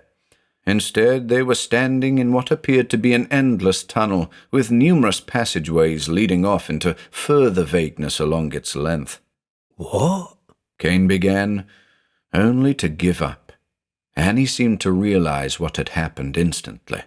"It's like the tunnel between my house and the lodge," she said. "We're in the fringe again." Shit. Cain blurted, unable to stop himself. What do we do? Annie's head bobbed from side to side as she surveyed their surroundings. "We do what everyone should do when trapped in a maze. We stick to the left and keep moving." What? Cain asked, his brow creased. The girl in the grey shawl clutched Cain's hand and dragged him forward a few steps. From there on, Annie led the way through the wallpapered warren, sticking like glue to the left. The passages were unchanging, each the same as the last, interminably long and littered with openings, the geometry of the place completely out of whack with reality. I'm not sure the left-hand rule is going to do us much good in this place. Cain said, his voice a quiver. Then Annie stopped abruptly, shushing him. Cain raised his hands questioningly. Annie put a finger in the air and whispered, "Listen." Cain listened. It took a moment, but then he heard it. It was a rustling sound, like the distant approach of 100 foil packets, sharp and incessant. What is that? Cain mouthed. The look on Annie's face told him that he didn't want to know. Whatever her sapphire eyes had discovered, the young bookworm had his back to it, and it was advancing at speed. Suddenly, Annie yelled, "Run!" and they took off at a rate of knots, in a straight line along the unending tunnel, all the while hounded by the weird crackling of foil packets. Cain couldn't recall the last time he'd ran like this. Had he been a boy in secondary school, forced to compete in the 200-meter sprint against his will? Perhaps he'd have been a better runner, if the soggy all-weather pitch had played host to something vast and strange, a thing that squawked as it slithered along, waving unseen appendages like so many toy rattles. The thing that only Annie had seen was closing in. Cain felt the heat of its breath at the back of his neck, recognized the flapping of wings now, the furious convulsions of a feathered head. His female counterpart was much faster than him. She was several strides ahead now, on the verge of vanishing in the perpetual gloom that lay ahead. What would he do if she disappeared completely? What fate would await him if she left him alone with this looming menace? Cain didn't get to find out. Annie, her mysterious motivation still the source of sleepless nights some 30-odd years later, slowed to a trot, made a semicircle, and launched herself at the advancing threat. Annie! Kane screamed, coming to an abrupt halt. But the girl with the sapphire eyes, and the thing that had pursued them, were gone. The hall in which he found himself was the simple, sparsely furnished affair into which he and Annie had stepped less than an hour before. All that remained of the butcher's daughter was the grey shawl strewn across the floor. Kane collected it. Standing at the front door, backlit by the luminous fog without, was the investigator, the young Winkler boy at his side, both of them panting. The look on Van Melsen's face said everything. "It took her," he said between breaths, eyeing the shawl in Kane's hands. Kane nodded, his mouth agape. Absent-mindedly, he tapped the bulging pocket of his raincoat and said, quite robotically, "Well, we got what we came for, at least." 6. Saturday, October 4th, 6:15 p.m. In the relative safety of the breadwinners, a group of locals flooded the bar area, their eyes and ears fixed upon a statuesque figure behind the bar. Van Melsen, lost for words in the presence of so many eager comers, looked to Jim Winkler, who stood beside him. "Now then," said the landlord, clapping his giant hands together, "this here is Peter Van Melsen. At the end of the bar there," he added, pointing to a forlorn-looking character, "that's Norman Kane. These two gents have come a long way to aid us in this thing, so I'd appreciate it if the lot of you could hear 'em out. We want rid of this thing, don't we?" This last comment resulted in a series of grunts and nods. The weary folk of Greenhill Coppice were ready to see the last of whatever it was that was plaguing them. "The floor's yours," said Big Jim, inviting Van Melsen to address the concerned residents. "I'll get straight to the point," the investigator began, raising the copy of Millith in the air. "This is the reason you've a beast among you. Old Blakely was merely a pawn, a man manipulated by forces beyond his reckoning." "Forces?" came a voice from the crowd. "What do you mean, forces?" "I mean to say that Blakely's acquisition of this book led to the arrival of a terrible menace, a creature whose sole purpose is to take you one by one back to its own domain. Mark my words, it will continue to prey on you until this village is a ghost town." "Why?" came another voice. "What's he done with Berrycloth?" "And Baxter, for that matter," yelled another.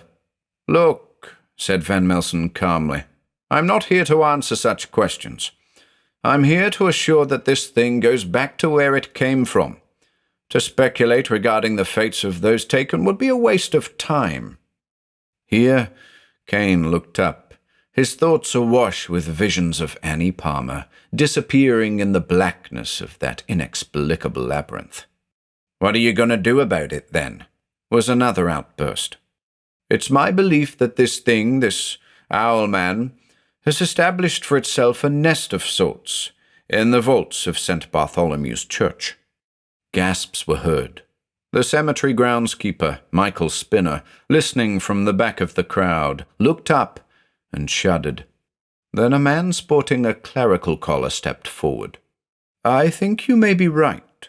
It was Father Stuart Redknapp, St. Bart's vicar. Just this afternoon," he went on, "I caught a whiff of something putrid radiating from the vaults. I know what's been going on recently, but I couldn't believe that an incursion on the church was a real possibility. Well, I descended the steps, there in the vestry, noticing immediately that the flight seemed to descend much deeper than it should have done. Recalling the talk of strange expansion throughout Greenhill Lodge, I took my leave, despite my commitments. Could it be that this thing has a bone to pick with our Lord?" "The Owlman dwells below," said Van Melsen. "The vaults are simply a convenient subterranean location. I presume there's external access, too?" "Yes," answered Redknapp. "There's a flight of steps by the rear crypts." "Then that's how it's been coming and going," the investigator concluded. "With that in mind—" But Van Melsen was interrupted by a series of shouts, followed by the arrival of a young man. "Quick, outside!" screamed the teenager. "It's back! Come and see for yourselves!" Like water rapidly draining from a lock, groups of frantic villagers poured from the breadwinners and fled across Bodmin Road to the market square, where the teenager now stood, pointing and yelling. Following the boy's gaze to the north, dozens of eyes traced the rooftops of Middle Street and Cardell Road, climbed the grass verge that rose at the back of the village hall, and landed on the looming facade of St. Bart's, its single rose window, the eye of the church, gazing back with a fear of its own. Under clear skies atop the church, straddling the 10-foot cross at its apex, squatted something terrible. Jim Winkler saw it, as did his wife and son. Michael Spinner was there too, the reassuring hand of the vicar on his shoulder. Barbara Wilkes saw it, and trembled from head to toe. Norman Kane saw it, and Peter Van Melsen saw it. It was Millith, a giant, feathered man with a pair of wings and the head of an owl. But it was more than that. In the swiftly diminishing daylight, there was a translucency about it, a wraith-like quality that suggested the creature wasn't of this world, that it wouldn't ever be of this world, despite its dreadful presence and the tremendous power it commanded over the populace of Greenhill Coppice. Its wings were broad and white, angelic of themselves, dramatically contrasting with that appalling oval-shaped head, the deep red eyes of which scanned the gathered crowd with quiet hostility. And though the long body of the beast was undoubtedly shaped like a man's, there was something immensely unsettling about it, as though, even from the quarter of a mile distance from which the onlookers observed it, the trunk was queerly aquiver with a life of its own. The notion of safety in numbers held the crowd together, an intangible feeling that seemed to prevail in the end, for after an untold number of minutes, which might have been only a matter of seconds, Millith withdrew from its lofty perch and swooped away into the shelter of the woods to the north. Following the public spectacle, Big Jim and the sort of mayor, Sally Relish, eventually succeeded in convincing the majority of the onlookers to head home, to lock themselves away for the night, and to sleep wherever possible, in groups.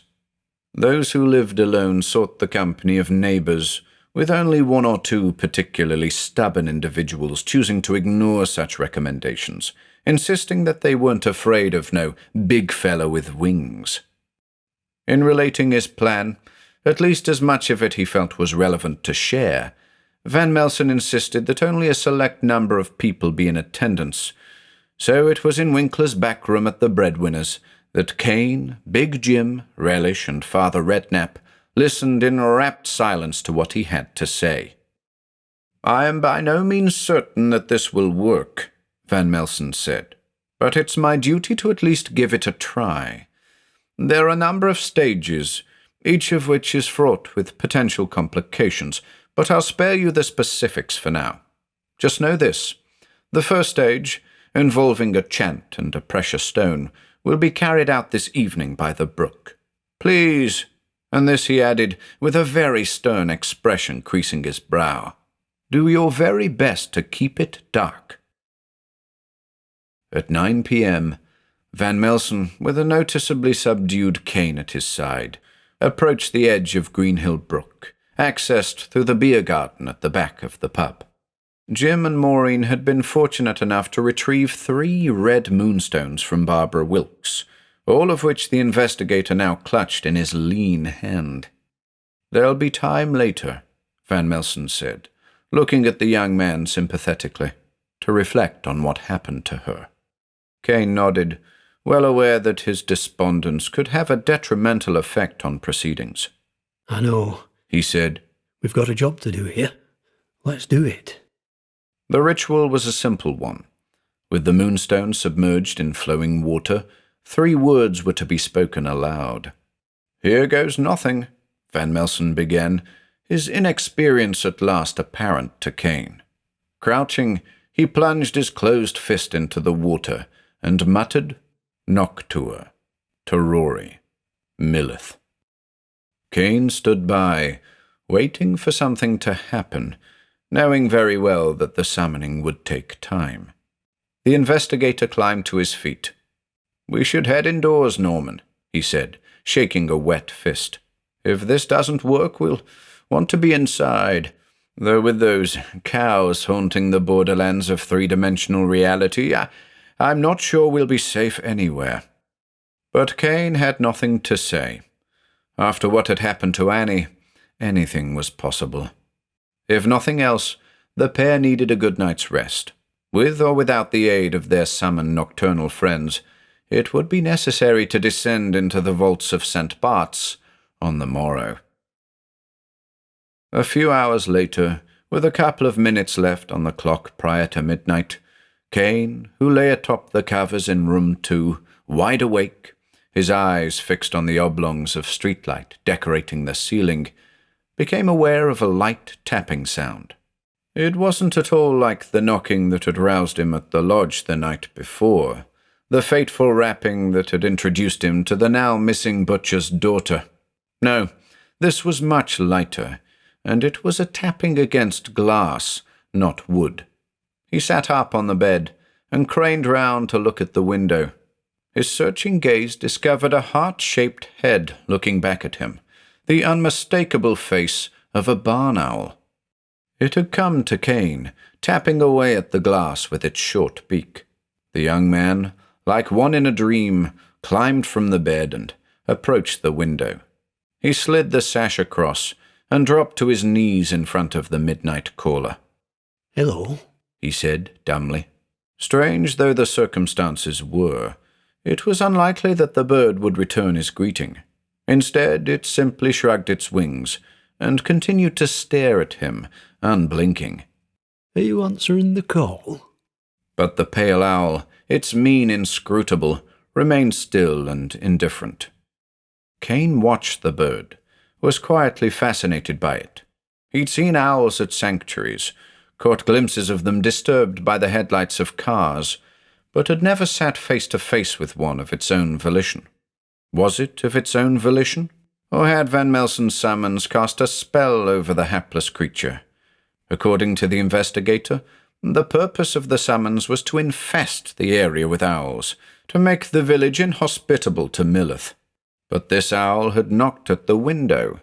This owl had remained at the window after Cain had greeted it. There was something special about this little fellow, if fellow it was.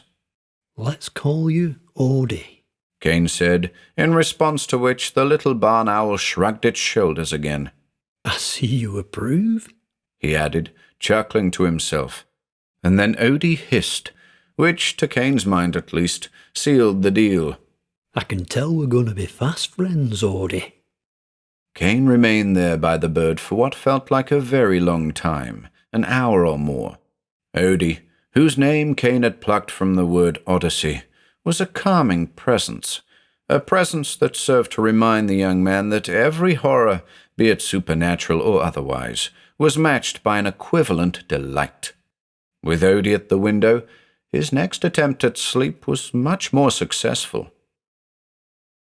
Meanwhile, across the hall in room 1, the paranormal investigator was lost in a haze of thoughts, sat by the window, looking not upon a strange labyrinth, but quiet Bodmin Road, the dock end of a player's cigarette hanging from his bottom lip. At least, he pondered, the arrival of the barn owls, if the summons were successful, would serve to nullify the incursions of the cows, drawn as they were by the presence of their would-be master. Van Melsen's mind was awash with appalling imagery. The elderly lady of wood behind the wardrobe at Greenhill Lodge, the translucent skin of old Blakely at Barker's Row, the image of Cuthbert Baxter, a mere sculpture forced to yield its secrets, and Millith himself, or the form in which Millith had chosen to assume, the very form that would, with a pinch of luck, be the creature's undoing. From where the creature came, Van Melsen could only surmise, based on the numerous clues present in the small book Blakely had so greedily acquired in Ilfracombe. In describing Millith's reality, the writer of the book, the mysterious Montaigne, had conjured up a curious allegory. "We occupy but a page," went a paragraph on the subject, "in the book of reality. Other realms are close at hand, separated by little more than a whisper. Millith knows this, and countless eons ago sought to discover a means through which to conquer those whispers, so that the crossing from one reality to another was as simple as putting one's foot through an open door." "Why is it," Van Melsen muttered to himself, "that only the malevolent forces of other realities seek to penetrate into ours?" But the desolate road outside failed to offer an answer, nor did the dead cigarette butt, which now fell to the floor. The investigator ignored it and threw himself onto the bed. Unlike the young bookworm, Van Melsen would get very little sleep that night. Sunday, October 5th, 7 a.m. When the investigator made his way downstairs that Sunday morning, his eyes bloodshot with great black rings surrounding them, he found himself drawn to the smell of bacon on the grill. He followed the scent into the dining room, where sat Kane opposite Big Jim, Maureen, and young Stephen. Seeing Van Melsen enter, the landlord sent his boy off to the kitchen to fetch what had been prepared for the man. Van Melsen took a seat next to Kane and poured himself a cup of coffee. "Sleep well?" Big Jim asked. "So-so," the investigator returned, sipping the coffee. "Tell him about your visitor," the landlord continued, looking at Kane. Kane, who at that moment was working his way through a substantial sausage, nodded. "Odie," he said between bites. "What?" Van Melsen begged. "Odie," Kane said again. "My old friend. Arrived last night. Spent the whole night perched on the window frame. Still there now as far as I know." The investigator's eyes widened, both in response to Kane's admission and the fact that Stephen Winkler had just returned to the room carrying a full English breakfast. 2 rashers of bacon, 2 fat sausages, 2 fried eggs, a smattering of mushrooms, a portion of beans, half a tomato, and 2 rounds of brown toast. "Thank you," Van Melsen said as the plate was placed in front of him. A conversation ensued, in which Kane spoke of his feelings concerning his nocturnal friend, of how the creature instilled in him a sense of calm, and, more than that, a sense of optimism. The investigator went on to say that the arrival of Odie would certainly hail the advent of further owls, creating precisely the atmosphere in the village necessary to keep Millith from venturing outside. "For a short time, at least," he added cautiously, dipping a slice of toast in the yolk of a fried egg. "We must take advantage of the situation by striking while Millith's suppressed. He must be forced to return to where he came from." What about the missing? Maureen put in. Can we expect anyone to come home afterwards? Van Melsen shrugged his shoulders, shooting an apologetic glance at Kane in the process. "I'd like to think so," he said guardedly. "But the truth is, if the case of Cuthbert Baxter is anything to go by, the damage is likely to be irreversible." A cool silence followed, permeated only by the sounds of eating and drinking. "It's going to be a long day," Big Jim said, breaking the silence. And it was, for the vaults of St. Bart's couldn't be entered prior to twilight. Time had to be allowed for the owls to arrive, and with perhaps the exception of Odie, the birds wouldn't show themselves in broad daylight. After breakfast, Van Melsen was introduced to Odie. He was immediately taken by the owl's unusual temperament, and fascinated by its apparent attachment to Norman Kane. "His eyes are glued to you," the investigator observed. "Her eyes," Kane corrected. "Odie's a female." "Oh, my apologies, Odie," Van Melsen offered. "What do you think it means?" Kane asked. "At a guess, I'd say she's a warden of some kind." "A warden?" "Yes, a guardian, sent to see that we find our way." "To the vaults?" Through the vaults, I suspect. Do you think you'd have found your way out of that wallpapered maze if Annie hadn't sacrificed herself? I guess not. And here Kane seemed afflicted by a horrible realization. Does that mean Audie'll have to sacrifice herself too? Van Melsen shook his head vehemently. I'm not saying that. I'm just guessing here. It's my belief that Odie will serve as a guide of sorts through the vaults, to see that our efforts aren't in vain. That's all. Kane nodded thoughtfully. Listen, the investigator said. I know this whole situation is, well, beyond anything either of us could have imagined, but I'm absolutely convinced that we will succeed today. Call it a feeling, intuition, whatever.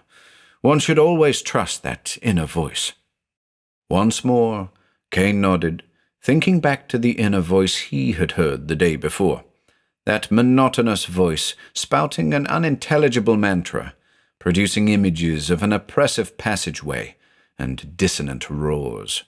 If he was to trust that voice, then something truly horrible loomed on the horizon, something even more terrible, perhaps, than what had happened to Annie in the wallpapered maze. Van Melsen and Kane shared a look then, a look coloured by unspoken worry and bewilderment. They'd talked enough. They knew what lay ahead. The rest of the morning and seemingly distant afternoon would be spent in quiet contemplation, a silent rehearsal, if you will. It was Odie who had the final word, a quiet shriek that, given what lay ahead, sounded like a warning signal.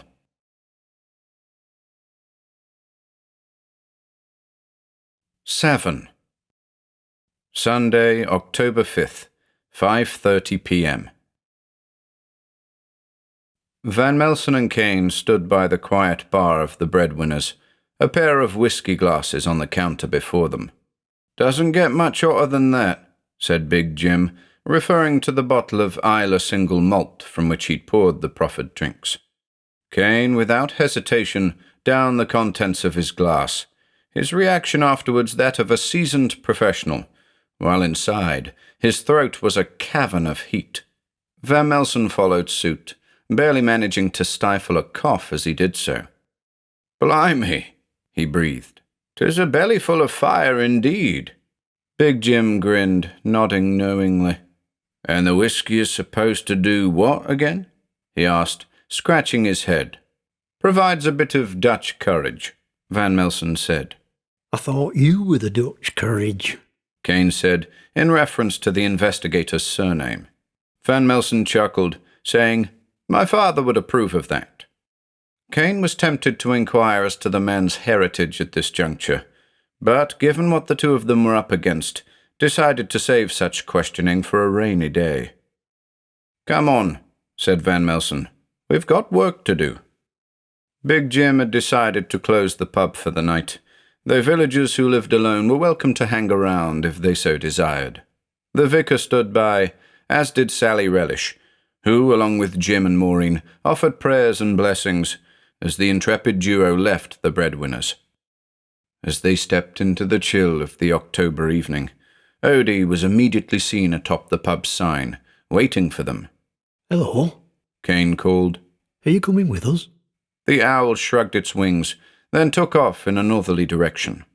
The pair noticed other night birds in the vicinity, numerous owls atop rooftops and lampposts, hoots arising from the encircling trees of Cardinham Woods. It worked, Van Melsen muttered, mostly to himself. It actually worked. The investigator's surprise stirred something in the young bookworm. It was further clarification that the occult detective wasn't as self-assured as he'd originally thought. He, like Kane, had waded up to his chin into the unknown, a reality of high strangeness that usurped all his previous investigations. Van Melsen had muttered of visits to abandoned lighthouses, tape recordings made in deserted cemeteries, but this, to be in the presence of a true Fortean beast, it seemed, was unprecedented. Do you really think we can get rid of this thing? Kane asked suddenly, catching his counterpart with his defences down. In response to this, Van Melsen withdrew a cigarette. Kane had noticed this quirk before. The act of lighting a cigarette provided the man with the time needed to think up answers to questions for which he had no answer. "Absolutely," the man in the long black overcoat said, puffing on the white stick. "Not a doubt in my mind." Bluster restored, he took off in the direction of Middle Street. Crossing the bridge over Greenhill Brook, the two continued in silence till they reached Bartholomew's Rise, a short but steep street, leading directly north to Church Walk. Above them, like the hulking lookout it was, loomed the massive red-brick church, its single eye reflecting the last of the daylight.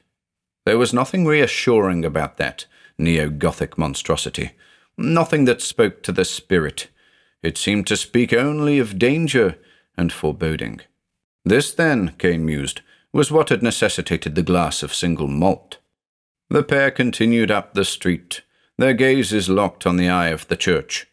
Not once did that stained glass rose window avert its intimidating glare. Reaching Church Walk, Kane spotted Odie atop the lich gate. The bird shrieked warmly, a glorious, wholesome sound that invigorated the questing duo. "That bird of yours, Norman," Van Melsen said. "She's quite a sight." And she was. In the vanishing light of the evening, Odie's fawn feathers were luminous, her large eyes the colour and lustre of polished Whitby jet. The men passed through the lich gate and made their way to the back of the church, where, by the rear crypts, as directed by Father Redknapp, they would find a short flight of stone steps. And they found them without effort, thanks to Odie, who had made her way to the crumbling tomb above them and was sitting atop it, hissing pleasantly. "How does she know where we're heading?" Kane asked. Van Melsen shook his head, saying, "I haven't the foggiest. Perhaps it has something to do with Millith having taken the form of an owl." Kane shuddered then, remembering the sight of the owlman at the top of the church beneath which they now stood, the very creature that had pursued him and Annie along those interminable passageways. "Are you ready?" he asked, eager to put an end to the business. The investigator nodded, extinguishing the remains of the cigarette between thumb and index finger. Guided by the seemingly luminous glow of Odie above them, the men approached the flight of steps and peered into the gloom below. "Didn't the vicar say there were a door down there?" Kane said, squinting. "If there was a door down there," Van Melsen returned, frowning, "it's gone now." And he was right. Below them was merely a dark opening in the cold earth, beyond which only blackness lay. "Well," Van Melsen grunted, clearing his throat, "we'd better prepare ourselves." From his satchel, the investigator plucked a hand torch. Kane produced the one Big Jim had loaned him from a coat pocket. Van Melsen then spent a moment or two rummaging through the satchel for the small tin he'd packed. The tin, acquired by Kane and Annie at Beryl Horton's place, now contained a small portion of what he referred to as the solution. Where exactly the solution would be sewn was a matter to be determined at a later time. For the moment, the pair could be at least reassured by the presence of Odie and the innumerable other night birds that just then were hooting and swooping in and out of the cemetery smattering of trees, the owls and the unsung comfort of the single malt now deep in their bellies. "Let's go," Van Melsen said, beginning the descent. Kane, swallowing the butterflies that rose in his throat, followed directly behind, waving in an empty sort of way at Odie as he did so. The bird, in silence, glided down from its position above them and landed on the young man's shoulder. In any other reality, Odie's simple act would have been mesmerizing, uncanny, but here and now, with the gloomy mouth below threatening to swallow them whole, it was just another event in a carefully orchestrated sequence. It was a strange descent, horrifying and deeply unsettling, but in the main, strange. Two oblongs of light danced across the stone walls of the sloping passage, Odie's wide black eyes caught by them sporadically. A mausolean silence haunted the tunnel, every resounding footstep an intrusion. and the scent, an otherworldly odour, not the kind of smell one might associate with graveyards and catacombs, but a bittersweet perfume that lingered on the back of the palate, like the duplicitous notes of cyanide. Van Melsen, first in the descent, was aware of his dilating pupils as his brain fought to construe the dancing beams and the total blackness that surrounded them. He clung to the small tin in his left hand like a man overboard might cling to a buoy, for the tin was a lifeline, their lifeline, his and Norman's, the young bibliophile he'd pulled into a weird nightmare. What if something was to happen to Kane under his guidance? A fate similar to that of Annie, the sapphire-eyed girl that had quite literally stolen Kane's heart. "Listen," he whispered, turning to face Kane in the darkness, ignoring for the nonce the strangeness of the owl perched atop his shoulder. "Why don't you head back? I'll take it from here." What? Kane returned, frowning. "You shouldn't be here. You wouldn't be if we hadn't bumped into each other the other day." Wouldn't I? Van Melsen frowned. "What do you mean?" I don't know. I can't explain it. Seems you were waiting for me in that basement. "Perhaps I was." So you admit it then? "Well," here the investigator hesitated, and would have fumbled for a cigarette if he'd a hand spare. "Not consciously, anyway. It was just a feeling, like a voice in the back of my mind had directed me to that bookshop." Later, the two would discuss the voices they'd heard. They'd connect them to the voice Annie had heard too, but there and then, in the hush of that dark tunnel, their voices were a bigger concern. Now you listen, Kane said quietly. We're going together. That's it. And Odie's coming too.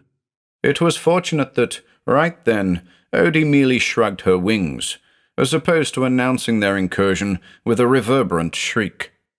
The descent continued. After several minutes, the men reached the bottom of the sloping passage. Beyond, there lay before them a large chamber of sorts, not the conglomeration of maze-like tunnels that was supposed to comprise the vaults. And this chamber, dank and putrid, was pitch black. Only the torchlight could provide clues as to the extent of the space and its contents. "This place shouldn't be here," Van Melsen whispered. You think we've crossed a border again? Kane ventured. "Undoubtedly." Odie was shuffling impatiently, her feathers ruffling Kane's hair. What is it, girl? He asked, shining his torch close to her heart-shaped face. But the owl couldn't speak, could only employ body language to communicate a message. And this message, as interpreted by the young man, was that they weren't to go any further into the chamber. Shining his torch at their feet, Van Melsen observed a faint, white line, a line in the very stone beneath them, indicative, perhaps, of where the vaults ended and the vast chamber began. Further torchlight scans of the space beyond revealed other oddities, stacks of dead wood and piles of colourless leaves, curious mounds of dark brown soil, and everywhere a shiny residue like snail slime. The air was close and humid, lending a horrible oppressiveness to proceedings. It's a nest, Kane ventured. But it's no owl's nest, he added, shuddering. You may be right, Van Melsen agreed, studying the white line at his feet. Here, he went on, this is the spot. The solution must be sown right here. Van Melsen's excitement got the better of him. This is evidenced by the words, right here, echoing throughout the vast chamber beyond. Handing his torch to Kane, he opened the small tin, and was about to begin sprinkling it on the ground, when another voice filled the space. Talk about Dutch courage, came the strange voice, and it was strange, at least to Van Melsen's ears, for it belonged to his father, a man long dead. Odie shrieked then, an indication that their attempts at stealth were no longer necessary. But the investigator remained silent. Look at you, fumbling about in the dark, and you dare call yourself a professional. And the stranger, unrevealed by the searching torchlights, laughed hideously. Van Melsen was frozen in place, mesmerized by the sinister voice. With Odie shuffling wildly now, Kane, unaware of the reason for his partner's hesitation, grabbed the tin from his hands, pushed him aside, and immediately began sprinkling the solution on the ground. "What's this?" the horrible voice continued, somewhat distorted now. "Afraid to get your niece dirty, are we, Peter?" Right then, Van Melsen snapped out of the trance that had held him. But it was too late. A chain of events had been set in motion that he was incapable of averting. "Norman!" he yelled, the cry redoubled by the sudden screeching of Odie, who, spooked by something, flew into the air, flapping her wings violently above their heads. Kane, crouched as he was, glanced upwards to witness the appalling approach of what can only be described as a quivering black mass. Even in the light of the torches that Van Melsen shone upon it, the thing appeared as black as the space between the stars, advancing with the relentless determination of a predator on the savannah. "Move!" Van Melsen screamed, but the command was futile. Kane dropped the tin, spilling the rest of its contents haphazardly on the stone floor. Bracing himself for the impact of the thing, he instinctively threw his arms up in the air, one last, fruitless act of self-defense. But the thing, seemingly larger than the chamber it occupied, extended dark, coiling tendrils towards those raised limbs, took them in its damp, sticky grip, and pulled hard. The pain was so great that it brought tears to the eyes of the young man. He felt as though his arms would pop out of their sockets. He screamed, a meaningless, wordless howl that did nothing to deter his pursuer. In the beams of light that still danced about the mass, Kane caught fleeting glimpses of facial features, apertures that could have been mouths, eyes, or nostrils, protuberances that might once have passed for imitation feathers, flashes of colour indicative of otherworldly, kaleidoscopic biology that, even as the thing held him, vice-like, was impossible to fully comprehend. With Odie in the air above his head, flapping her wings maniacally, the young man listened intently to the mumbling of Van Melsen, who, by the light of one of the torches, was flipping back and forth through the copy of Mythos, looking for anything that might be of use to them in the moment. "Hold on, Norman!" the investigator yelled periodically as his hopeless search continued. And it was hopeless, for Kane could no longer fight the pull of the creature. It had been weakened, no doubt, by the presence of the solution beneath his feet. The white line was now a dangerous border that the beast simply couldn't cross. But Kane's arms were over this line, and soon enough he too would be over the line, dragged into a nightmare world beyond the reckoning of man. What could he do? What could he say? Wasn't this the stage in the nightmare where you awoke screaming? No, this wasn't a nightmare, and the screaming was ongoing. And then, just as he was about to yield to the creature, leaving Van Melsen to ponder the young man's fate for the remainder of his days, there sounded yet another voice, a voice that emanated from the darkness beyond the black shape. It was Annie's voice. "No!" she yelled. "No more!" But that was all. Kane never caught a glimpse of her, nor did he hear her voice again. All he saw, all Van Melsen saw, was a rapid rotation of shadows before them, like the frantic revolutions of a great wheel. Round and round the shadows went, gradually reducing in size. It was the closing of a localized rift, but there, stretched across the dark border, were Kane's arms, held in the unyielding grip of the spiraling Mythos. It was over in an instant, the briefest of moments. The swirling blackness reduced to zero, leaving nothing behind. The chamber, the nest of Mythos, was gone. Van Melsen rushed to Kane's side, but what he saw there truly shocked him. Odie swooped down from above, landing next to her friend, careful not to disturb him. For there he sat, cross-legged on the stone floor, illuminated now by the orange bulbs of the vaults, his arms missing from the elbow down. Postface. Norman Kane, by the piano in Kane's rare books, with surprising deftness, topped up Wax's tumbler. Topping up his own, he sighed, a touch of melancholy colouring his pale cheeks. Wax was at a loss for words, had been at a loss for words throughout the entire spinning of Kane's curious yarn. She looked at him, saw the sadness, looked at his plastic hands, shook her head. I know, he said.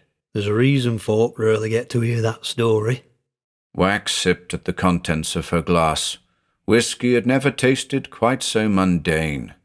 The art and design student with the kinky hair was no stranger to weirdness. It was one of the reasons she'd come to know Norman in the first place.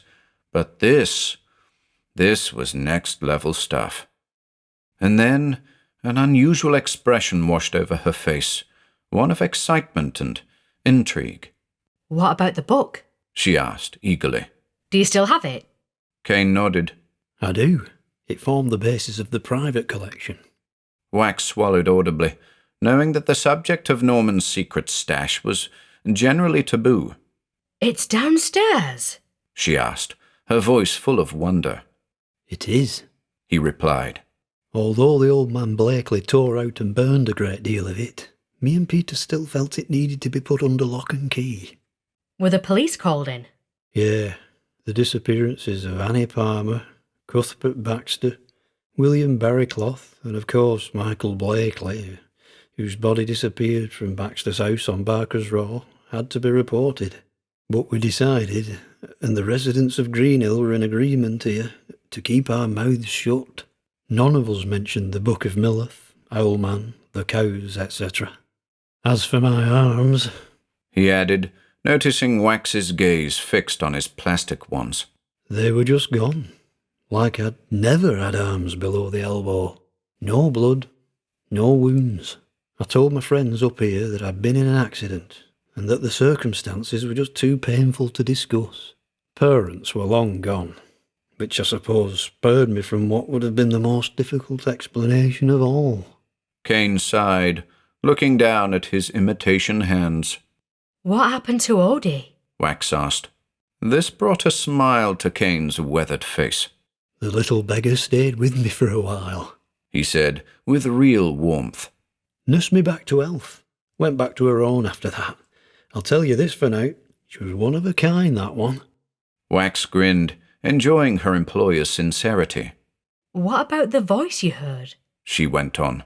The inner voice. Kane nodded, saying, Ah, no couth. The swinging pendulum. That's a story for another day. Undeterred, Wax asked, And Annie? Do you think she's still out there somewhere? I hope so. After all, he said, reaching for something hidden amongst a pile of scarves. I still have a shawl. And out it came, Annie's grey shawl, musty with age, suggestive of missed opportunities and a life unlived. Wax gasped, placing a hand over her mouth. I dream about her all the time. Kane continued, clutching the shawl. Lives in a big old house. She can't find a way out, and I can't find a way in. Wax frowned at this.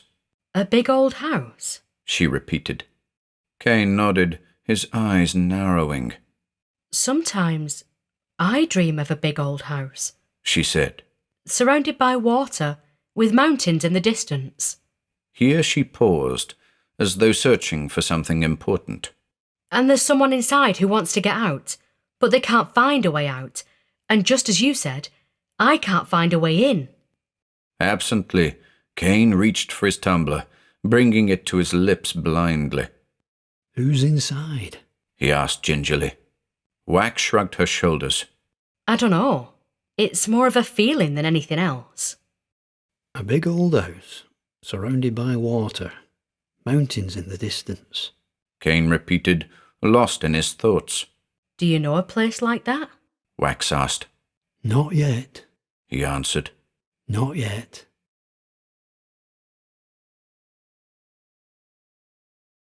The Translucents. The following account is taken from Peter Van Melsen's 2018 memoir, In Search of the Occult. An abridged version of the article, What is a Doppelganger?, was published in the February 14th, 2011 edition of the British magazine Fortean Weekly. Foreword. The tea's on, cigarettes are plentiful. It's a cool but pleasant day here in Rosedale. Time to do some writing. What can I say about this one? I'm sure Mike will be happy enough with it, despite its floundering nature. What a day that was. I'm still reeling from it, truth be told. To think that I went over there with such confidence, such unwavering certainty. How pig-headed of me. But once again it seems that my involvement was unavoidable. And now I'm left with a tough decision. Take the necessary steps to close the book, or put the whole thing on the shelf. My only concern is that if I opt for the latter, I'll be haunted by what I see in the mirror for the rest of my life. Can I endure that? Well, I've endured worse, I suppose. There are darker dreams, nastier nightmares. Ah, well, I'd better get it down. I might have more to say afterwards. What is a Doppelganger? By Peter Van Melsen, P.I. What, I ask, is a doppelganger? Is it merely the apparition of a living person, the so-called spirit double we've discussed many a time on these pages, or is it something more, something as of yet beyond our fumbling attempts to explain? Some might say the former is an example of the latter. I, on the other hand, despite recent events, remain undecided on the subject. Instead of going over the same old repetitive ground, allow me, if you will, to tell a tale concerning a most extraordinary afternoon. Northern readers, particularly those in the counties of Merseyside and Lancashire, will know what it's like to spend an afternoon in the pleasant coastal town of Southport. You might enjoy a stroll through Prince's Park, or a windswept wander along its lengthy 19th-century pier, in search of the elusive Irish Sea. Perhaps a spot of shopping in the town centre, weaving in and out of its numerous water features and gardens, seeking shelter below the beautiful Victorian canopies of Lord Street. At the south end of this attractive boulevard lies the Royal Arcade, a maze of interconnected chambers and passageways, host to a vast assortment of independent vendors, sellers of antiques and rare collectibles. But what has all this got to do with doppelgangers? I hear you asking. I'm simply setting the scene, dear reader. Last month, January 6th, I think it was, I received a letter from a Royal Arcade vendor. In the telling of this tale, the vendor would like to remain anonymous, so I'll refer to her as Linda. Linda, an avid reader of F.W., had taken it upon herself to contact yours truly concerning a spate of unusual occurrences at the precinct. According to her letter, a number of her colleagues for a time had fallen out of favour with her, owing to what they described as out-of-character behaviour on her part. Following her supposed departure on certain evenings, Linda would be seen in other parts of the arcade, sifting through the wares of fellow vendors, ignoring their attempts to interact with her. She was cold and brash, they said, not at all like the happy-go-lucky trader they knew. Naturally, she'd insisted that it wasn't her they'd observed, that she'd been at home when such encounters had taken place. And still the unusual occurrences continued. Sightings of other vendors ostensibly retired for the day, all of whom were perceived in a similar fashion, sullen and impolite, seemingly obsessed with the pursuit of something evasive among the myriad stalls of the arcade. Understandably concerned, a handful of vendors, Linda included, decided to remain in the arcade after hours one evening, with a view to accosting one of these questing doubles. And though there were indeed sightings of mysterious twins, the shadowy figures were consistently able to slip away undetected, rounding corners to oblivion, descending stairs to the abyss. Doppelgangers in Southport? I simply had to investigate. I arrived in the seaside town the following Monday, January 10th. It was bitterly cold that afternoon, not untypical given the time of year, but the chill added an air of unease to proceedings. On leaving the train station, I went directly to Lord Street via London Street, and heading south, soon caught sight of the Royal Arcade. The Victorian structure that houses the precinct is rather distinctive. A great sandstone facade in classical style meets the eye, below which an impressive 5-bay veranda of cast iron and glass plays host to the words Royal Arcade in bold, cherry lettering. Stepping beneath this veranda, one encounters the entrance proper, where once again the words Royal Arcade serve as an invitation to the warren of wares beyond. I strolled inside, not pausing to study the plethora of items glaring at me from the cluttered comfort of numerous window displays. The din of Lord Street faded away, and I found myself confronted by a well-stocked entrance hall, lined with row after row of tall glass cabinets, host to assorted bric-a-brac. The odd shopper went about their business here and there, but my overall impression was that it was a quiet day for the arcade, which I thought would serve me well in my investigations.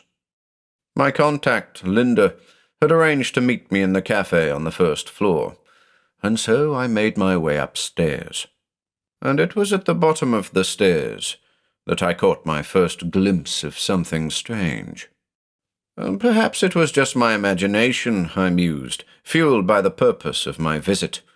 But mounting the staircase above me, little more than a dozen strides ahead, was a tall gentleman in a dark coat who bore a striking resemblance to myself. The gait of this fellow, briefly seen though it was uncannily familiar. The overcoat, long and black, was exactly like the one I myself was wearing, and his head sported greying hair pushed back in a style all too similar to my own. But this mysterious individual was up and away before I could examine him further, and when I finally mounted the stairs, the man had disappeared entirely. In fact, there was nobody else to be seen on the upper level, just tables, shelves, and cabinets filling a large room, from which at least 5 archways led to additional spaces. One of these was the cafe, so I went there directly, brushing off for the nonce the sighting of my look-alike. Linda was waiting for me in the cafe, sitting alone in a corner of the room, her arms outstretched, drumming the table with noticeably swollen fingertips. A pot of what I sensed was cold tea sat in front of her, an untouched cup of the beverage looking sad and stagnant next to it. I introduced myself, and insisted on acquiring for our chat a fresh pot of English breakfast. We were the only patrons, and as such service was prompt. Soon enough we were engaged in conversation, and I heard the story from Linda once more, crowned as it was with the details of her latest encounter. "I saw it last night," she stammered. "It was down in music." Music, referring to the music memorabilia section on the ground floor. "Yes," I prompted. Although we were closed, I figured it was a shopper making their way out. "But it wasn't," I stated. "No," she said, her bottom lip trembling. "It was a lady, similar in build to myself, wearing exactly what I was wearing.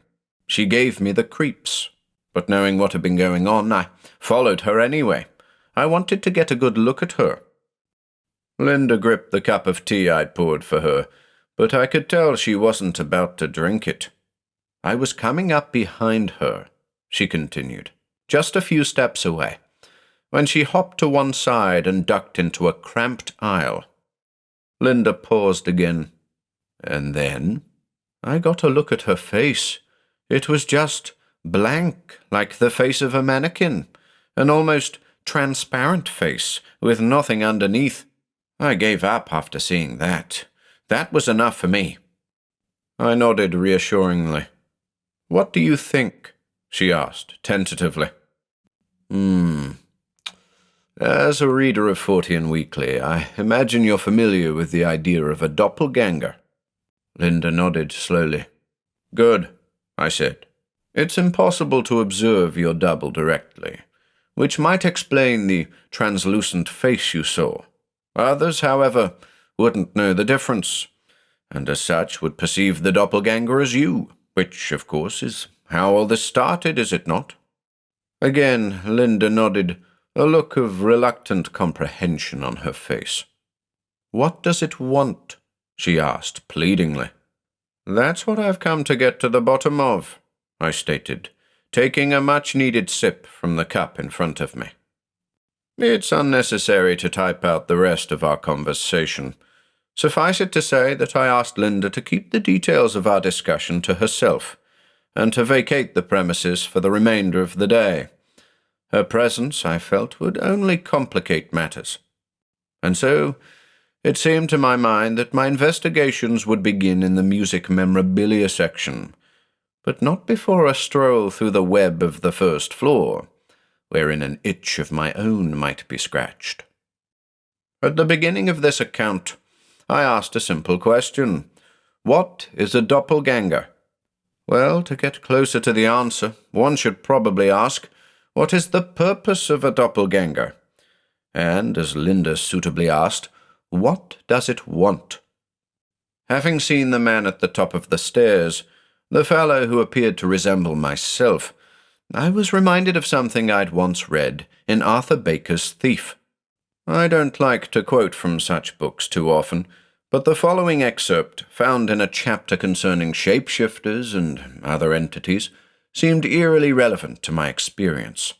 It's a verse titled, "The Man Who Followed Himself." Up the stairs he idly went, step by step he climbed, until at last he came again, and purpose filled his mind.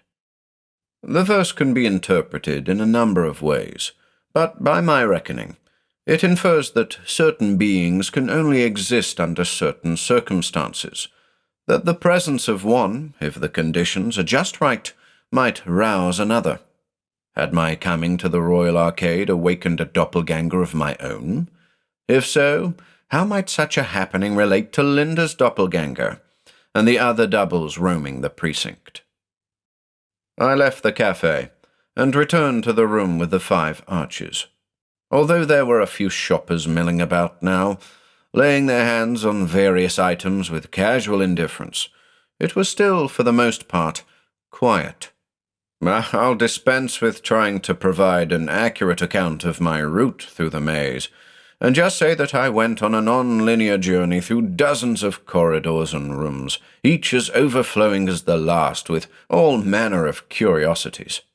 I was following my nose, allowing my instincts to guide me, through a room of colourful globes and a recess of feline figurines, a corridor of tribal busts, and a nook of comic books. I was on the trail of something elusive, but somehow I felt that I was gaining on it, whatever it was. At last, I caught sight again of the tall man in the dark coat. He was approaching an arch labelled Rugs, beyond which I could see a number of distinctive Afghans on display. He entered the large chamber, and I followed. I crossed the threshold and stepped into another world. Not literally, I might add, but the pervasive smell of old wool and the organic whiff of bleeding dye served to transport me elsewhere.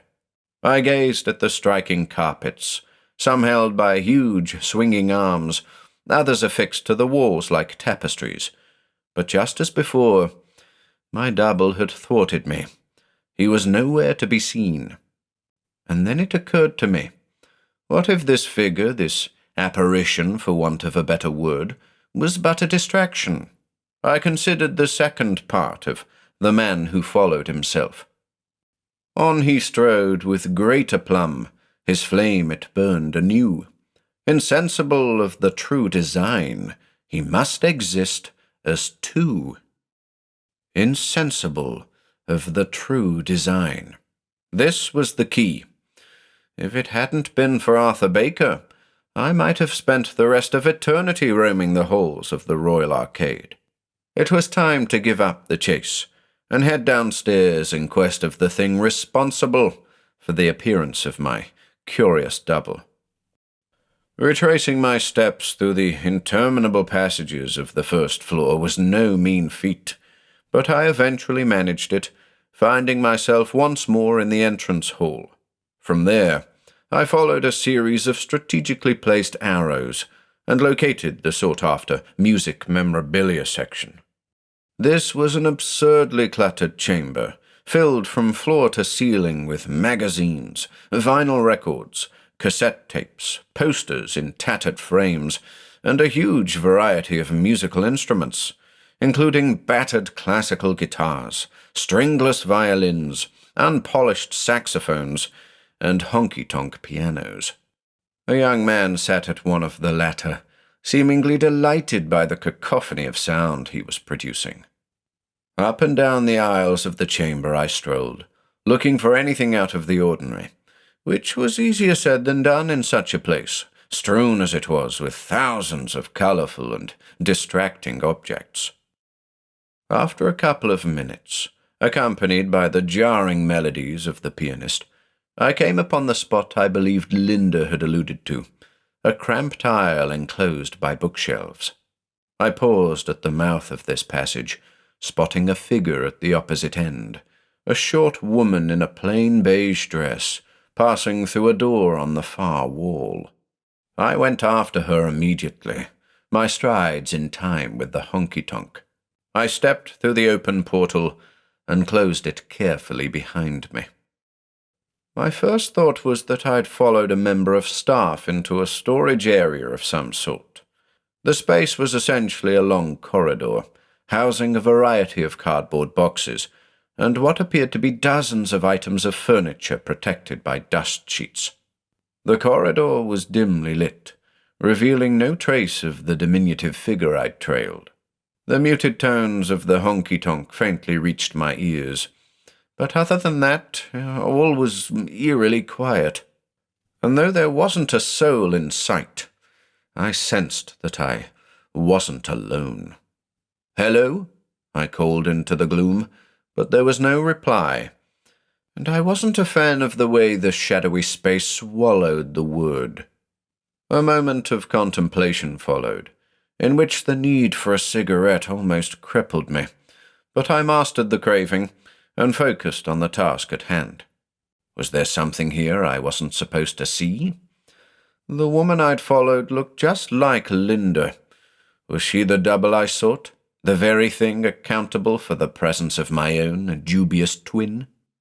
Undeterred, I went about my business in that murky passageway, opening boxes and peeking under dust sheets, all the while mindful of the invisible eyes watching me. If there was something with me in the gloom, it was reluctant to reveal itself, sticking like glue to the darkest recesses. Deeper and deeper I penetrated into that windowless lair, unveiling valuable china and elaborate cutlery, towering wardrobes and gargantuan dresses, until at last I happened upon something of real significance. The object in question was a large, plain, rectangular mirror, standing a good foot or two taller than me at roughly 8 feet. Partially revealed beneath the dust sheet, it struck me how the mirror, in a quite extraordinary manner, resembled a door. Perhaps it had once been affixed to a door, in order to conceal it. Perchance a door in a large house with many rooms. It was impossible to say. The dim light above my head, one of many flickering fluorescent tubes, intermittently revealed my reflection in various states of illumination, and I didn't like what I saw there. Was I really so austere, so dark, for want of a better word? I could have sworn that the black eyes that gazed back at me were not my own. It was hypnotizing, that look. I fell into a stupor for several moments. No, I didn't like it one bit. I replaced the dust sheet and retreated, shuddering. The time had come to make some inquiries.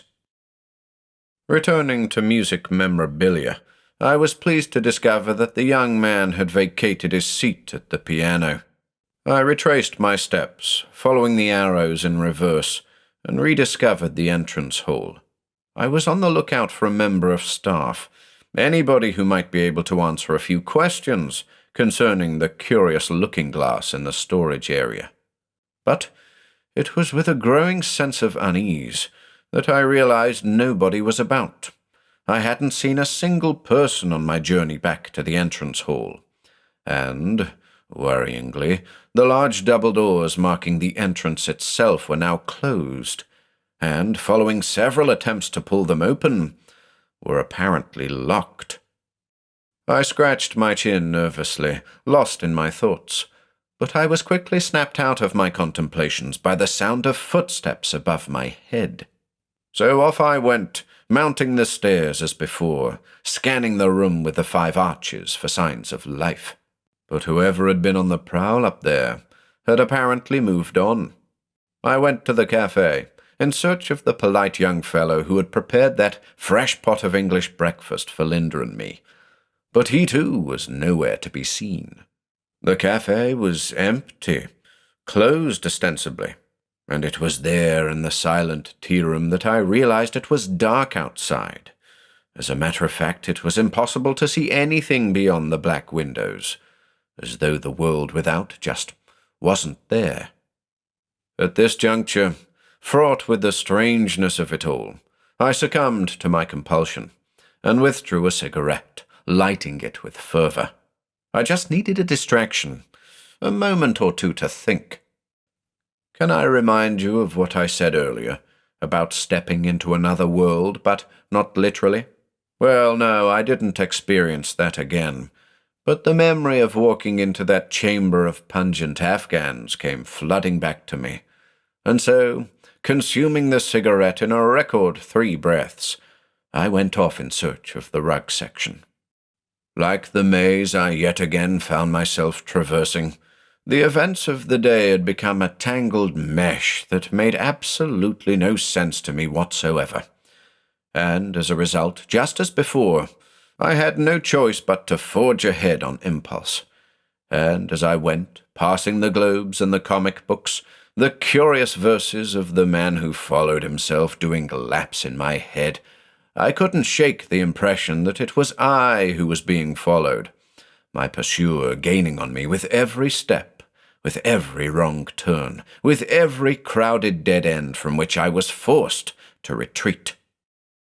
Finally, I reached my destination and ducked under the arch into the rug section. On tiptoes, I crept along the parquet floor, looking for a suitable niche to climb into. I found such an alcove within the open arms of a large display rack. I accepted the embrace of the sweet-smelling carpets on either side of me, and waited there like a cautious chameleon. The wait was soon over. Into the chamber came the sound of footsteps, heavy, booted steps, akin to my own. I resisted the urge to take a peek, willing the stranger to move further into the section. I could sense the hesitation of the figure on the threshold, knowing somehow that this person was divided on the subject of pursuit. For it was, as you've probably already guessed, reader, myself that stood there, analyzing the carpets and inhaling the odors, seeking me. And as he spun on his heel and retreated, as I knew he eventually would, the words of the man who followed himself came to me again. On he strode with great aplomb, his flame it burned anew. Insensible of the true design, he must exist as two. Confirmation of the fact. My dabble and I were indeed one and the same. Myself, my own decoy. Boggles the mind, doesn't it? And the purpose of the illusion, for illusion it must have been, was to lead me on a wild goose chase, while the entity from elsewhere continued its search for that which it so desperately wanted. I emerged from my hiding place and went after myself, trailing at a discreet distance. What a surreal experience, matching pace with oneself through a deserted maze, like a ghost in an empty world, whose vision allows for the sight of his living self and no other. Down the stairs we plunged, and through the entrance hall we went, following the arrows as before.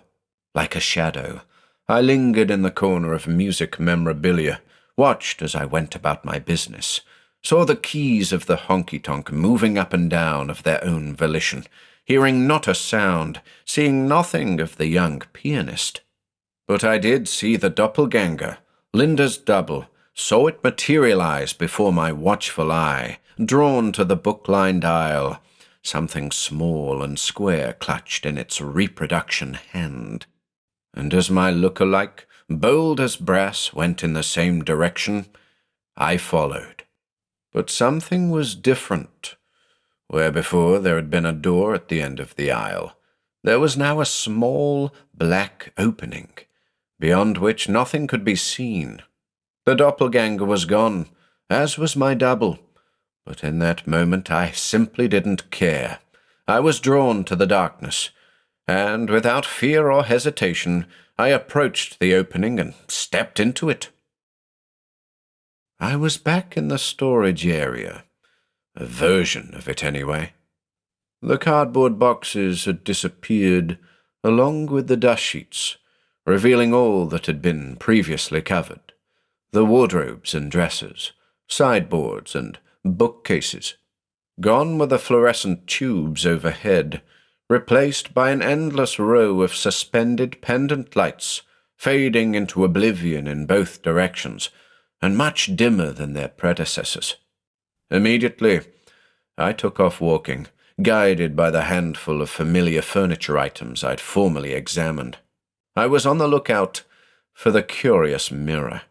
There was something remarkable about that looking-glass, and I was eager to see it again, to probe its depths, learn its secrets, perhaps.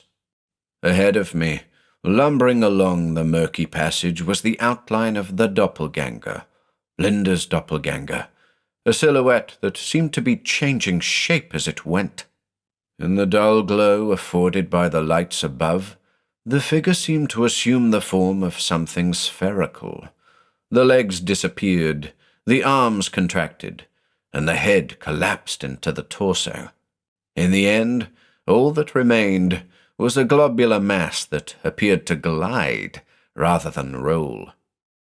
Baffled by this bizarre transformation, I kept my distance, despite the fact that I knew the thing was aware of my presence, just as it had been earlier on my first visit to that strange place. And when moments later it stopped, I stopped too, wondering what it would do next. I saw that the thing had reached the mirror and was gliding towards it, holding in its truncated flat hand the item it had plucked from the arcade, an object I was still unable to get a proper look at. Bear with me here, reader, but this part is difficult to explain. Imagine, if you will, a great soap bubble blown into the air, floating there for several seconds, and, rather than falling to the ground and bursting, the bubble glides along horizontally and attaches itself to a vast panel of glass, and then it begins to shrink rapidly, as though the air within is being sucked out of it. This is precisely what I saw in that shadowy corridor. The curious mirror apparently consumed the strange shape. Hesitantly, I approached the looking-glass and stood before it, eyeing my reflection suspiciously, frowning at the weird visage that met my gaze, distorted by what appeared to be a membranous layer of fluid clinging to its surface. I don't know why I did it, but I couldn't help myself. I reached out and meant to touch the surface, when, with hideous abruptness, the ghostly arms of my distorted reflection emerged from the mirror, like the flailing limbs of a drowning man clutching at the air above him. I recoiled mechanically and let out a shrill cry as my reflection lunged forward, its face but a white mask, its translucent hands clutching frantically. I took off at a run, and I didn't look back. I'll never know whether or not that thing gave chase, for although no pursuing footsteps were heard, it might very well have adopted its true form in order to glide towards me silently. Either way, I outran it, plunging headlong some minutes later into the black portal that had transported me to that awful place. The transition was instant. I was standing in music memorabilia, in the bosom of the cramped aisle, the spines of 1,000 books surrounding me. The tuneless din of the honky-tonk filled the air, which was music to my ears. Excuse the pun. I turned and saw not a door, nor a dark maw, but another bookshelf filled with biographies and volumes pertaining to music theory. For the last time, I returned to the entrance hall and penned a short note for Linda to be put aside for her to find on the morrow. It was a simple explanation of what had occurred, with emphasis on the fact that whatever it was that had been roaming the Royal Arcade had found what it was looking for, and had, presumably, returned to wherever it had come from. Not my best work, but it was an uncanny afternoon, which, in truth, left me with more questions than answers. And speaking of questions, I've raised a few here that need to be addressed. So, what is a doppelganger? Could it be that these things are simply shapeshifters that adopt the guise of certain individuals in order to conduct their enigmatic affairs with impunity? Well, let's go with that for now. What do they want? Well, in this case, without knowing what the item was that Linda's double recovered, it's impossible to say what it wanted. Perhaps we'll come back to this one at a later date. But there's another question, one that might be easier to answer than the others. Where do they come from? The answer, I believe, is in that looking-glass, the mirror that resembled a door, hidden away in that dark storage area. I made inquiries afterwards, only to discover that no such storage area exists in the Royal Arcade. But I've read of such a mirror before, in that most interesting of books, Bold Evocations, by our old friend Thomas Carnacki. Keep your eyes peeled, reader. I expect to head further north in the near future, to advance my investigations into the question, what is a doppelganger? Afterword. Well, I think that's everything. Such a difficult case to reflect upon. Poor choice of words, really. I've been uncomfortable in front of the mirror these last few weeks. I've had doubts about the image that glares back at me. Certain things just get under one's skin, I suppose. It's okay. I'll recover. I always do. I've kept in touch with Linda. Since my visit, no further sightings have been reported. Nothing out of the ordinary. But that's because the thing has moved on, gone back to the other side, and it's taken its spoils with it. What was it that the doppelganger retrieved from the arcade? Well, I have Linda to thank for providing the answer. It turns out that something small and square was unaccounted for when Linda returned to the arcade the day after my visit, an anonymous-looking jewelry box containing a silver locket. This locket, Linda tells me, once belonged to a member of the Montague family, proprietors of Montague Castle, near Ravenglass, Cumbria. I've chosen to leave this bit of information out of the article, as I'm not sure what it means. The plot thickens. For further answers, I'll need to head up to Ravenglass, but I don't think I'm ready for that. Not yet. Peter Van Melsen, Rosedale, February 2011.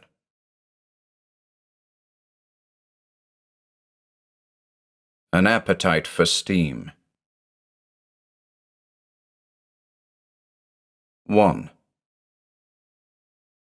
The smoke of a cigarette blended with clouds of steam pumped from the narrow chimney of a vintage locomotive. One could imagine all kinds of things residing in those fumes, liberated phantoms leaping and climbing, captive shadows plotting and scheming, bountiful images, a banquet for the onlooker. In this case, the onlooker and smoker was the renowned paranormal investigator Peter Van Melsen, enjoying his last couple of puffs before embarking on the journey ahead of him. The investigator had arrived in the North Yorkshire market town of Pickering the night before, spending a quiet evening in the company of 2 other guests at the Golden Age Inn on Burgate, 2 streets over from Pickering Station, off the main thoroughfare, Market Place. Van Melsen was no stranger to Pickering, the town being a short hop from his home in the quiet village of Rosedale. Visitors on a Monday morning might just catch sight of a tall figure in black, roaming the stalls of the hidden market, or spotting for grayling in Pickering Beck by the ropery. He wasn't one for shopping in major cities, unless of course he was on the hunt for obscure literature. Pickering was one of several spots in which the investigator felt at home, surrounded by familiar faces and creature comforts. And most importantly, in Pickering, he knew where to find a good cup of tea, and where to shop for rare antiques and other treasures. But today's journey would take him beyond the market town to the seaside town of Whitby, for he was taking the train via the North Yorkshire Moors Railway, a spectacular line that winds its way through a beautiful national park, traversing heather-crowned hills and glacier-carved valleys, all seen from the comfort of a traditional Pullman carriage. It was 11:55 a.m., November 3rd, meaning the train Van Melsen was about to board was the last of the season, the current operational period having commenced in March. He often booked himself a seat on this final train, preferring the autumnal scenery to that of spring or summer, and favouring that exciting sensation of being among the very last of the year to make the journey. And though he always enjoyed his time in Whitby, it was time spent on the old train he looked forward to the most. Time to think, to sit in silent contemplation and reflect on recent experiences, both good and bad. The solutions to life's most difficult challenges, he felt, could always be found in the ordered mind of a thoughtful person. Though it was chilly out, the sun was shining, its rays penetrating the steam that was now positively billowing from the locomotive. The image of the train on the platform, its jet-black smoke-box door, a vast, featureless face, its wheels and pistons filled with silent promise, was a sight to behold that morning, inspiring the exhilarated cries of children and the zealous snap-snapping of tourists' cameras. And the station itself only heightened that sense of excitement, the dramatic and recently renovated engine shed framing the train and its waiting passengers like a valuable painting. But Van Melsen was oblivious to all that, as he extinguished his cigarette and climbed aboard. At the north end of the platform, in the lee of the locomotive, hovered a figure almost entirely obscured by the dancing wreaths of vapour that pirouetted there. This person had been there for some time, seemingly caught in the swirling masses like air trapped in a bubble, observing the comings and goings of passengers and crew members alike. Few saw this individual, and those that did merely smiled or mouthed a polite hello, for there was nothing unusual about the would-be passenger, nothing out of the ordinary, just another member of the public waiting to board. But looks can be deceiving, as the individual's later actions would attest, and, as the station master issued the last call for boarding, the unassuming man emerged from his cloud of concealment and stepped onto the train. At 12 p.m. on the dot, the train, lovingly named Elizabeth, sporting the wildly termed blood and custard livery, or in simpler terms red and yellow, set off with an almighty outpouring of vapour, as the unseen fireman filled the belly of the locomotive with shovelful after shovelful of coal. The unmistakable whistle reached the ears of all aboard, as well as those without, traversing the bustling streets of Pickering. The sun continued to shine, and all was well with the world, as the train pulled away from the station, beginning its winding 24-mile trek through the North York moors. At the back of the train, in the fifth of 5 carriages, Van Melsen procured a vacant seat, a forward-facing table seat, providing him with a space in which to write, should he feel the inclination to do so. Further undesignated seating could be found in carriages 4 and 3, with carriage 2 serving as the dining car, with toilet facilities, and carriage 1 accommodating first-class passengers, of which there were none on this particular journey. As the investigator removed his coat and absently rummaged through his satchel, several wandering passengers sought seats in his vicinity. Bags were stowed in overhead compartments, and instructions were given to capricious children. One such child, a boy of 6 or 7, locked eyes with Van Melsen momentarily, during which the investigator nodded in the boy's direction, offering a strained smile. The boy returned a mischievous grin, before being checked by his rosy-cheeked father. The commotion continued for several minutes, as the train began to build momentum. The investigator noted that many seats were vacant, which was typical in his experience and somewhat pleasing, as it meant that he was unlikely to be joined at the cosy table. Not that he was against such company. Companionship was often part of the experience, but he could be assured that for a little while at least, his only companions would be his own pensive thoughts. The graceful chug-chug of the train dulled Van Melsen's senses. He watched the scenery whipping by outside, the sun-kissed autumnal grass, and the muted notes of lowland spruce, larch, and pine. Yorkshire was his home, had been for the longest time, since trading the south for the north many decades earlier. His Dutch parents had chosen Oxfordshire all those years ago, having fallen in love with the city of Oxford and the nearby Chilterns.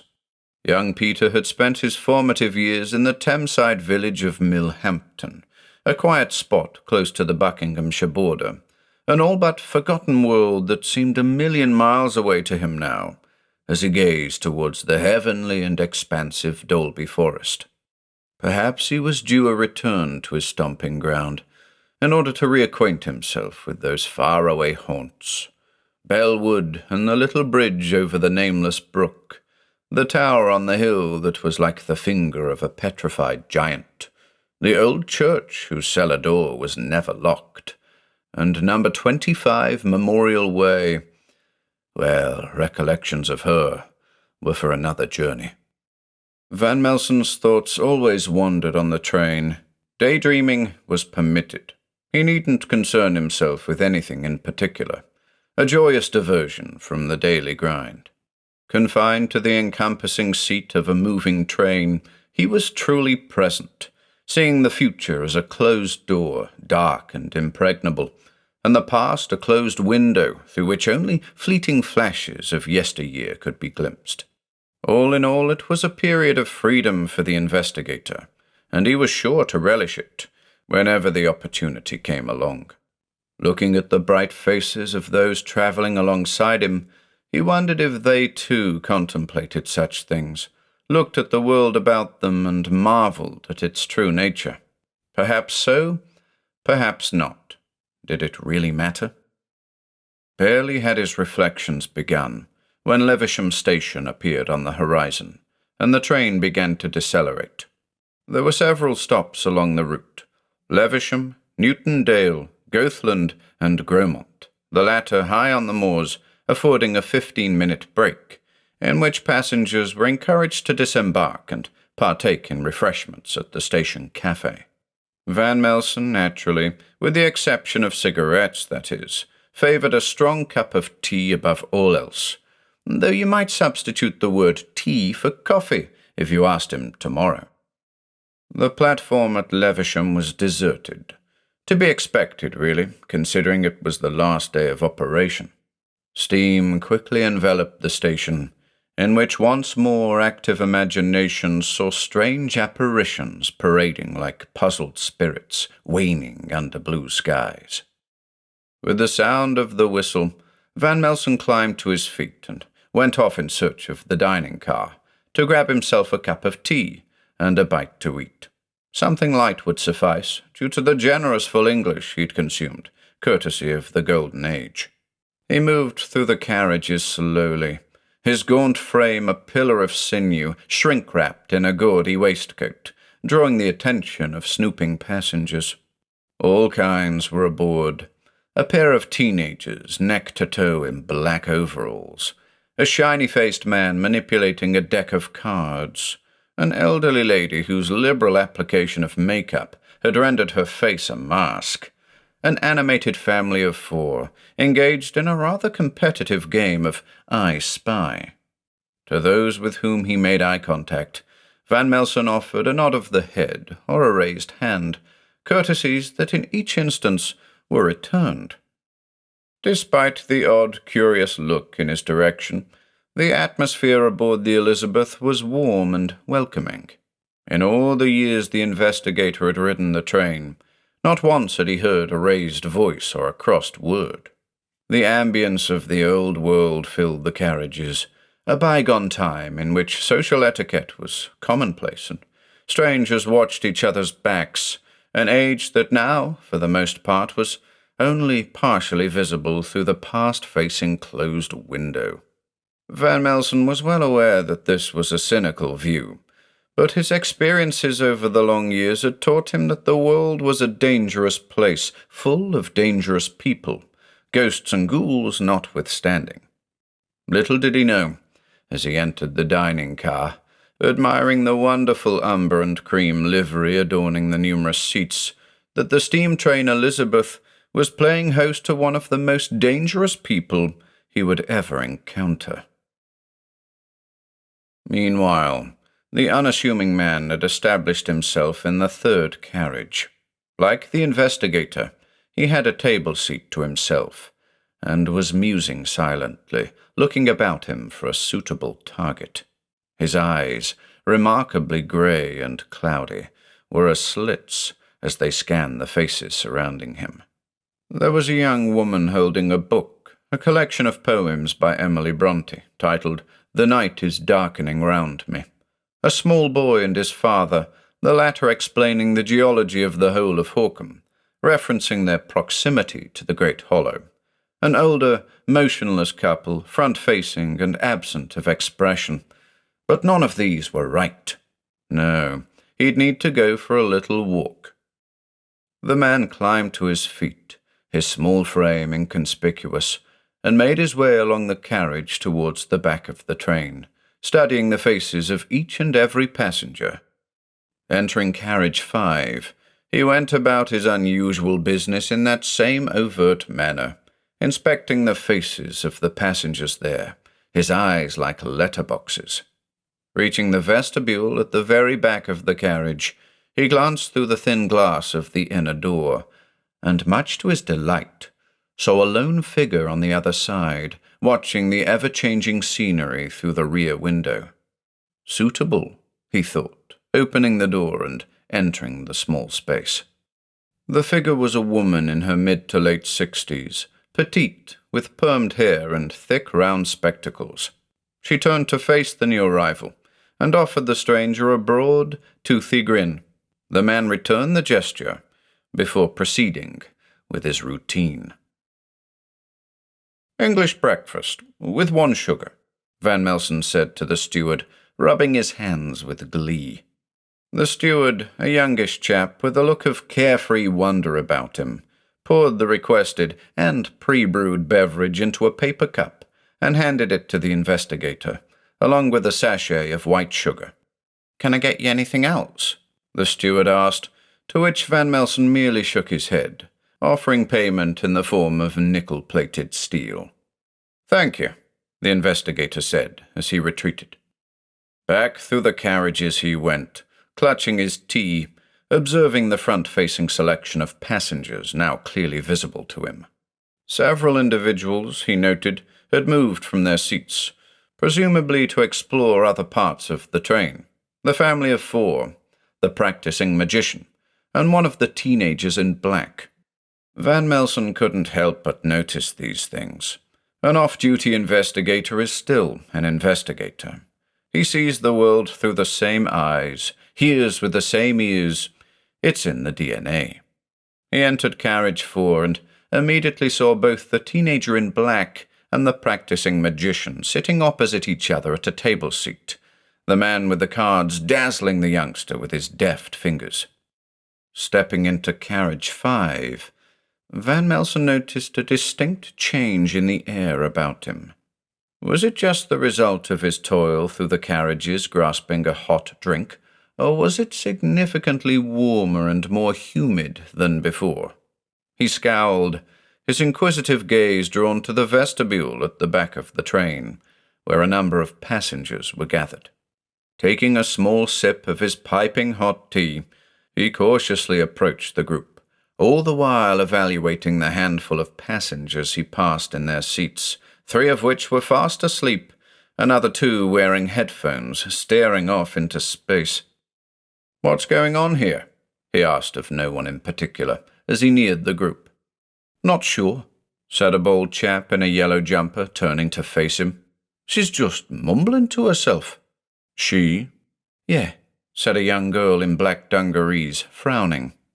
"Excuse me," Van Melsen pressed, squeezing between the bodies clustered there, his precious cup of tea held above his head like Lady Liberty's torch.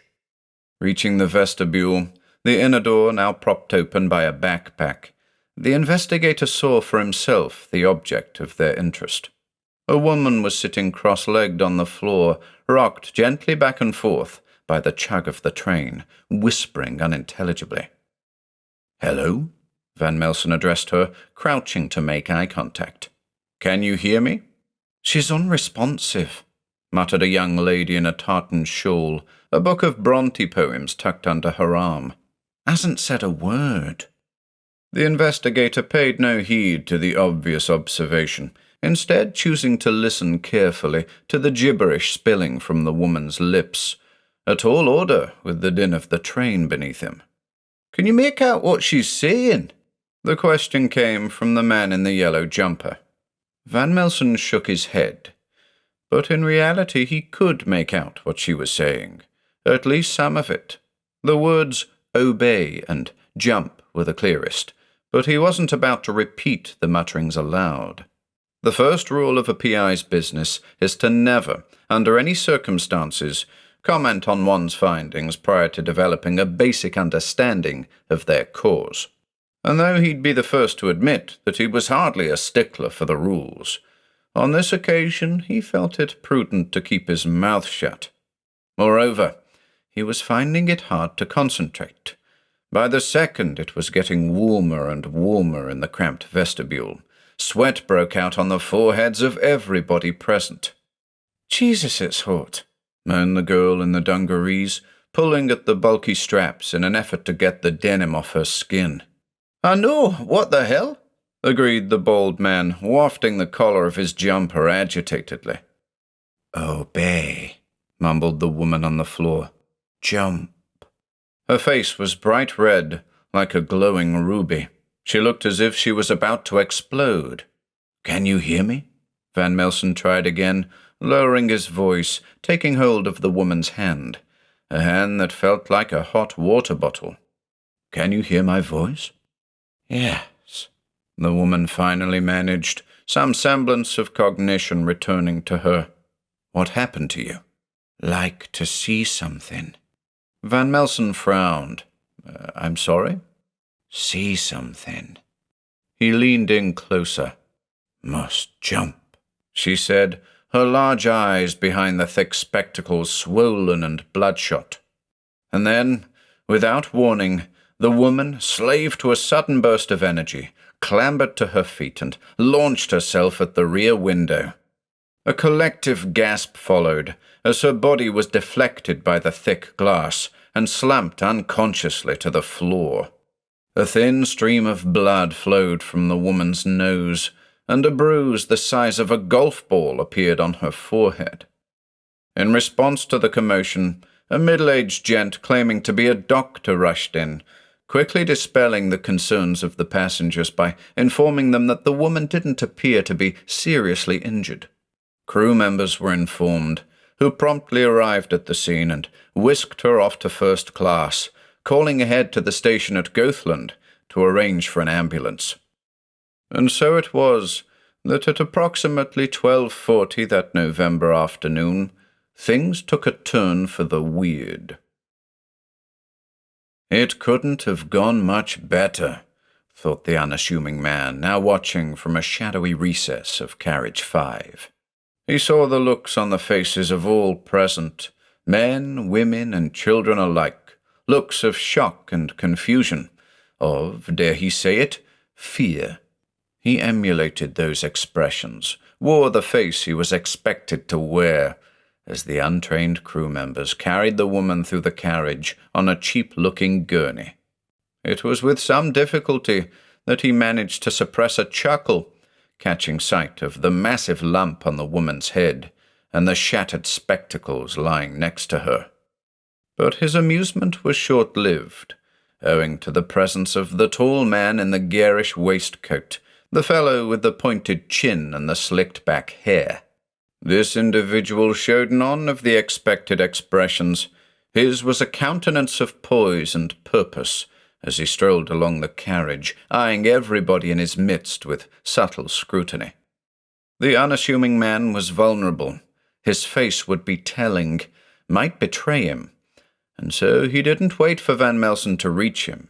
He chose instead to follow the gurney, not stopping until he was a couple of carriages ahead of the investigator, returning to the position in which he'd first exchanged pleasantries with the man earlier on the journey. And there he'd stay for a while, until his victim was removed from the train. Meanwhile, he'd keep his eye out for another target, perhaps the appealing-looking girl in the black dungarees.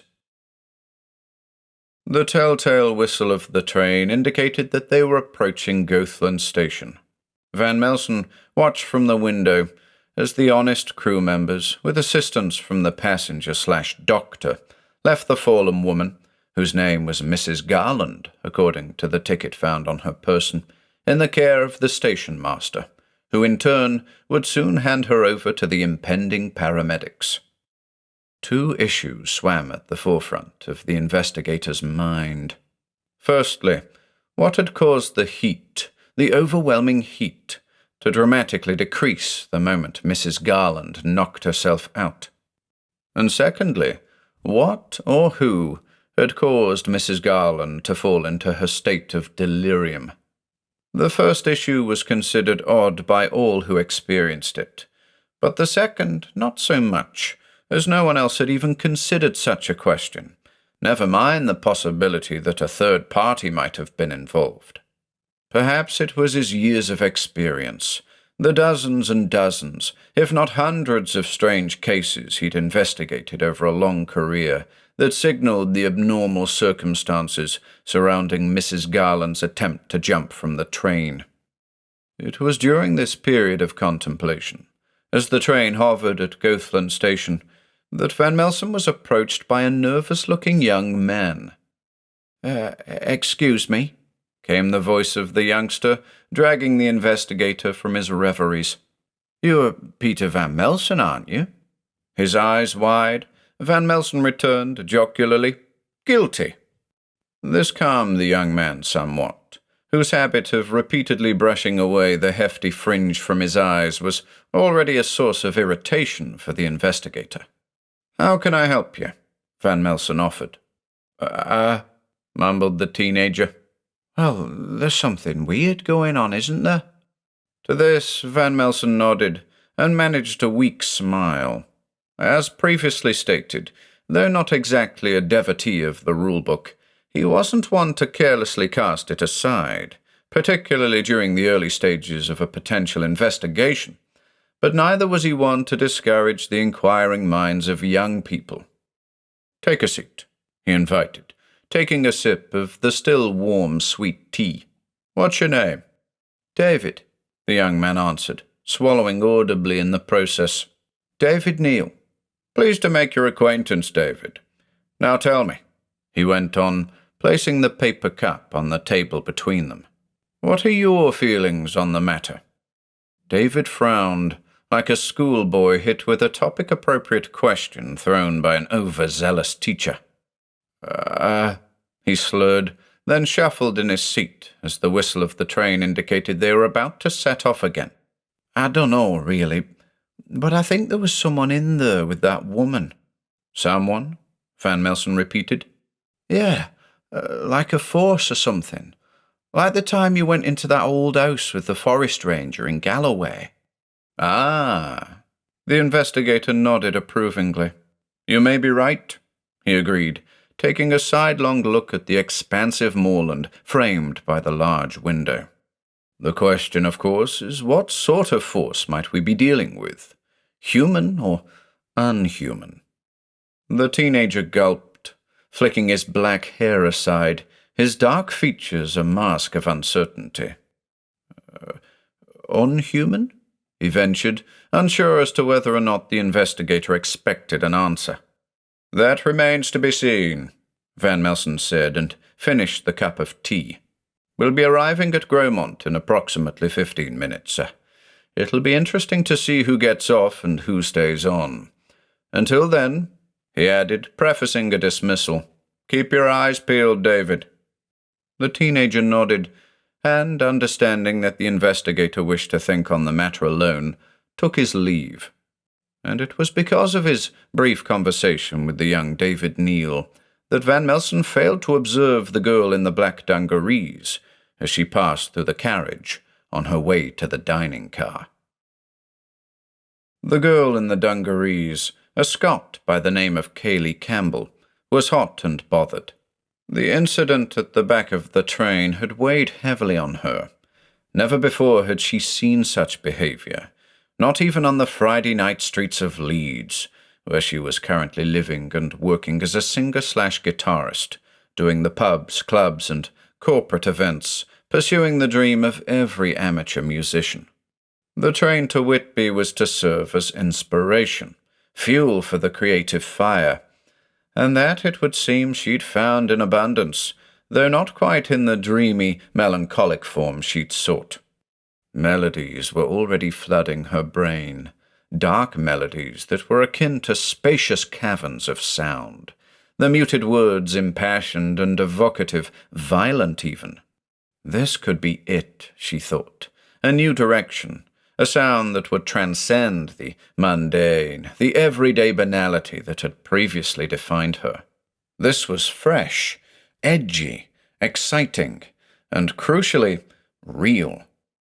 Such were her thoughts as she passed through the third carriage, catching the eye once again of the unassuming man who sat in stoical silence, his grey, murky eyes fixed on her like the laser sight of a rifle. "I'll grab a coffee," Kaylee thought, smiling blankly at the small man. "And perhaps a pastry, a Bakewell tart, or better yet, a slice of pumpkin. Perfect this time of year." But first she'd pay a visit to the little girl's room to check on her makeup after the afternoon's excitement. As the girl's diminutive frame slipped out of view, passing into the dining car, the man climbed from his seat, shooting suspicious glances in all directions, careful not to be seen in his imminent pursuit. For now, this was a game of discretion. The disappearing act would come later.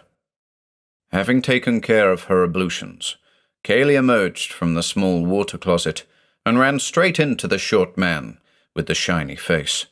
"Excuse me," the man blurted apologetically, his hands raised in admission of guilt.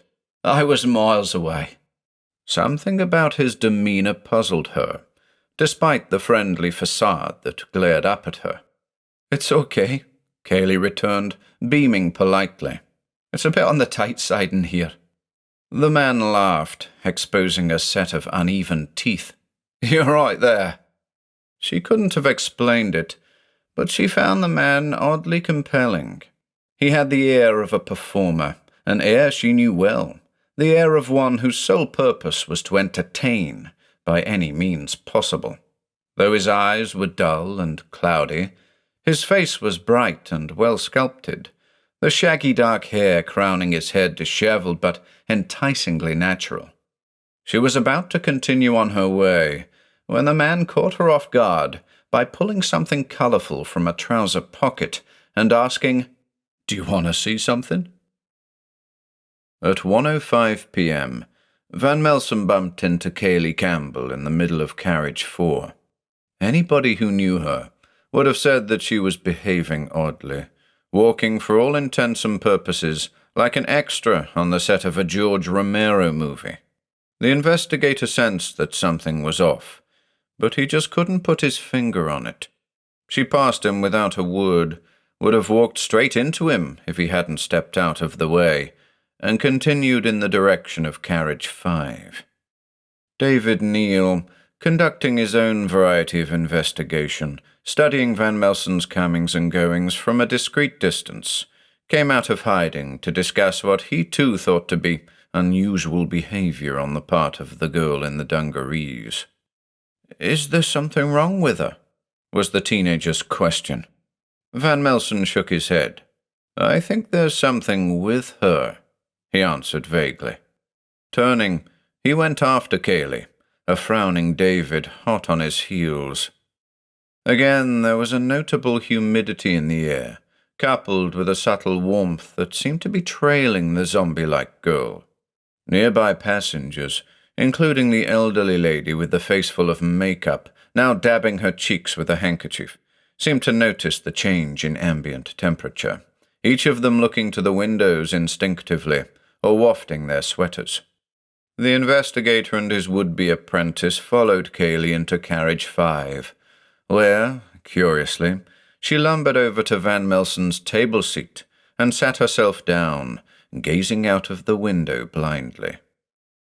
"Are you in?" the PI whispered to his new co-conspirator, implying a rendezvous with the girl in his seat. David nodded, sweeping slick hair from his sweaty brow. As had been the case with Mrs. Garland, the unlikely pair found Kaylee to be in a sort of hypnotic state, muttering incoherently. Van Melsen dispensed with the wordplay and went directly to the act of listening.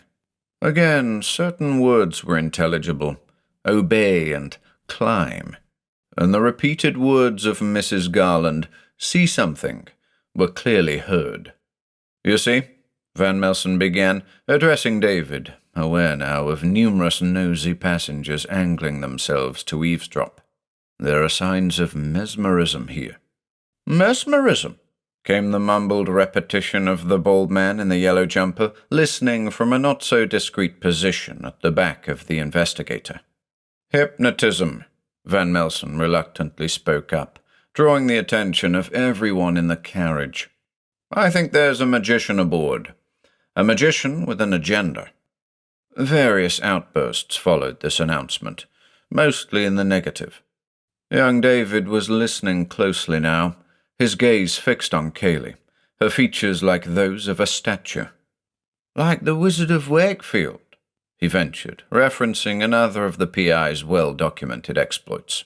"Yes," Van Melsen said, nodding, though Freeman was much more extroverted in his execution. The characteristic whistle announced the train's imminent arrival at Gromont, putting a stop to the present conversation. As the locomotive came to a halt, Kaylee repeated the words obey and climb, and was shortly thereafter on her feet, moving towards the carriage door.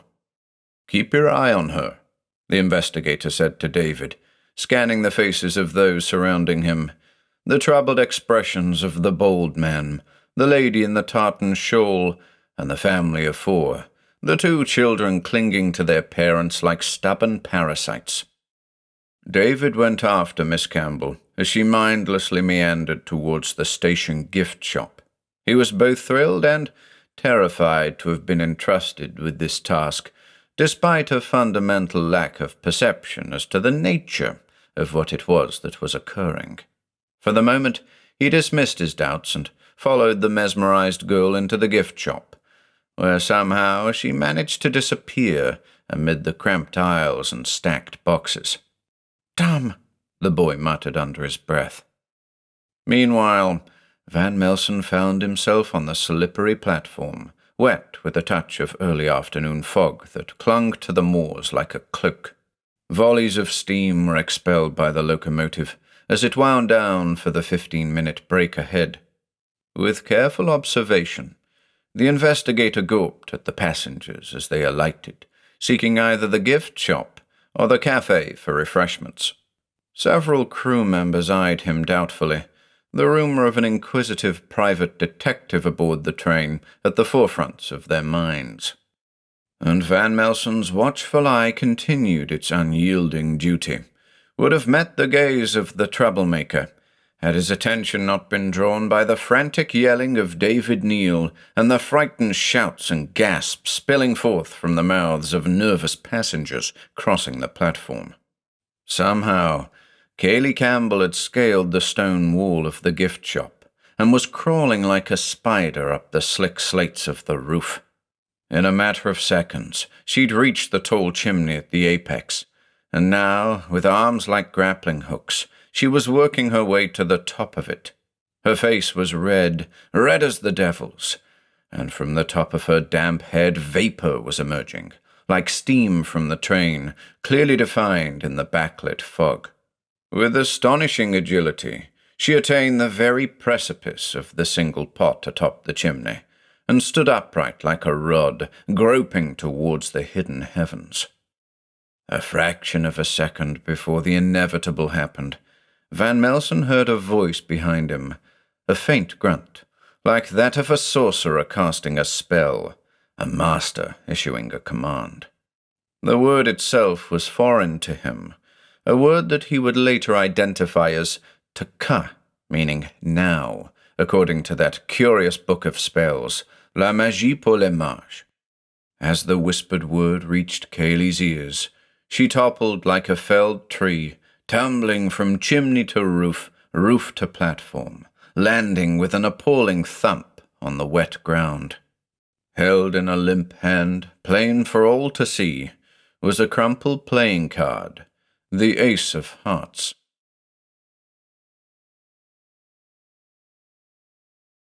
Two. Naturally, the remainder of the journey was delayed. An ambulance was requested, and the police were called. Miss Campbell, bruised but breathing, was promptly taken to the hospital at Middlesbrough, while the police conducted their preliminary investigations.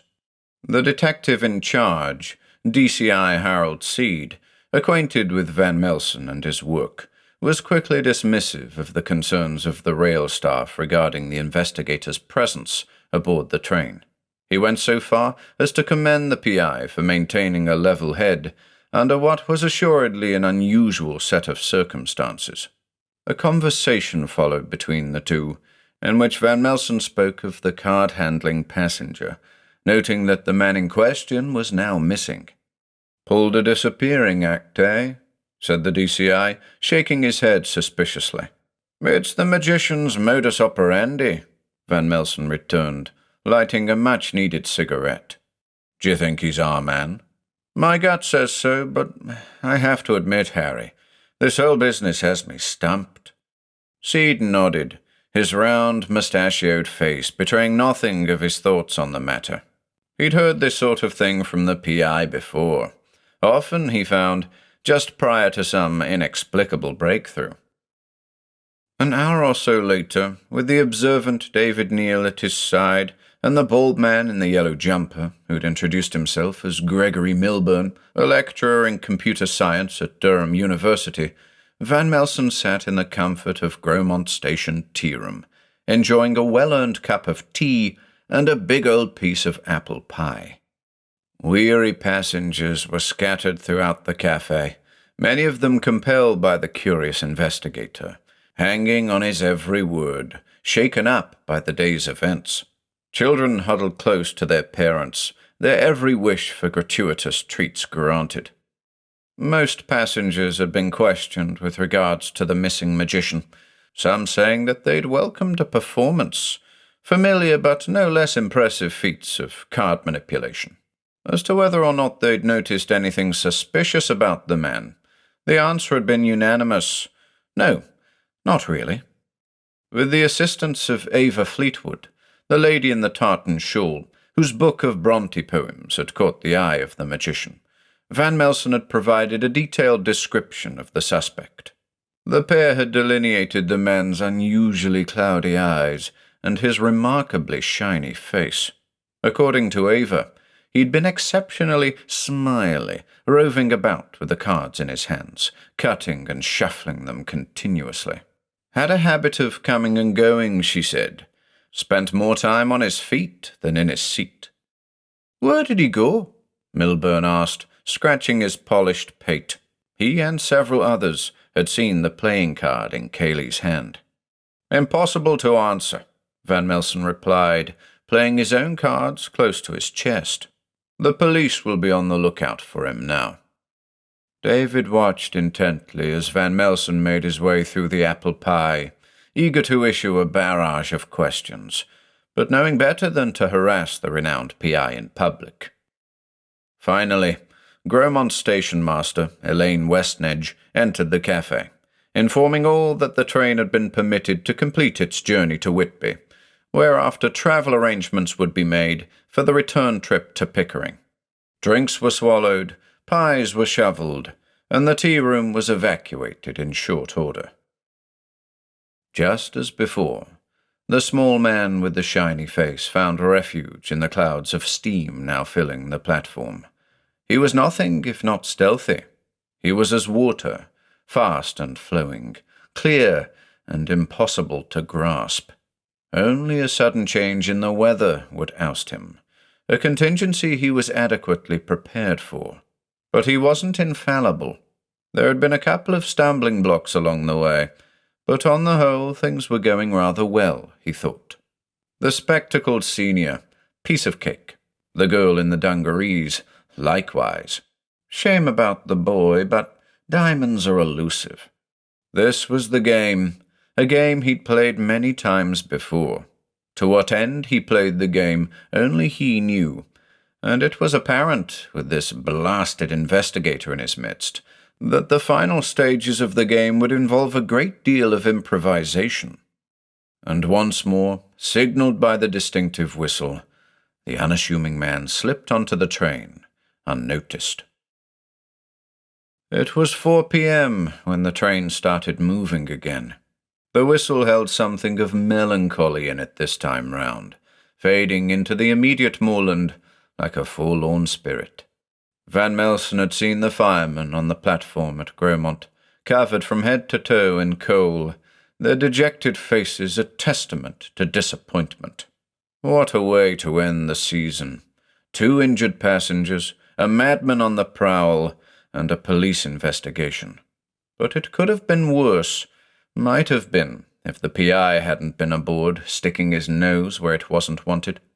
And now he was in the dining car, sitting opposite David Neal, having managed to shake off what was rapidly becoming a sizable entourage.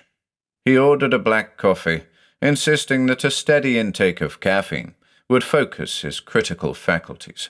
The teenager followed in kind, ignoring the short monologue on the subject of harmful vices the investigator felt inclined to impart. David watched Van Melsen carefully, the latter gazing off into space, deep in thought.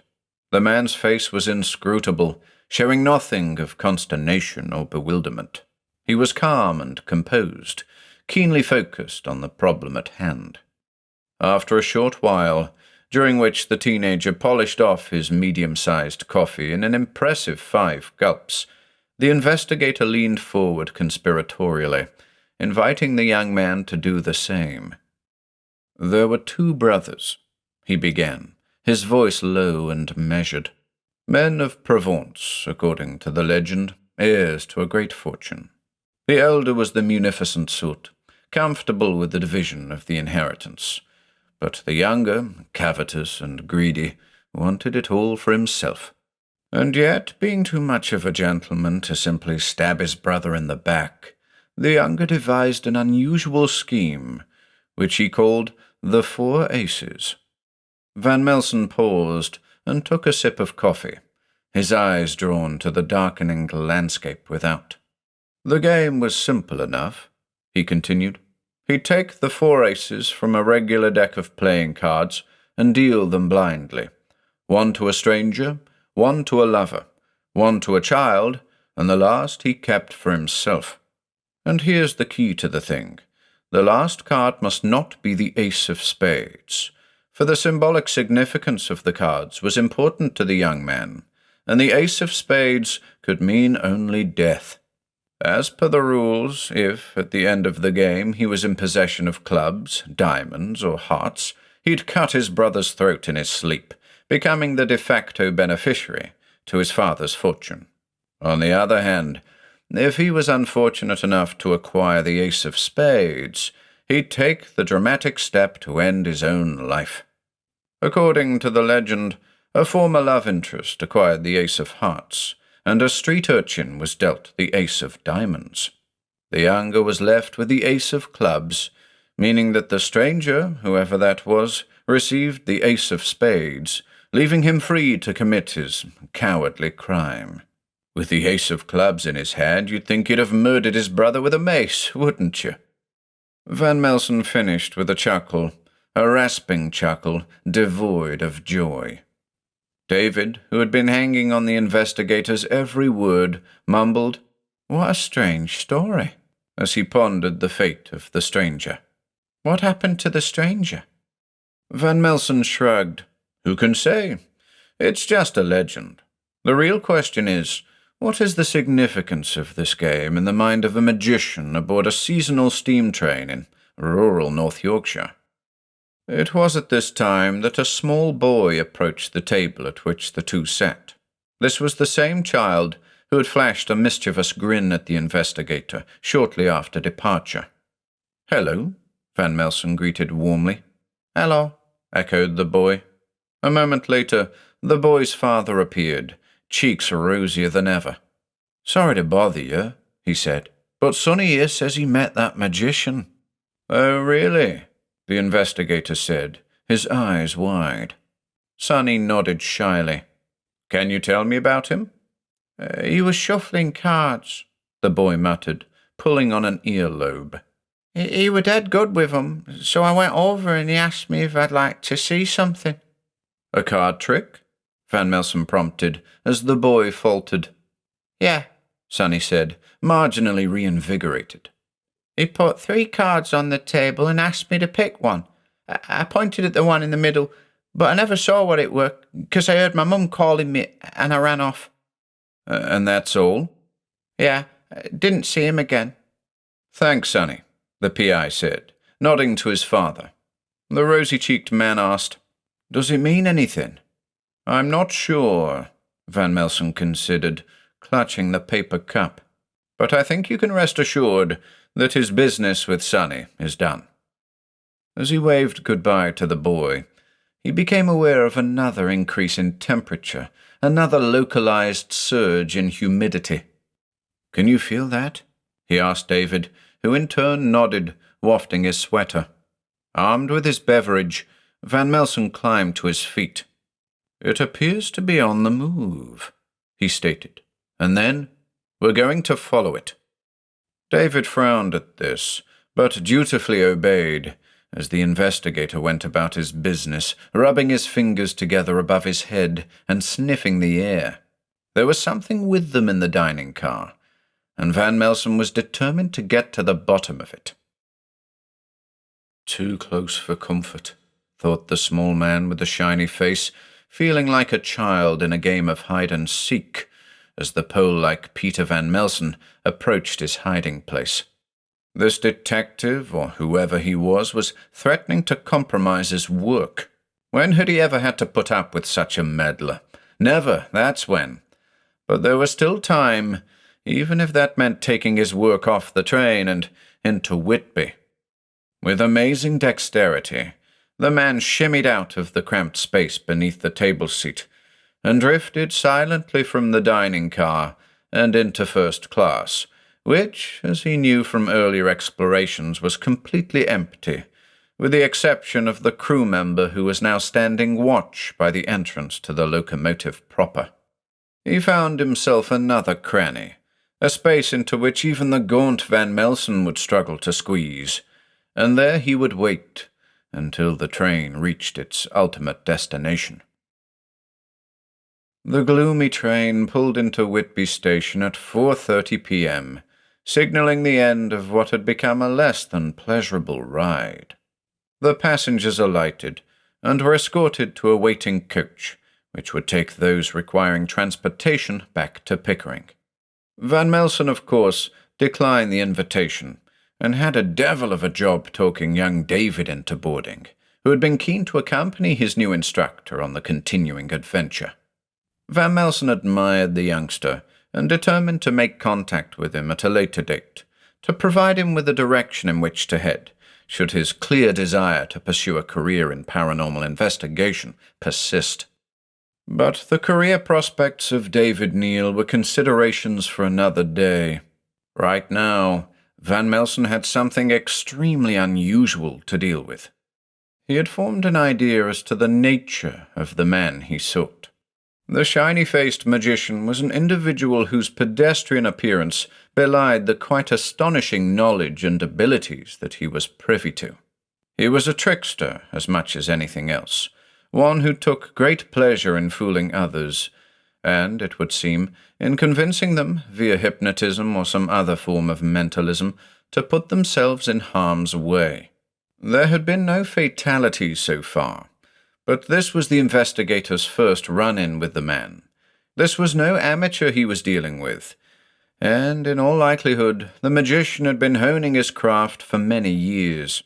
If Van Melsen were to put an age on him, he'd have guessed somewhere in the region of 35, but the shiny, smiling face of the man, free of lines and of good complexion, could, in reality, put him at a much lower number. Through a system of techniques unknown to the investigator, the lone prankster was capable of putting the slip on not only members of the general public, but also trained professionals such as himself.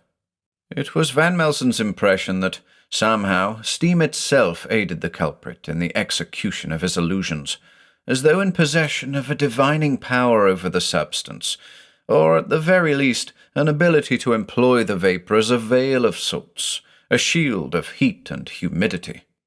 But these were just wild conjectures.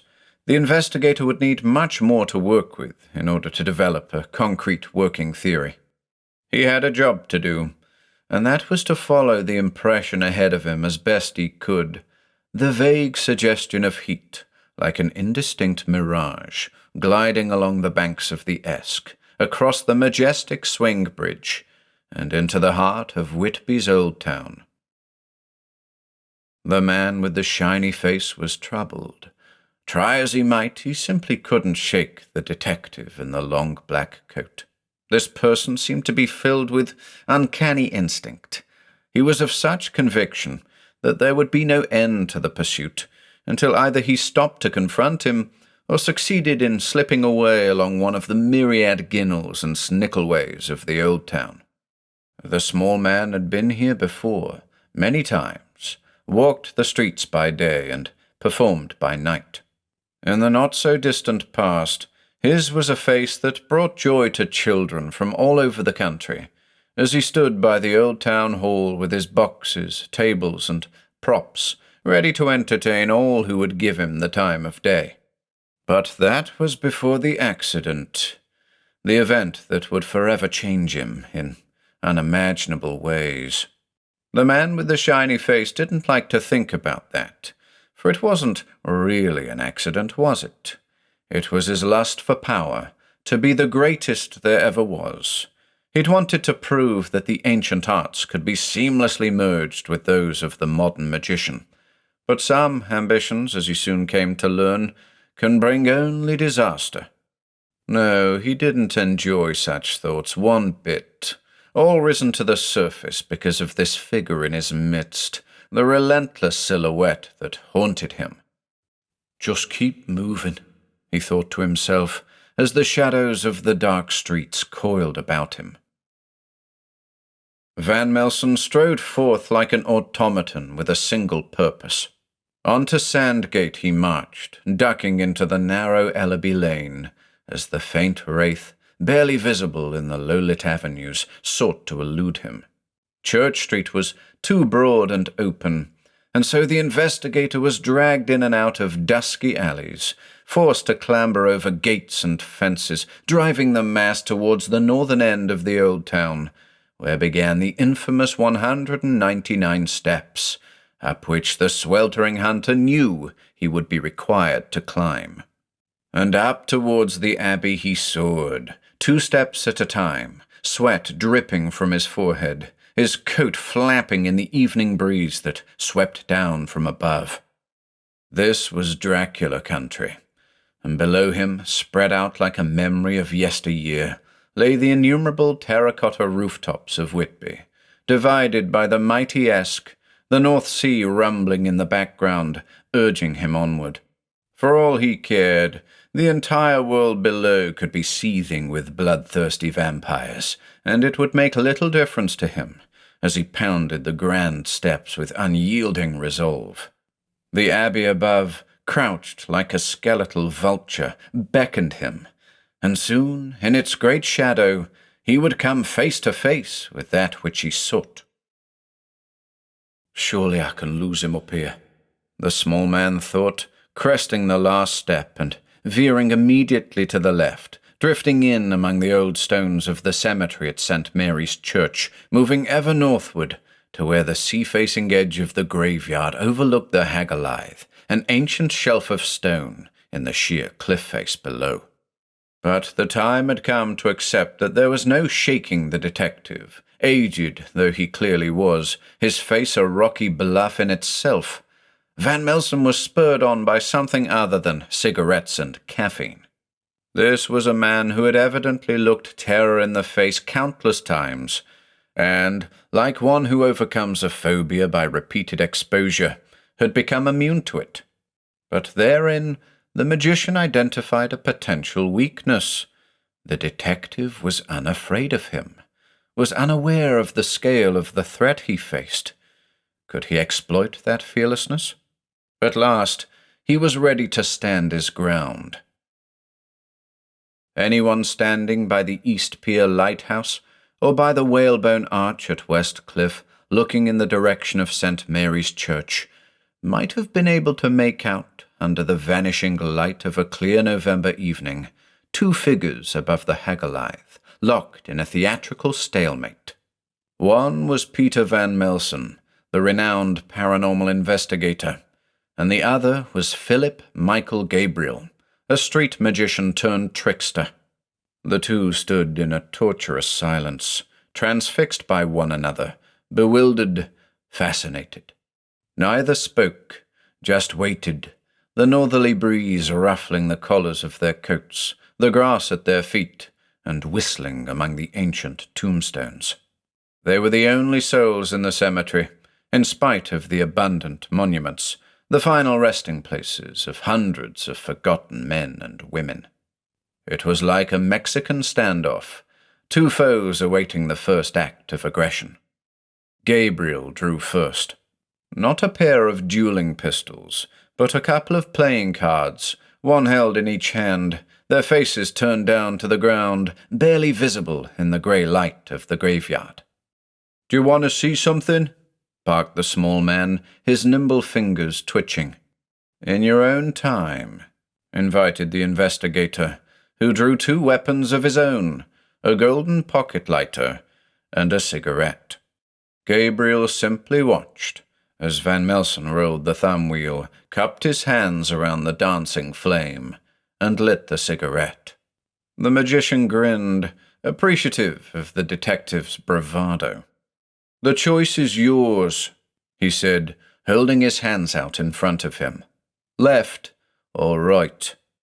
Puffing on the cigarette, the investigator gave the decision but an instant's thought.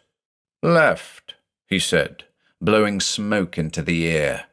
Without hesitation, Gabriel flipped his left hand over, exposing the face of the card residing there. "Diamonds," he muttered, a look of defeat washing over his features, a look quickly concealed by one of cunning. Van Melsen shook his head and smiled. "Seems this is the end for you, my friend." Smirking, the magician flipped over his right hand, revealing the other card.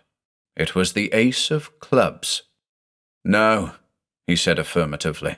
"It's just the beginning." And with those words, catching the investigator completely off guard, Philip Michael Gabriel spun on his heel, mounted the crumbling fence overlooking the sea, and leapt into the air. Van Melsen dropped his cigarette. His jaw fell to the ground, for it wasn't the body of a man that soared into the night sky. It was a cloud of steam in the shape of a man. And just like the smoke from his cigarette, the shape quickly dissipated overhead, blown eastward by a gust of rogue wind.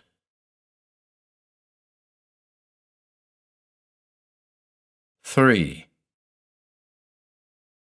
"And so, it's with an appetite for steam," wrote Van Melsen in his journal, "that I continue to investigate the whereabouts of the magician Philip Michael Gabriel." In the days that followed the infamous train journey, the investigator learned quite a bit about the former street entertainer. Gabriel, 30 years old, of Gloucester, had performed up and down the country over the years, wowing audiences wherever he went. His specialty was close-up magic, which worked particularly well on the street. Despite being a relatively obscure name on the circuit, he had his admirers. The great illusionist Carlos Romanos and mesmerist Alexander Dubois, the latter having taught a juvenile Gabriel a thing or two about hypnotism. In the latter months of 2014, Gabriel vanished from public view under, and it probably goes without saying, mysterious circumstances. He had no family to speak of, with the exception of an elderly father, who, as curiosity would have it, had once been a driver of steam engines in the Wye Valley. In time, Van Melsen would pay Gabriel Sr. a visit, if for no other reason than to inform him of the strange transition of his son. For how else could the small man's metamorphosis be described? Or was it just another illusion, something he picked up from the great Romanos, perhaps? It was with sadness that a call came in from DCI Seed, who informed Van Melsen of the passing of Gabriel's first victim, Muriel Garland. Garland, a mother of 3 and a grandmother to 7, had passed away as a result of her injuries. The investigator was unsurprised to learn that a playing card had been found on her person, the Ace of Spades.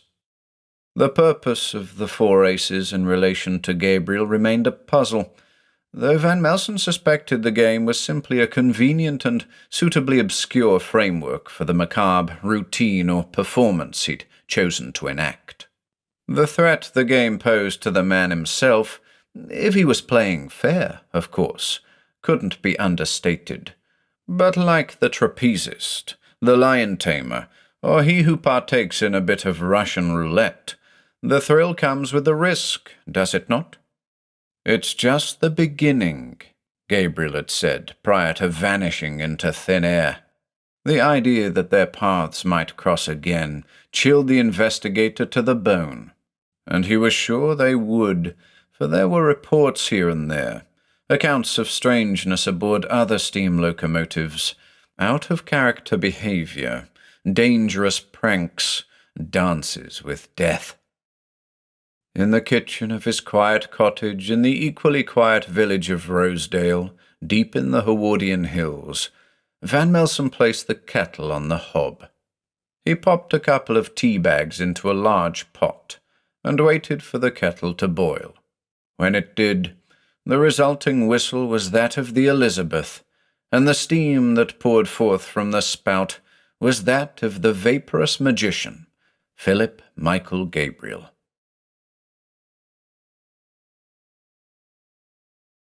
The Night of the 7 Stories. It's a curious thing, to be afraid of one's abode. Peter Van Melsen, February 2020. Prologue. Friday, February 7th, 2020. In the quiet surroundings of the library at Cobweb Cottage, in the Howardian Hills village of Rosedale, 3 individuals sat on rigid wooden wingbacks, the cold of a February evening kept at bay by a blazing fire. Each held in their eager hands a cup and saucer, the steaming contents of which comforted them. They were Ellen Moore, bioarchaeology student and Hidden One survivor; Jason Murphy, chance inventor of the path, sometimes known as Murphy's Method, and former roamer of the dreamscape; and Peter Van Melsen, their host and renowned paranormal investigator. "Always a pleasure," the gaunt gentleman said, raising his cup in the air. His guests returned the gesture, pleased to be in the company of the man who had liberated them from past predicaments. Ellen and Jason, meeting for the first time, had immediately bonded, keenly relating the facts concerning their unusual relationship with the investigator, the former's brush with a festering dweller of the deep, and the latter's flight from a world between worlds. "The beard suits you," Van Melsen remarked, admiring the mass of dark, wiry hair clinging to Jason's chin. "Thanks," said the latter, stroking the growth involuntarily. "It adds a few years." "That it does," the investigator agreed. 47 going on 33? "Something like that," Jason replied, grinning morbidly. Van Melsen was close in his observation. Though Jason's birth certificate would declare 1973 as the man's year of birth, one would be forgiven for thinking he'd arrived a decade later, following a close to 14-year period of physical stasis in the transitional realm. After escaping the dreamscape, he'd had a heck of a time readjusting to reality, convincing his mother that it was really him that had seemingly returned from the dead, and proving to the authorities that his extended absence was the result of amnesia, leaving him with no memory of events between November 2004 and July 2018. As a result, he hadn't been out much over the preceding 18 months, his unusually youthful appearance troubling him day and night. "Well, it's good to see you," Van Melsen said, reading much of Jason's thoughts in his contemplative blue eyes. "And you too, Ellen." Same. Nodded the young student, beaming at him. It's been like a month. "Ridiculous!" he roared, chuckling loudly. His outburst roused Jason, who suddenly remembered that he had a cup of tea in his hands. "Better drink up," the investigator said. "Nothing worse than a cold cuppa." Jason did as he was told, sipping heartily from the delicate crockery. "Now," Van Melsen began, straightening his back and taking a deep breath, "as I said over the phone this morning, there's a very good reason I asked the two of you to join me this evening." His guests rolled their eyes. Of course there was a good reason the PI had summoned them. He rarely, if ever, acted on impulse. What is it, Peter? Ellen asked, a look of concern filling her bright green eyes. "Well, my young friend," he said, "let me start by saying that I trust your intuition. My instincts have been failing me as of late, so it's good to have access to the sharpest knife in the drawer." Ellen smiled and nodded. "And," he went on, eyeing Jason, "well, let's just say that it has something to do with unfinished business." Jason nodded knowingly, memories of the white room flooding back to him, that featureless chamber at the top of an impossible mast, where an overcoming of his fears had forced the mysterious man in the hat into oblivion. "Yes," Van Melsen said, perceiving his friend's thoughts. "These last few nights," he went on tentatively, "it's reached a sort of climax." "It?" asked Jason, leaning forward. The investigator nodded slowly. "What's the time?" he queried, directing the question at Ellen, as opposed to referring to the clock on the mantel. Just gone 8. She answered, consulting the smartphone hidden in the front pocket of the oversized sweater she wore. "Good," Van Melsen said, looking up at the ceiling cryptically. Jason studied the PI carefully, the thoughtful expression he wore, the subtle twitching of his lips, and followed his gaze to the ancient beams above. A period of stillness ensued, in which only furtive glances were exchanged, the logs on the fire holding counsel with one another, the floor lamp in the corner flickering intermittently. And then, just as Van Melsen withdrew a cigarette, there sounded an almighty crash overhead, that of something heavy striking wood. "Is someone upstairs?" This from Jason, instantly on high alert. The investigator shook his head. The crash came again. It definitely sounds like someone's up there, Ellen added, nodding in Jason's direction. Again, the PI just shook his head, as the crash sounded a third time. "What's going on here, Peter?" Jason asked, ridding his hands of the cup and saucer. "It started a couple of weeks ago," Van Melsen said, lighting the cigarette. A fourth crash echoed above his head. "Comes in sevens, every evening.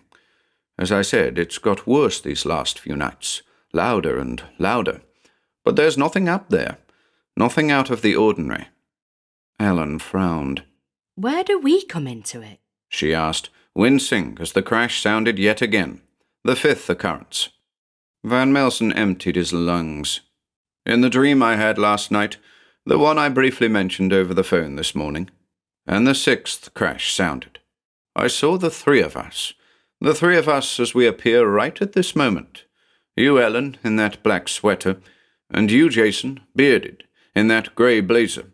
Saw the three of us in the hallway out there, approaching the stairs, in the act of investigating the very sounds we've just this moment heard." Whoa, was Ellen's immediate and involuntary response as the seventh and final crash rang out. "Yes," Van Melsen said, nodding. "Was that it?" asked Jason, frowning. "You didn't see anything else?" "That was it," the investigator confirmed, puffing on the cigarette. "But it was enough to convince me to contact the two of you." Ellen jumped to her feet, her face alight with intent. then what are we waiting for? She said. "What indeed?" echoed Van Melsen, following suit. Jason, on the other hand, was a little more reticent, and the investigator felt he knew why. "I won't force you to join us, my friend," he said to the bearded man, placing a hand on his shoulder. "But I fear the road for you will be much longer if you continue to delay your return to the world." Perhaps that was all Jason needed to hear. Something reaffirming from the man who had guided him out of a living nightmare. He knew there was more to it, that the things encountered in the dreamscape hadn't just simply ceased to be. In his regular dreams since returning from that strange place, he'd seen nothing but blank domains, devoid of life and character, much like the White Room, that damnable chamber to which he felt he was still confined, face to face with that dark figure, forever seeking a way out, but finding neither window nor door. The idea that the man in the hat was still on the prowl out there, separated by shadowy gulfs of time and space, hunting him, was the likely cause of Jason's continued seclusion, the reason he was afraid to return to reality, for he might expose himself to other avenues, other paths with the potential to lead him back to that accursed transitional realm, and the horrors that undoubtedly awaited him there. After all, the man in the hat had sought to trade places with him, permanently. "Have you even a vague idea of what might be happening here?" he asked dryly. Van Melsen shook his head, taking one last puff of the cigarette. "I only know that we must go up, follow that sound, together." Jason sighed and looked to Ellen, who was smiling encouragingly. The girl was young, but she was evidently bold and headstrong, and the investigator he trusted with his life. After all, it was the PI who had given it back to him. "What the hell," he said, with a shrug of his shoulders. "Let's do it." And so it was that Alan Moore, Jason Murphy, and Peter Van Melsen duplicated the scene as glimpsed in the latter's dream, and entered the dim hallway, moving towards the stairs. Moments later, they were climbing the carpeted steps, in search of the source of the mysterious sounds. Part 1. Van Melsen's Landing. The landing of Cobweb Cottage was a small affair. There were 3 doors along a narrow passageway, one leading to the bathroom at the front of the property, another to the single bedroom or storage area in the middle, and a door to the main bedroom at the back.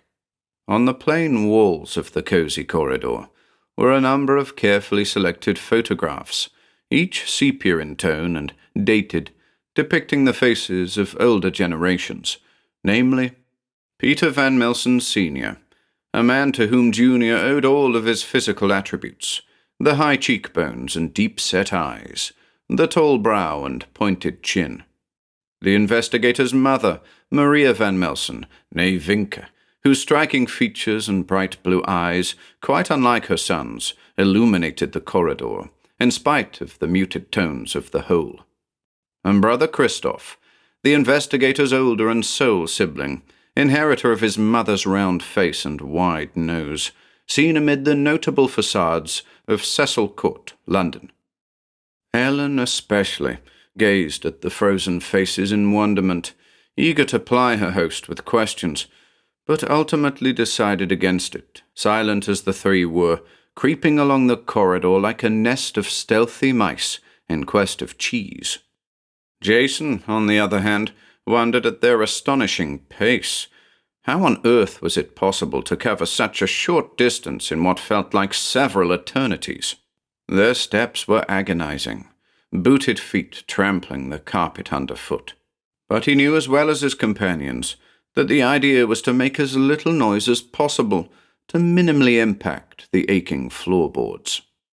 Van Melsen, at the head of the group, stopped by the door to the single bedroom, and held a raised index finger above his head, the sign to stop. It had been made clear to the others that the strange groaning plaguing the investigator had sounded from the room directly above the library, and that it was all the more unusual, as there was barely room to stand in what he had termed the dumping ground. "Here we are," he said quietly, as he turned the handle and pushed the door open softly. A switch was flicked, and the dumping ground was promptly illuminated, revealing all manner of household items, tables and chairs, blankets and pillows, stacks and stacks of books and old newspapers. "Don't have guests often, do you?" Jason said, smirking. "That's what the daybed's for," retorted the investigator, with a confirmatory nod of the head. Alan chuckled as their host stepped into the room, beckoning them to follow. Clambering into the space, reaching a patch of carpet after the fashion of crossing a river by way of stepping stones, Jason caught sight of something behind the glass door of a large display cabinet. He stood stock still for several moments, his brain whirring as he sought to recall a stubborn memory of the object. "What is it?" Van Melsen asked, tracking Jason's gaze to the cabinet. He saw umpteen items there, but couldn't identify which of them had caught the bearded man's attention. "The hands," Jason mouthed, somewhat distractedly. "I've seen them before." Making light work of it, Van Melsen cut a path to the cabinet, forming new, unstable towers of junk as he did so, a cluttered bed disappearing entirely beneath the mounds of displaced items. Reaching the cabinet, he yanked it open and went for the hands, the cupped, wooden hands of a shop mannequin, joined at the wrist. "Now that you mention it," the investigator said, sinking into the quagmire of his own mind in search of an elusive memory. Ellen stood by patiently, looking from Van Melsen to Jason, Jason to Van Melsen, as the two stood gawping at the hands, shaking their heads in frustration. "Ah," Jason blurted of a sudden. "The dreamscape. New Babylon," he shouted. "They were in a bookshop. The hands of a dummy." And the memory came back to the investigator, seen as it was through the eyes of Jason, as, like a phantom in the young man's mind, he had sought to make contact with him in that strange realm. "What they're doing here," he said, "I haven't the foggiest. Come to think of it, I can't recall having seen them here before. I didn't even notice them until you mentioned them." Ellen stepped forward. I'm lost, she said. Though being perfunctorily familiar with the tale of how Van Melsen, with the assistance of the custodian, Gary Cook, rescued Jason from another world, described as something of an astral realm between realities, Ellen had been spared the minutiae of what went on in that uncanny place. To access the dreamscape, the investigator began, though it must be said that there are other methods. One must follow a series of steps. There are 4 in total, the first of which is essentially a means of preparation, in order to establish the necessary frame of mind the completion of the journey requires. Regarding the hands here, he said, waving them in front of his face, Jason came across them in the dreamscape, and they were clutching a piece of paper. Here, Jason volunteered the words scribbled on the paper. "Step 1, it read. The path begins at you. Open your mind, let it all go." A look of confusion filled Ellen's small face. Wait a minute. She said, shaking her head. You're saying that the steps came to you after you'd started to follow them? Jason shrugged. "It's complicated," he said, looking to Van Melsen for support. "Think of it as a paradox," the investigator interjected. "Cause doesn't necessarily equate to effect, as far as the dreamscape is concerned." Ellen nodded, willing to dispense with the Spanish Inquisition for the moment. All that aside, she said, nodding at the hands. What the hell are they doing here? In response to Ellen's question, something quite unexpected occurred. The wooden hands, held in Van Melsen's by the wrists, began to tremble. The investigator, taken aback, looked down at the object as the fingers of each hand began to curl inward, forming closed fists. "What the?" Jason inadvertently mumbled, as the index finger belonging to the right hand began to uncurl, and then, like the copper rod of a dowser, the digit guided the gazes of all 3 to the ceiling directly overhead, towards a closed hatch. "Well then," Van Melsen said, looking up at the sizable trapdoor. "Onwards and upwards." Part 2. Van Melsen's Loft. After much ado, with Van Melsen forced to wade through further clutter to unearth the loft ladder pole, the 3 adventurers found themselves on the 2nd floor, crouched beneath the dusty beams of a vaulted ceiling. "I think it goes without saying," the investigator muttered, "that I haven't been up here in a while." The loft was a good size, given the general dimensions of the cottage, with a large, opaque window at one end, permitting the entry of diffused moonlight. Like the room below, the space was filled with items, but unlike the junk in the dumping ground, the objects here were of greater value, both monetarily and sentimentally.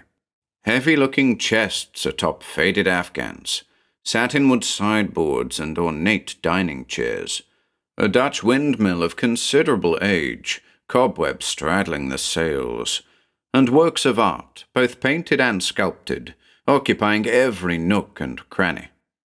It's so quiet up here, said Ellen, taking a moment to listen for night song without. Too quiet, Jason observed, noting the lack of sounds for which Ellen was listening. But to the ears of all 3 came the familiar, though distant sounds of footsteps on stone. So distant were the impressions that they tended more towards imagination than tangible reality. Van Melsen approached a dust-covered bureau sitting in a dark corner under the eaves. Numerous books and notepads adorned the surface, an example of the latter being an old journal. The investigator swept it up and blew the grime from its cover. "Exercises in Futility," he read. "June, July, 96. Blimey, said Ellen. that's going back a bit. That it is, Van Melsen said, flicking through the firm, yellowed pages. Exercises in futility? Jason asked, brushing cobwebs aside to make room for himself.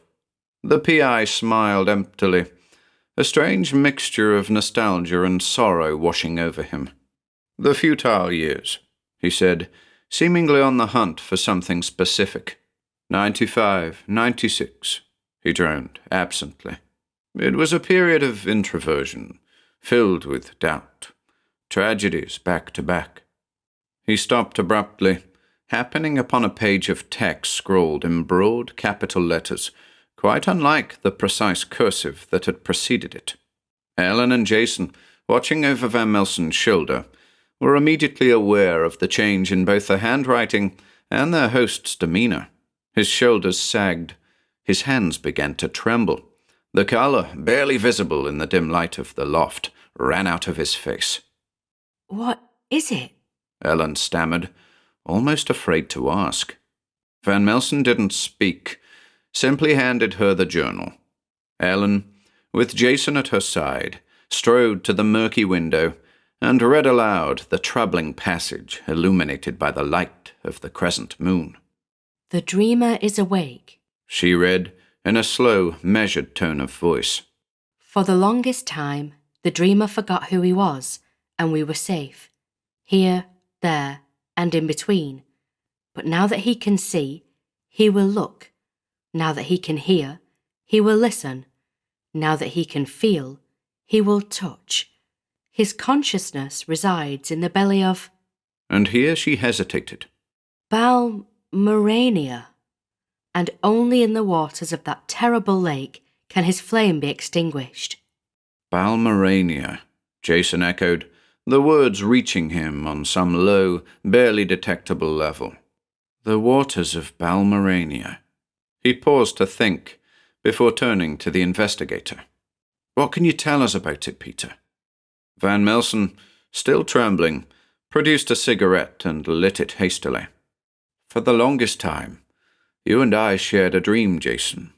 You know the one. The subterranean cliff, the slow-moving airship, the giant lake. Jason shuddered. That, the investigator went on, relishing the tobacco, is Balmerania. But what is it? Ellen pressed. A lost city? Another world? Van Melsen shook his head. I don't know, he said unevenly. In the futile years, I experimented with a number of hallucinogens, learned a lot from that other place. But the visions were akin to dreams, pure and vivid in the present, fragmentary and vague after the event. That journal, he said, pointing at the book in Ellen's hand, and others from the period, he added, indicating a pile of jotters on the bureau, are the sum total of my efforts to chronicle my experiences. Hence the name Exercises in Futility, because for the most part my dream quests yielded little to nothing of significance, with the exception, that is, of my encounter with... And once again Van Melsen fell into a momentary stupor, before concluding with, the dreamer. You said he. Ellen said, the moonlight casting her long shadow over the investigator. The dreamer is a man. I don't know what it is, he answered honestly. I have little recollection of writing in these journals, say nothing of the dream quests themselves. If I wrote he, then whatever I encountered there must have taken the form of a man. A blanket of silence fell over the room, softly permeated by the vague sounds of footsteps on stone. Is it him? Jason addressed the investigator, alluding to the mysterious man in the hat who had trailed him through the dreamscape. I think so, Van Melsen stated, turning to Ellen. Do you remember our discussion regarding the White Room, the stranger Jason forced into the void? Ellen nodded, but seemed to wilt, having completely lost the thread. It's okay, the investigator went on. We're all a little lost here. What does it all mean, Peter? This from Jason, who was once again tugging on his beard like a child seeking the attention of a parent. "Perhaps we'll find the answer upstairs," Van Melsen said, drawing further confused looks from his companions. But before either of them could protest, they saw it. A narrow staircase had appeared between two sloping beams, and the PI was moving in its direction. Part 3.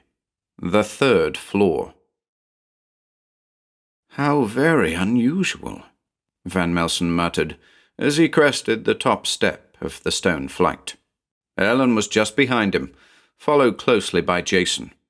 "Where are we?"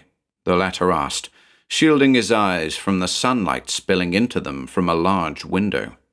"I think," the investigator began, proceeding to the window to take a look outside. "We're on Stonegate. York, that is, Jason. Number 35, to be precise." 35 Stonegate? This from Ellen, shaking her head in disbelief. The three of them stood at the window, looking down at the passing foot traffic, the evident source of the distant footfalls they'd heard in Van Melsen's loft. I don't get it," Ellen continued, her mouth agape as she watched the world go by below. "Is there something we're supposed to see here?" Turning to survey the room into which they'd inexplicably climbed, the trio were surprised to see that the stone stairway had disappeared. In its place, a grand ebony dining table, surrounded by a dozen tall chairs. The walls of the room were fittingly ostentatious, lined with black square wainscoting, and an impressive fireplace to the southwest, its open mouth vast and dark. Above it hung a curious painting, depicting a scene all too familiar to the investigator and the young student. "Is that—" Ellen began, as Van Melsen strode towards the picture, studying it minutely. "Yes," he said. "The sanctum." "The sanctum?" Jason queried, observing from afar.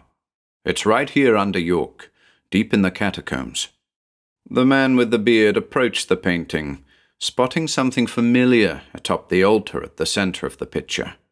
"The box," he said. "Indeed," Van Melsen returned. "Precisely where Ellen and I found it." Jason retreated from the painting, unsettling memories of moving pictures crowding his mind, images that swirled and warped, that could even be entered under certain conditions. "He's reaching out to me again, isn't he?" he asked of the investigator, referring once more to the mysterious man in the hat, who, via the enigmatic power of the box, had sought to overpower Jason, to secure for himself a place in the land of the living, condemning the bearded man to an eternity of hapless wandering in the transitional realm. "Something's reaching out to us," Van Melsen said diplomatically. "It's too early to venture a guess as to who or what that something might be. There are three of us here, Jason. You're not alone. Whatever's out there, it's interested in all of us." Meanwhile, Ellen had returned to the window, and quite suddenly had become rather excited. "Quick!" she yelled. "Quick, look!" Her companions joined her, and were more than a little surprised to see the likenesses of both Ellen and the investigator standing by the window of the medieval bar across the street, the former pointing at the assortment of bottles on display there, and the latter puffing away on a cigarette, as per usual. "I can't believe it!" Ellen barked. "How can this be?" "We're visitors here," Van Melsen said. "Be it as flesh and blood or incorporeal entities, I can't say. But there's a definite reason we're being subjected to this. I can sense it." This from Jason. "It's down there right now, far below in the labyrinth. I can see it, Peter." "Well, my friend," the investigator said, "it won't be there much longer. In an hour or so it'll be in the hands of yours truly, winging its way back to Rosedale." Jason shook his head, casting a glance at Ellen, whose eyes had never left the familiar figures outside. She was still muttering to herself, waiting, no doubt, to catch a glimpse of her own face. "I'd come away from there if I were you," said Van Melsen. "Some things can't be unseen." Reluctantly, the young student turned her back to the window, her face aglow with wonder. I just can't believe it, she said again. It's just... "I know," said the investigator, "but the ramifications of an actual encounter with oneself are potentially, well, it's not worth thinking about." And then, as thoughts concerning the true nature of time danced a waltz through the minds of everybody present, there came a terrible racket from above, the very din that had spurred them on their present journey to begin with. The crashes, which sounded a total of 7 times, were again like the striking of something heavy against old floorboards, hefty footfalls, or something else perhaps, much louder now than it had been in the PI's library. "What now?" asked Jason, looking towards the only door in the room. "In a few minutes' time," Van Melsen said, "mine and Ellen's former selves are about to enter this building, alongside a dozen or so tourists on the lookout for ghosts.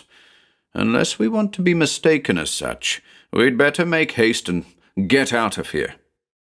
Casting one last look at the curious painting above the fireplace, the investigator went for the door, on the other side of which stretched a long, dark tunnel, faintly lit by sporadic candles, flickering with a ghastly intensity.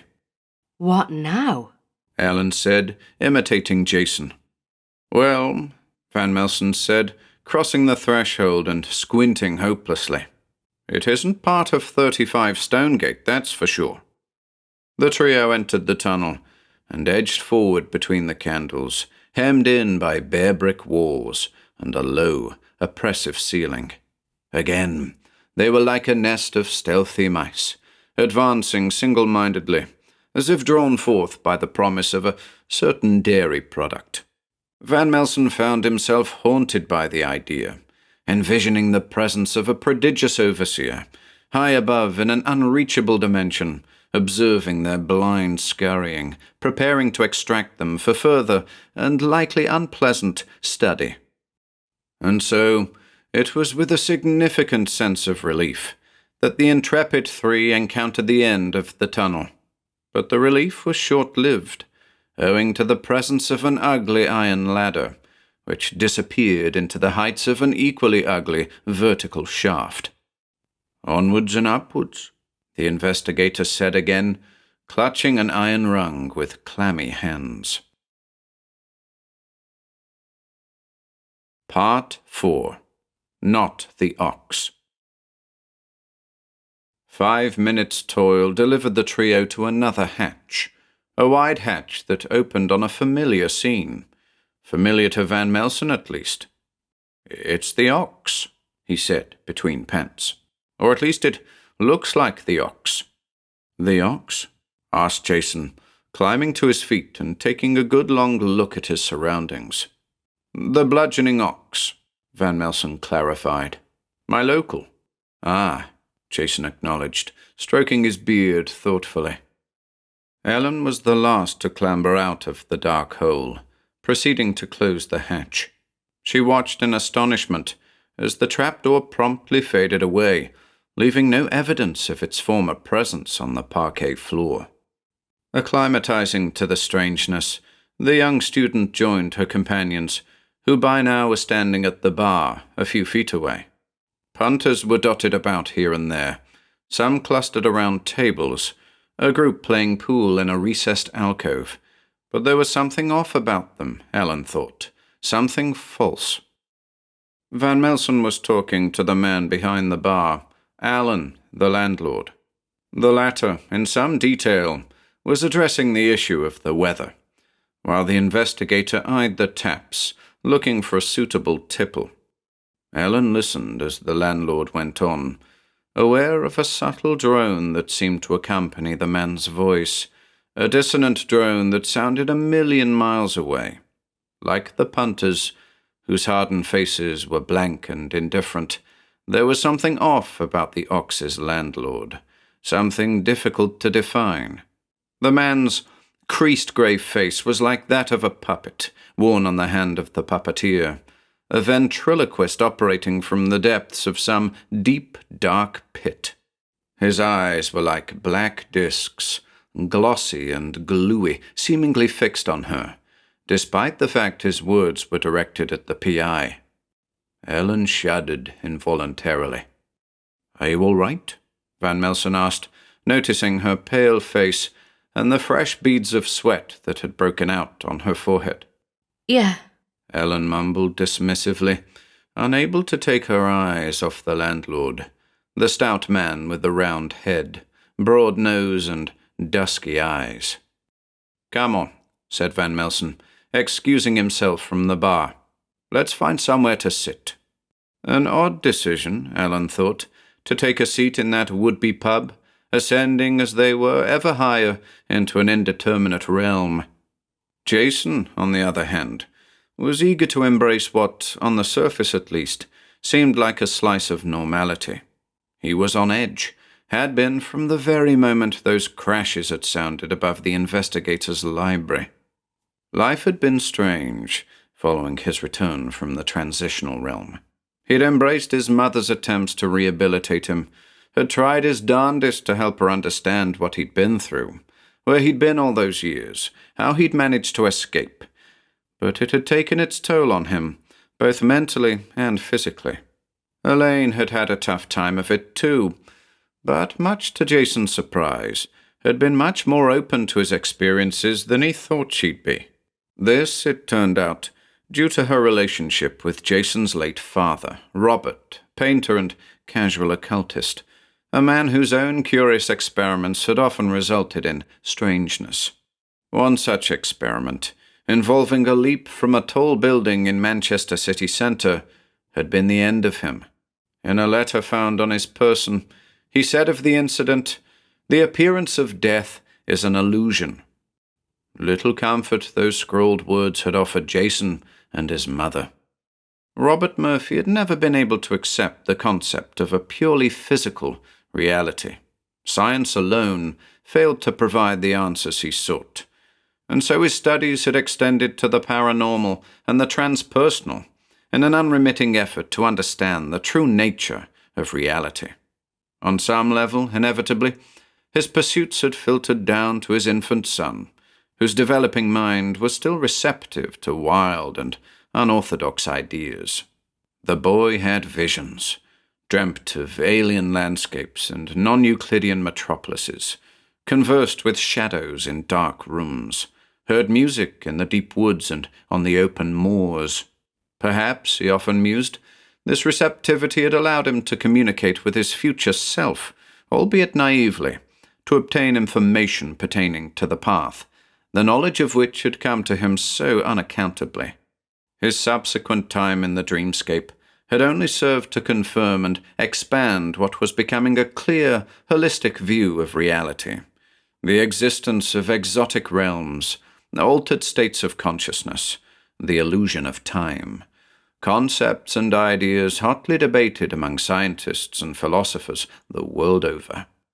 But Jason didn't like it, not one bit. Found himself overwhelmed by it. It was all too much for his overworked brain. He'd gone too far too soon, and now, with a youthful face painted over a weathered one, he was paying for it. In a secluded corner of the pub, a favoured spot of the investigator by a large inglenook fireplace, the three adventurers found themselves sitting quietly, contemplating their mysterious journey. Distant, droning voices were faintly heard by all now, while Alan, the landlord, motionless behind the bar, gazed in their direction, his dark, penetrating stare torturing Ellen with its terrible persistence. The young student couldn't look away, couldn't avoid those dreadful eyes, and when the man's lips finally retracted to form the first letter of the word she dreaded to hear, she was overjoyed when Jason broke the silence, drawing her attention. "Are we really here?" he asked of no one in particular. "I mean, are we supposed to order a drink?" "I'm not sure," said Van Melsen, his eyes on the young student, whose nervous demeanour was becoming a concern. "What is it, Ellen?" I don't know. she said nervously. "You don't know, or you just don't want to say?" Sighing, she answered, He's watching me. then shot the staring landlord a glance with her wide, emerald eyes. The investigator leaned forward to get a better look. Jason, just next to him, did the same. Alan was watching her all right. He was leering. His round cheeks were rosy. His forehead was damp. His shiny pate was glistening under the heat of an oversized light bulb. "I have to admit," said Van Melsen, "he doesn't seem himself." "Doesn't seem himself?" Jason echoed. "I don't know what that bloke looks like." Then the PI saw that others were watching them too. Several others, all of whom had drifted into the bar area to get a better look at the secluded corner in which the trio sat. Each of the punters, 7 or 8 in total, wore the same blank expression, the look of robots given a simple command, to observe. "This isn't the ox, is it?" Jason went on, resuming his nervous beard-stroking. And then it sounded, the word Ellen had dreaded to hear. "Give," came the monstrous voice, an awful attempt at speech, produced by a throat much less than human, a throat belonging to something that slopped and flopped at the bottom of a deep hole, never to see the light of day. Ellen screamed, a piercing shriek that served to summon the remaining punters, each of which gathered by the imitation landlord, their deep black eyes like inverted stars under the amber light of that solitary bulb. "We've got to get out of here," Van Melsen whispered, glimpsing the stairs to the far right of the bar, an object potentially attainable without crossing paths with the black-eyed figures.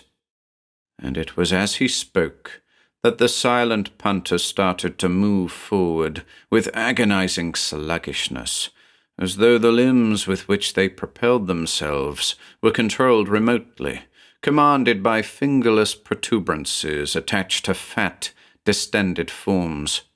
But the landlord, more alert than the rest, clumsily mounted the bar, slipping up and over it like a giant snail, his entire bottom half little more than a mass of slippery flesh, leaving a glistening trail of mucus in his wake. Ellen screamed again. To come into contact with this thing, to feel its soft, wet skirt straddling her vulnerable body, was to her the very definition of horror. She hadn't thought about the definition before, despite her troubled past, but this was it. And so, when Van Melsen issued the charge, up she leapt, fleeing in the direction of the stairs, narrowly avoiding the questing creatures, as their hands and arms, like the extended tentacles of colossal gastropods, sought to touch her, to taste her. Up the steps they went, 3 at a time, and not once did they stop, until they'd crested the flight and thrown shut the massive door through which they jumped. Part 5. The Void. In the darkness, total darkness, into which light wasn't permitted to penetrate, the trio collected themselves, controlled their breathing, calmed their nerves. Up above them, somewhere beyond the impenetrable blackness, there sounded 7 loud crashes, clearer now, something large and heavy thrust down upon the ground with considerable force. The sounds echoed throughout the void in which the 3 stood, delineating a vast space, possibly a vacant arena, or the nave of a great church. There was an odour in the air, a smell all the stronger, owing to their hampered senses, the scent of heady incense, smoke and spice. Back there! Ellen uttered, still panting. Those things! She went on with difficulty. Hidden ones!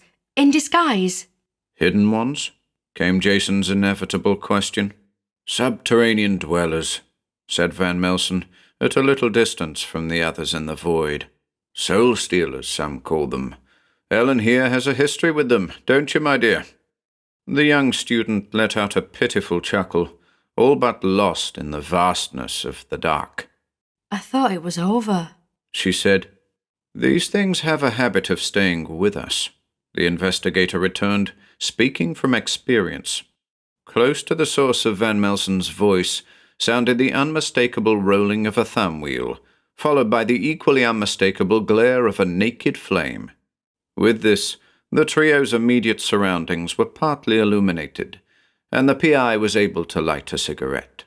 Little was revealed other than the elaborate stone tiles beneath their feet, many featuring bizarre etchings and hieroglyphs completely foreign to the interlopers.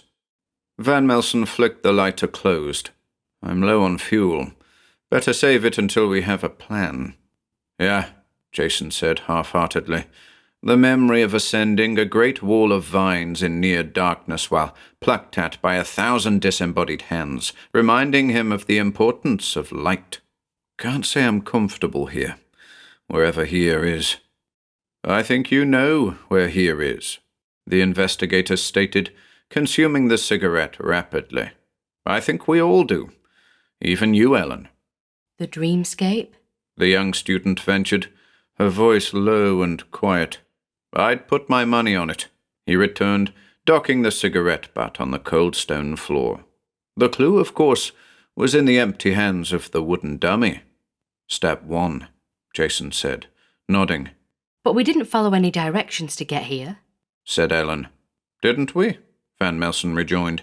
Thus far we've done nothing but follow directions. The stairs at the cottage, the hatch to the loft, the narrow flight that led us to Stonegate, the rungs of the iron ladder to the bludgeoning ox, the stairs at the pub that brought us to this very location. Steps, steps, and more steps. Jason spoke up. But the path follows figurative steps, not literal ones. Does it? The investigator continued in that same unwittingly patronizing manner. You once removed yourself physically from the life you led, got up and walked away. Hardly metaphorical, wouldn't you say? I suppose you've got a point there. But why? Ellen begged, striking at the heart of the matter. Why are we here?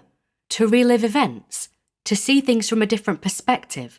Or are we being led like lambs to the slaughter, weakened by the effort of it all? Silence reigned for several seconds, finally broken by the rolling of a thumb wheel, bringing to life once more that solitary flame. Van Melsen was about to infer that he tended towards the latter, when he caught the suggestion of movement out of the corner of his eye.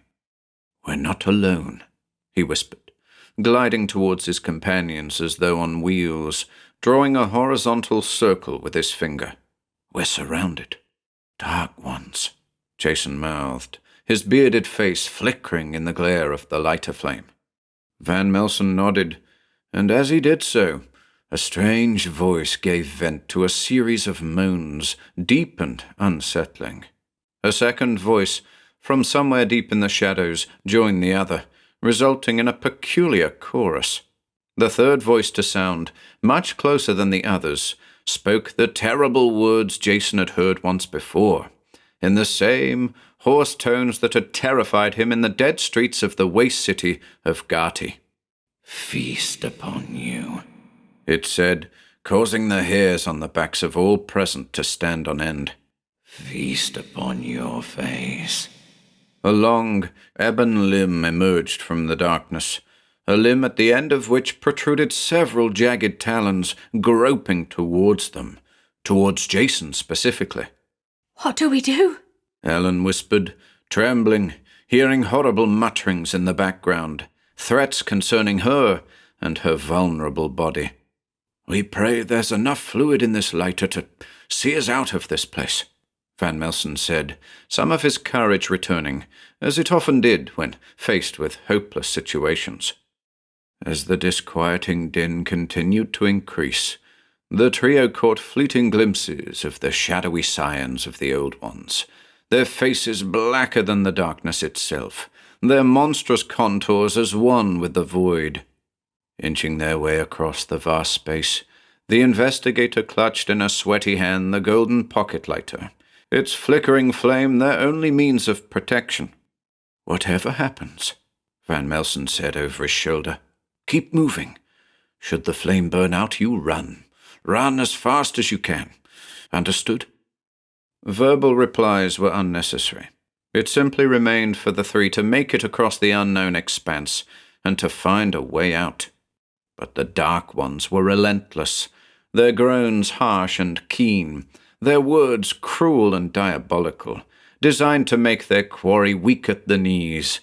All manner of threats pertaining to physical destruction, involving the corruption of flesh by way of mutilation, acts of violence both malicious and perverse. "Look," Van Melsen said, pointing ahead of him.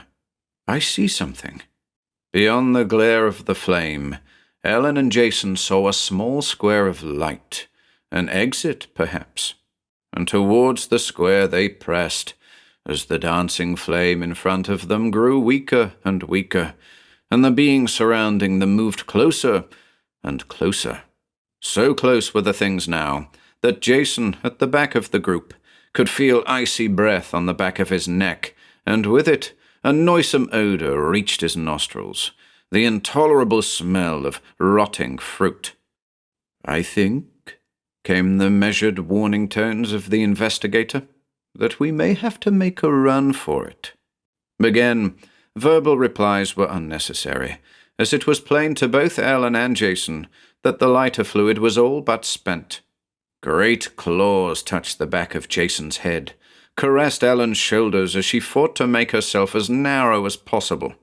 "And I think," continued Van Melsen, in that same slow and precise manner, "that the time to do so is imminent." A few paces more, and he added, "On 3. Ellen took a deep breath, bracing herself.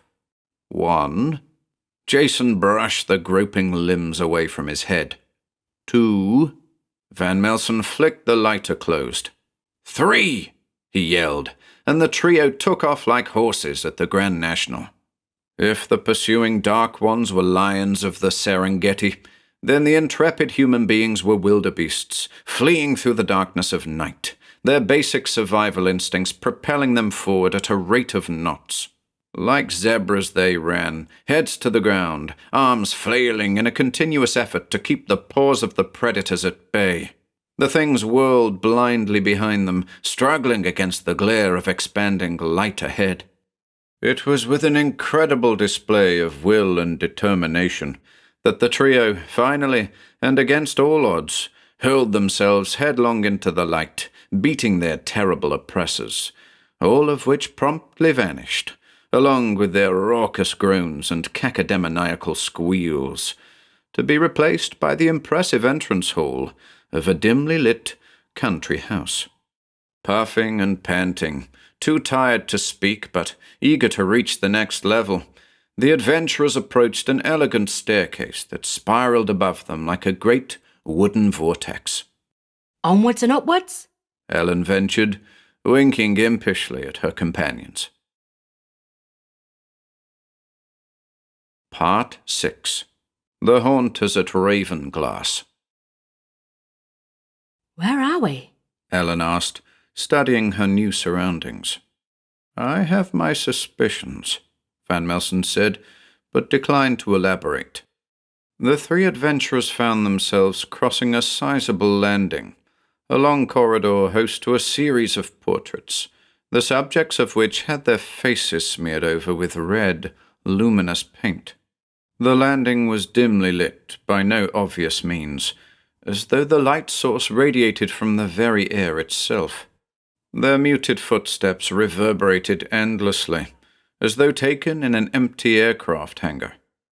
At the end of the passageway, a set of double doors opened on a large dining room, an extensive table at the center surrounded by towering bookshelves, further smeared portraits adorning the walls, and multicolored tapestries swaying as though ruffled by an imperceptible breeze. "Yes," the investigator said, nodding to himself. "I know this place." "Montague Castle," said Jason, approaching the dining table and rubbing his hands along its mahogany surface. There, on the wall, he continued, pointing at one of the many tapestries on the wainscoted wall opposite. The Montague coat of arms. Montague Castle? Ellen asked, frowning. Yes, West Cumbria, said Van Melsen, looking up at the coat of arms, a shield bearing 3 red diamonds, surmounted by the head of a great grey owl. Ravenglass, to be specific. The question is, Jason put in, his thoughts flooded with the memory of a single childhood visit to the grand estate. Why are we here? In the absolute silence of the great dining room, the PI related the details of a case he had investigated some years earlier in the seaside town of Southport, a situation involving sightings of doppelgangers at a popular shopping centre.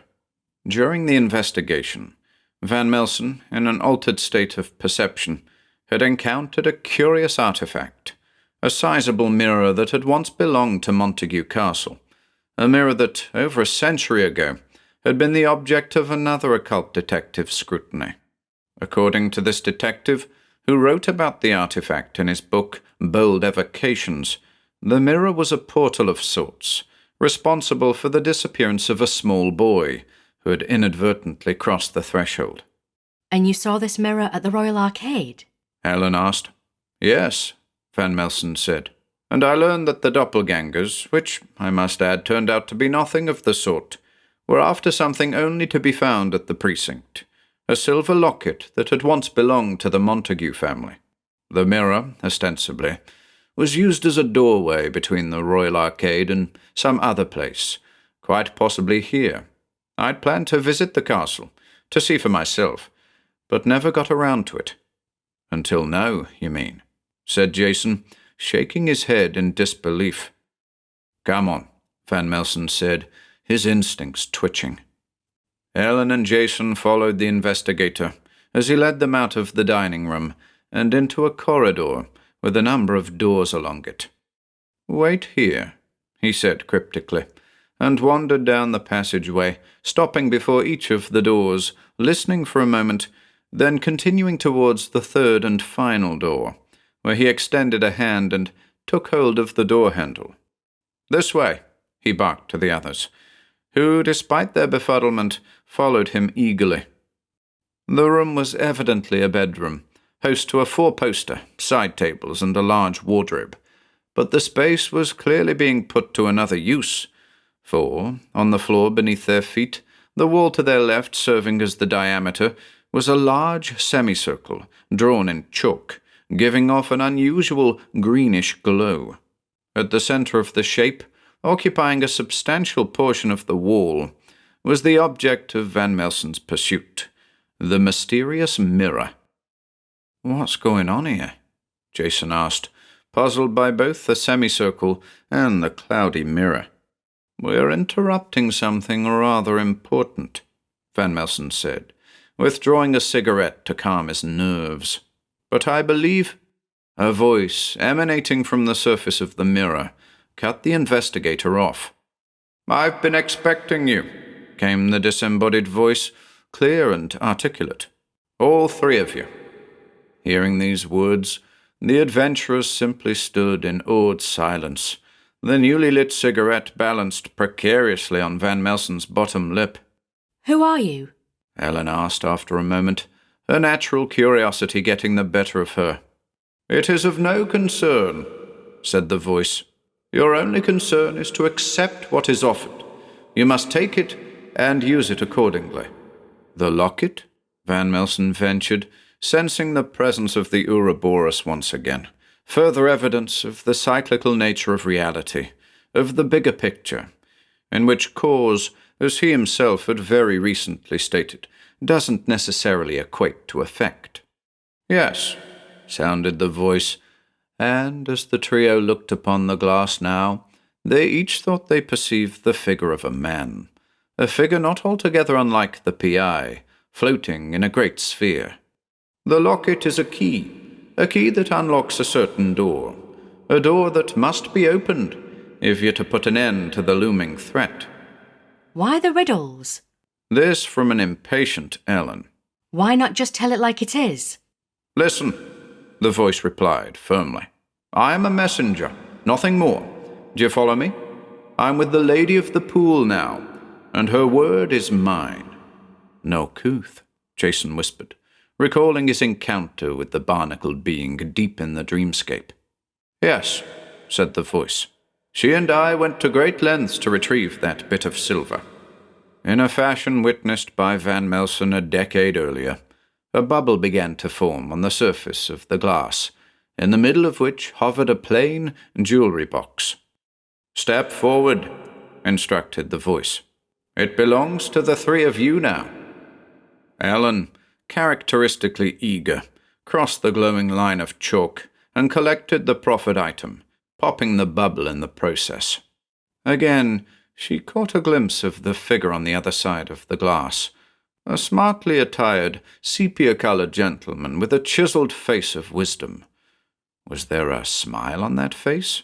She was certain there was, and that it was a well-meaning smile, as opposed to the other sort, the sort she and her present company could do without. "Out you go," sounded the parting words of the man out of time, and the mirror, along with the vision of the well-dressed figure, faded, leaving an open doorway in its place, a dark, yawning aperture. Who was that?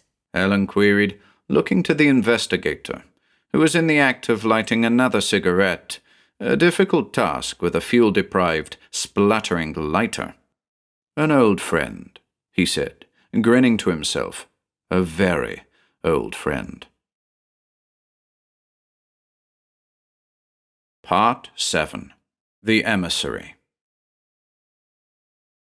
As instructed by the mysterious messenger, the three adventurers stepped into the darkness, which led in turn to a seemingly endless flight of stairs, up which they climbed fervently, spurred on by the promise of that which Ellen carried in the pocket of her sweater, a jewelry box containing a locket that was a key of some kind, a key that would open a door home, perhaps?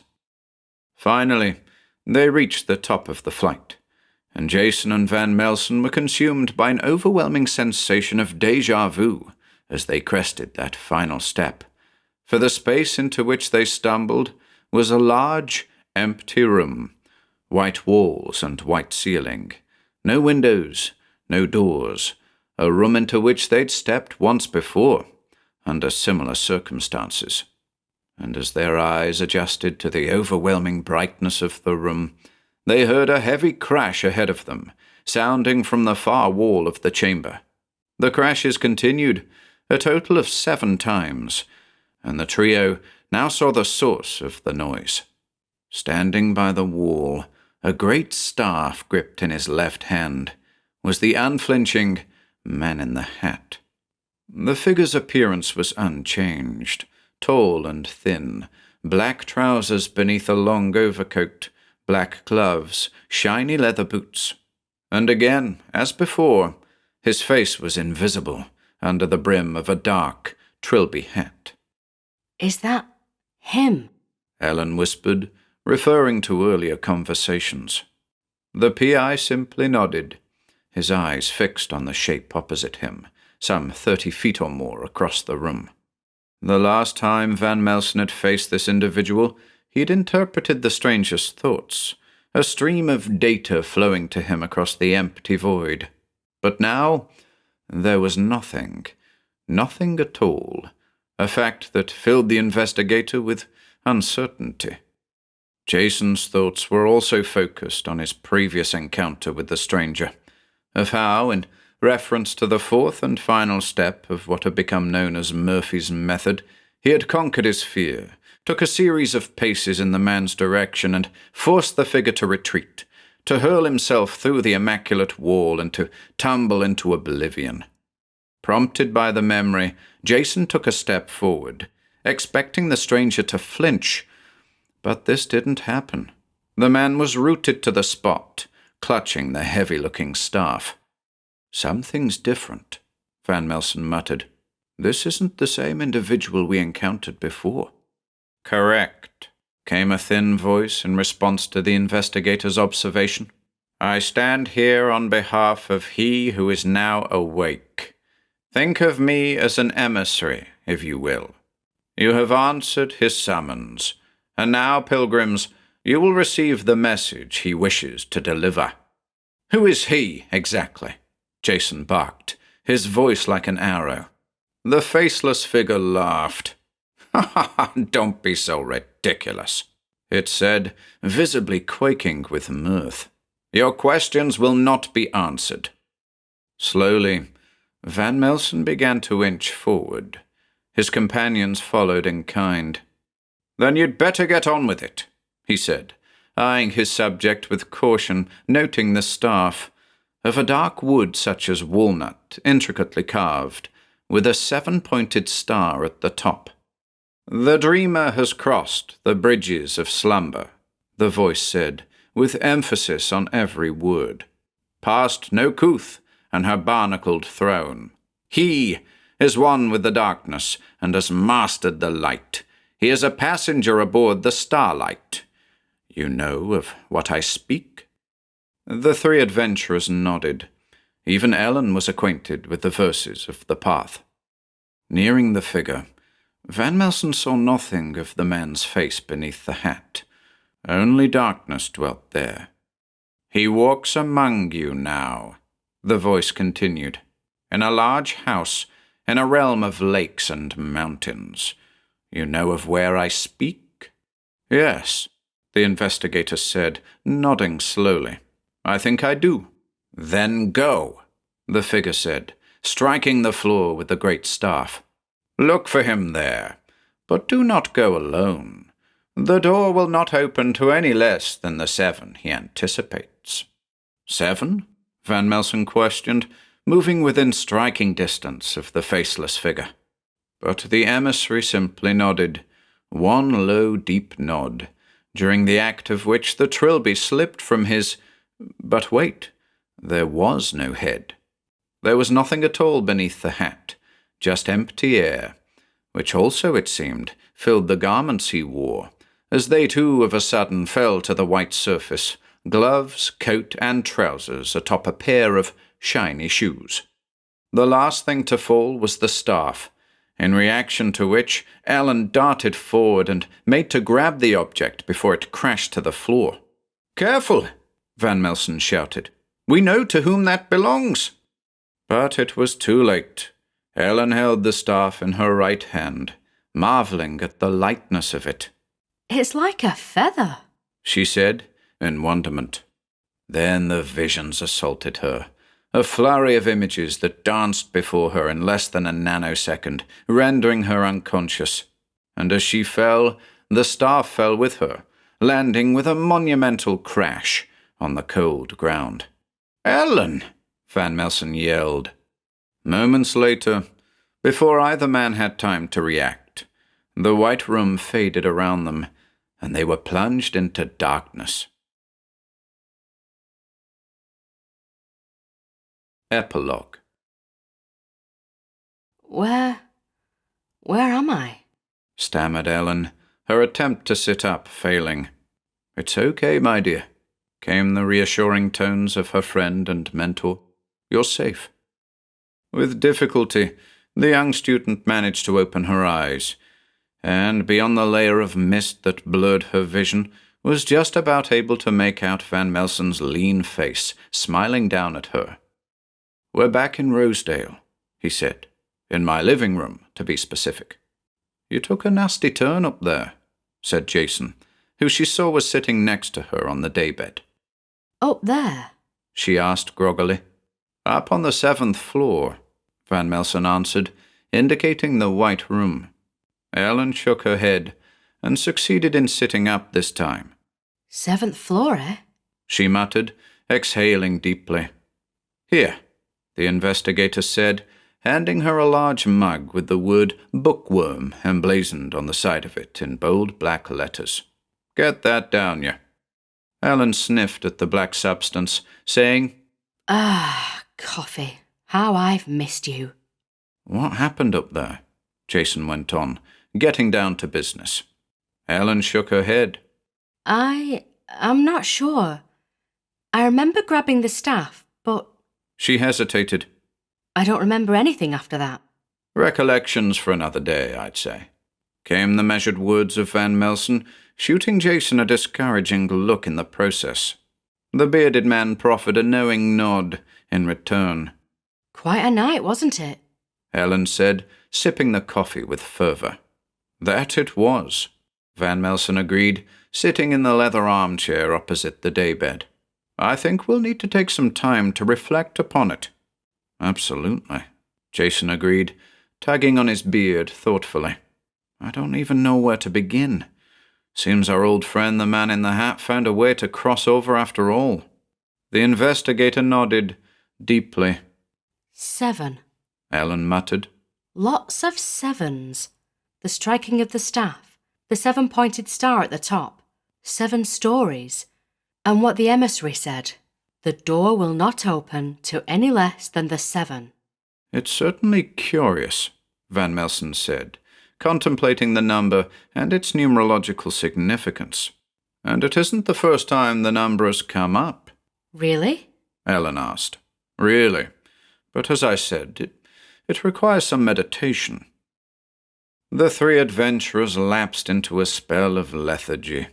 Many hours had seemingly elapsed since setting out on their journey earlier that evening, but according to the clock on the wall, the clocks on all of the walls, and the digital clock of Ellen's phone, less than 10 minutes had passed in real time. Nobody spoke for a good long while. Ellen sipped at her coffee. Jason stroked his beard, staring off into space, and Van Melsen eyed the mirror above the fireplace, doubting the reality of the world it reflected. He lit a cigarette, noting that the handful he'd smoked during their impossible trip upstairs were missing from the pack. If you recall, he said at last, I said I knew of the place to which the emissary referred. Well, tomorrow I'll call Norman. Something he said to me a few weeks ago. Something about the dreams of his assistant, Wax. Dreams of a big house surrounded by water and mountains. Ellen sat forward. Water and mountains. She barked. An island on a lake. Both Jason and Van Melsen frowned, listening eagerly. After touching that staff, she continued, I saw hundreds of images. Thousands. One of the clearest in my mind is that of a small island on a big lake. An island? The investigator asked, puffing on the cigarette. Yeah, she said, nodding vigorously. An island full of trees. She went on, studying the particulars of the image in her head. Dark, in the shadow of a massive mountain. Then pausing to pluck out every last detail. And something hidden among the trees. I can't make it out. Van Melsen mumbled, deep in thought. Anything else? Jason pressed, trembling with anticipation. I'm not sure, she said, shaking her head and sighing. I just don't know. Well, Van Melsen said, climbing to his feet. I'll bring Norman up to speed on the morrow, see what he makes of... But the investigator was stopped mid-sentence, as Ellen barked. A house! Of course! What else could it be? What kind of house? Jason urged, drawing the young student's gaze. I can't see it, but I can hear something. A phrase going round and round. Ellen paused, staring off into the distance, as her thoughts worked to make sense of the words. Well, Van Melsen prompted, what is it? And slowly, careful to repeat the words accurately, she said, The house that Wax built.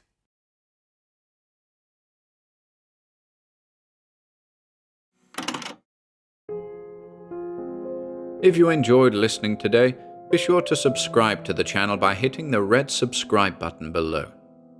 After doing so, click the bell icon next to the subscribe button to receive new content notifications. If you'd like to support our work and receive exclusive perks, consider becoming a channel member by clicking the join button below. To support us in other ways, see the video description for links to our Bandcamp and Patreon pages, our merch store over at Teespring, and further information relating to our releases on Audible, iTunes, and Spotify. And until next time,